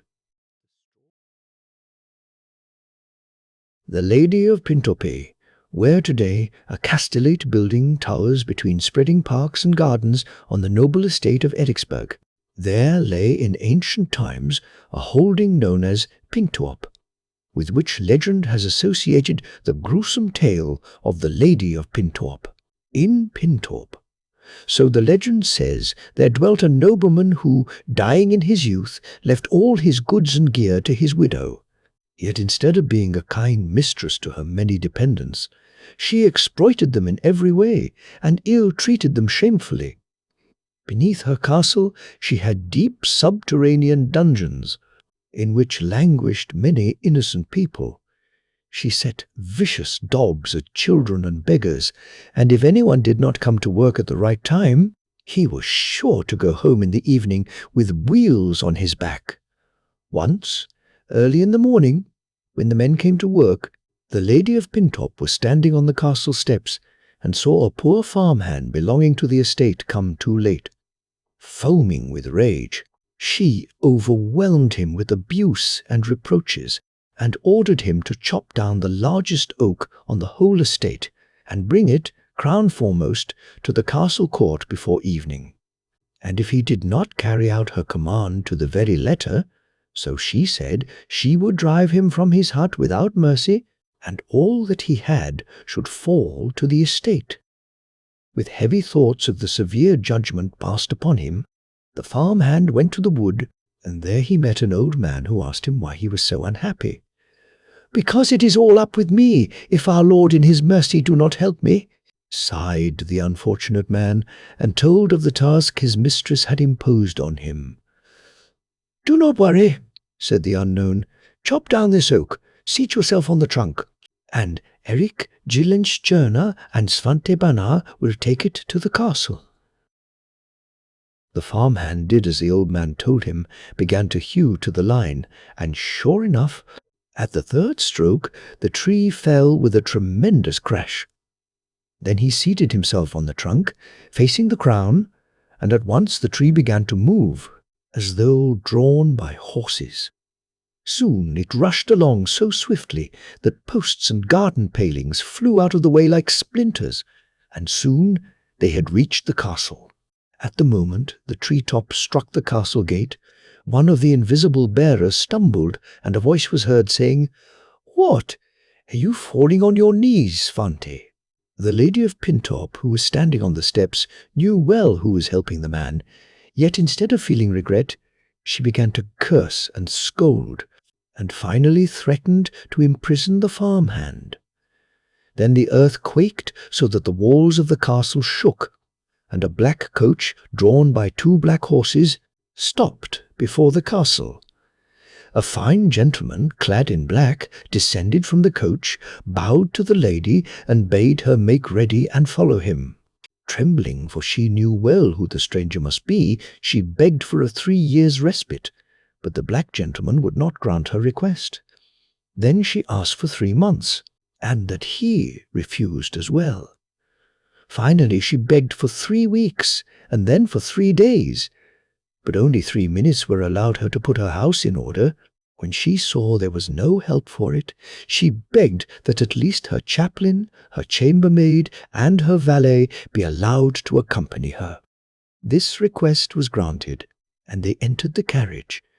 The horses at once started off, and the carriage drove away so swiftly that the people at the castle saw no more than a black streak. When the woman and her companions had thus driven a while, they came to a splendid castle, and the gentleman in black led them up the steps. Above, in the great hall, the woman laid off her costly garments and put on a coarse coat and wooden shoes. Then he combed her hair 3 times till she could no longer bear it, and danced with her 3 times until she was exhausted. After the first dance, the lady begged to be allowed to give her golden ring to her valet, and it burned his finger like fire. After the second dance, she gave her chambermaid her bunch of keys, and that seared the girl's hand like red-hot iron. But after the third dance, a trapdoor opened in the floor, and the lady disappeared in a cloud of smoke and flame. The chaplain, who was standing nearest her, looked down curiously into the opening into which his mistress had sunk, and a spark shot up from the depths and flew into his eye, so that he was blind in one eye for the rest of his life. When it was all over, the black gentleman allowed the servitors to drive home again, but expressly forbade them to look around. They hastily entered the coach. The road was broad and even, and the horses ran rapidly. But when they had gone a while, the chambermaid could no longer control her curiosity, and looked around. That very minute, horses, coach, and the road itself were gone. The travellers found themselves in a wild forest, and it cost them 3 years to get out again and make their way back to Pintorp.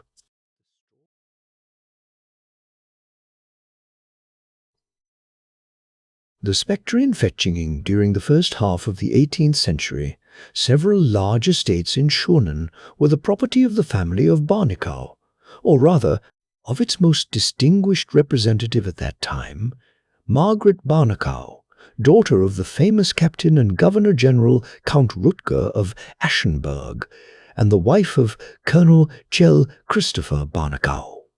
A widow at 29, she herself took over the management of her large properties and gave therein evidence of invincible courage, an inexhaustible capacity for work, and a tireless solicitude for all her many dependents and servitors. While travelling about her estates, Madame Margaret one evening came to the tavern in Fjelkinge, and was quartered for the night in a room that had the name of being haunted. Some years before, a traveller had lain in the same room and presumably had been murdered. At any rate, the man himself and all his belongings had disappeared without leaving a trace, and the mystery had never been explained. Since that time, the room had been haunted, and those who knew about it preferred to travel a post station further in the dark, rather than pass the night in the room in question. But Margaret Barnekow did not do so. She had already shown greater courage in greater contingencies, and chose this particular room to sleep in without any fear. She let the lamp burn and fell asleep after she had said her evening prayer. On the stroke of 12 she awoke, just as some planks were raised in the floor, and up rose a bleeding phantom whose head, split wide open, hung down on his shoulder. "Noble lady," whispered the spectre, "prepare a grave in consecrated earth for a murdered man, and deliver his murderer to the judgment which is his due." God-fearing and unafraid, Madame Margaret beckoned the phantom nearer, and he told her he had already addressed the same prayer to various other people, but that none had had the courage to grant it. Then Madame Margaret drew a gold ring from her finger, laid it on the gaping wound, and tied up the head of the murdered man with her kerchief. With a glance of unspeakable gratitude he told her the murderer's name, and disappeared beneath the floor without a sound. The following morning, Madam Margaret sent for the sheriff of the district to come to the tavern with some of his people, informed him of what had happened to her during the night, and ordered those present to tear up the floor. And there they found, buried in the earth, the remains of a body and, in a wound in its head, the Countess's ring, and tied about its head her kerchief. One of the bystanders grew pale at the sight, and fell senseless to the ground. When he came to his senses, he confessed that he had murdered the traveller and robbed him of his belongings. He was condemned to death for his crime, and the body of the murdered man was buried in the village churchyard. The ring, of peculiar shape, and its setting bearing a large grey stone, is still preserved in the Barnacle family, and magic virtues in cases of sickness, fire, and other misfortunes are ascribed to it.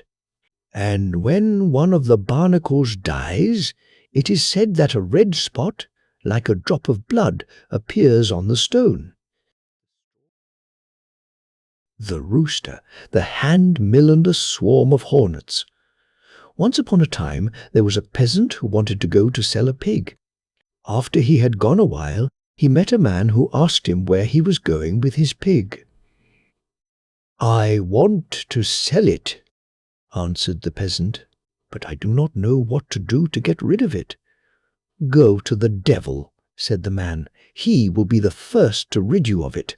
So the peasant kept on along the broad highway.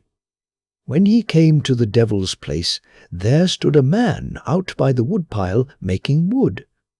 The peasant went to him and asked whether he could tell him if they wanted to buy a pig in the devil's place. "I'll go in and ask," said the man, "if you will make wood in my stead while I am gone." "Yes, I will do that gladly," said the peasant, took the axe, stood at the woodpile, and began to make wood. And he worked and worked until evening came, but the man did not return to tell him whether they would or would not buy a pig in the devil's place. At length another man came that way, and the peasant asked him whether he would make wood in his stead, for it was impossible to lay down the axe unless another took it up and went on working.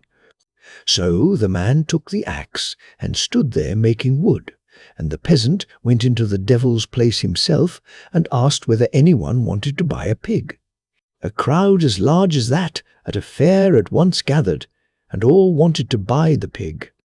Then the peasant thought, "Whoever pays the most gets it."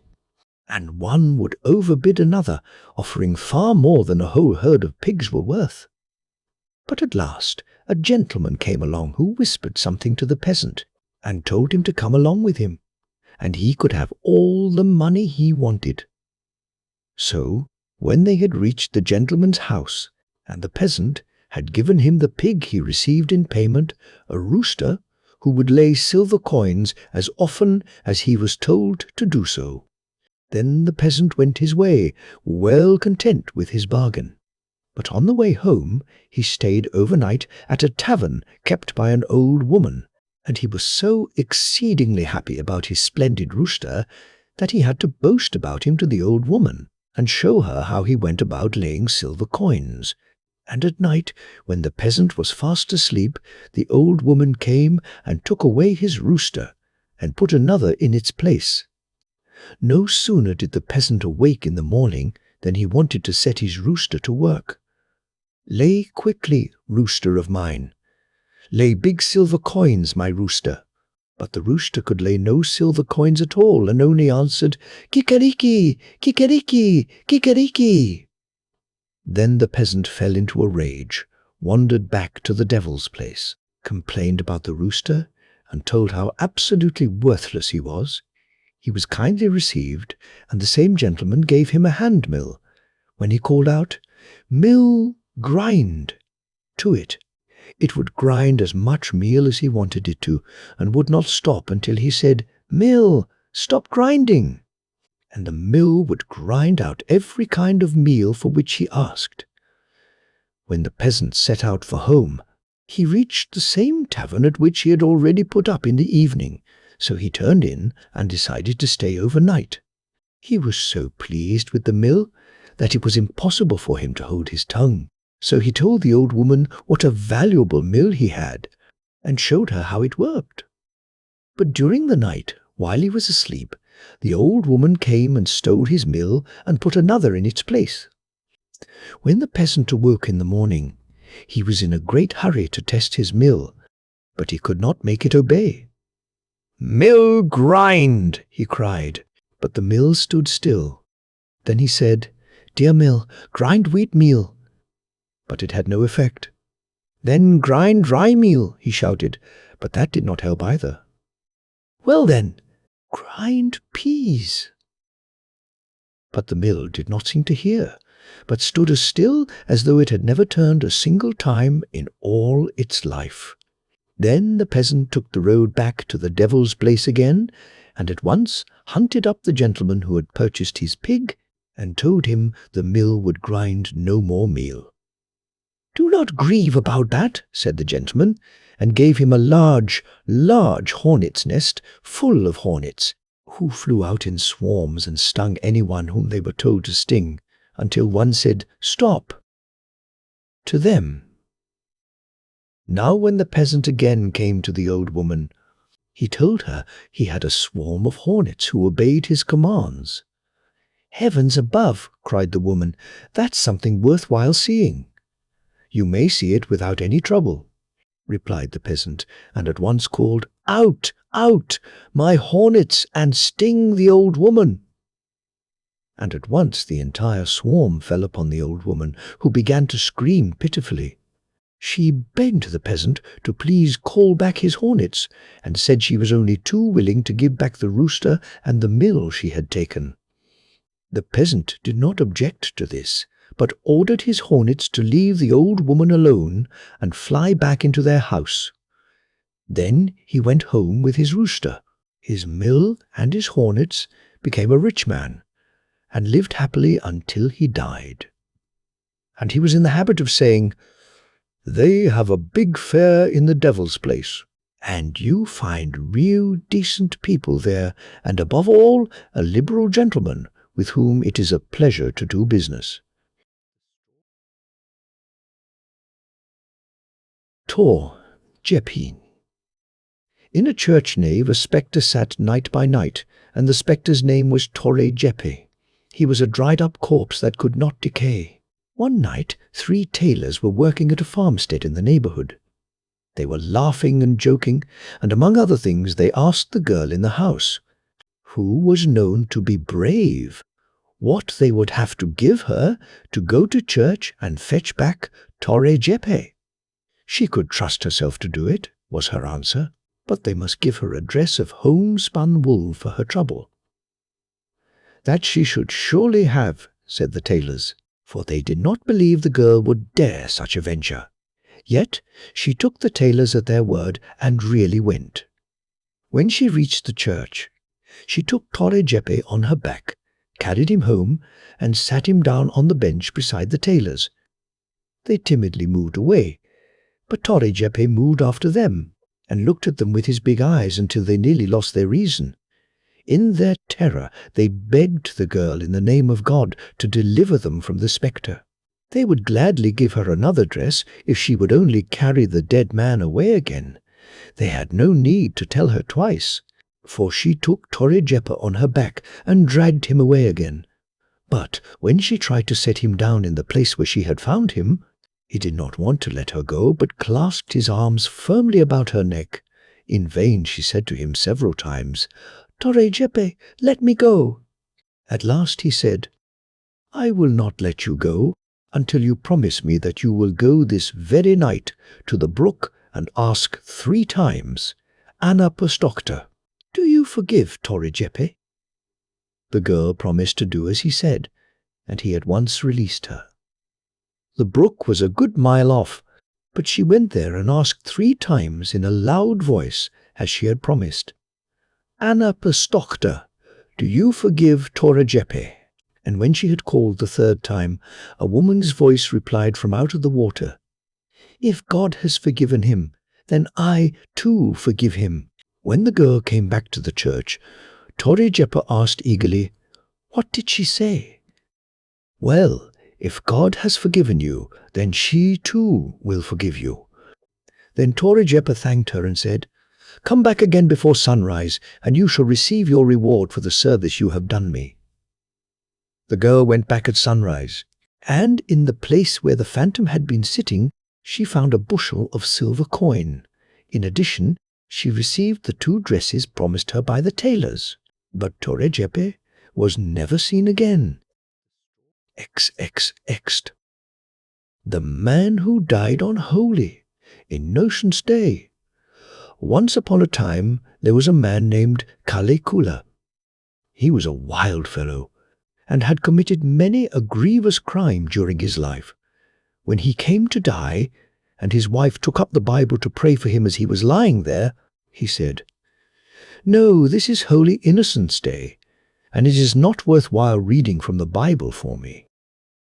You had better go into the kitchen instead and bake waffles. I shall die this very day, and then you must lay a bundle of waffles in my coffin." The woman went into the kitchen and baked the waffles, but when she came back to him again, he was dead. So Caligula was laid in the coffin with a bundle of waffles beside him. Then he came to the gates of paradise with his little bundle of waffles under his arm and knocked. But St. Peter said to him, "You have no business here, with all the crimes you have committed." "Yes, that may well be so, but I died on Holy Innocents' Day," said Caligula, "so at least I may look in and see the innocent children." St. Peter could not refuse him, and opened the door a little way. Caligula took advantage of the moment and cried, "Come, you little holy innocents, you shall have waffles." And as they had not been given any waffles in paradise, they all came rushing up, so that the door flew wide open, and then Caligula crept in. But St. Peter went to our Lord, told him what had happened, and asked what was to be done. "The best thing is to let your lawyer attend to it," said our Lord, "because lawyers usually know all about evicting people." St. Peter searched everywhere, but could not find a lawyer. Then he went back to our Lord and reported to him that it was impossible to find a single lawyer in all paradise, and Caligula was allowed to remain where he was.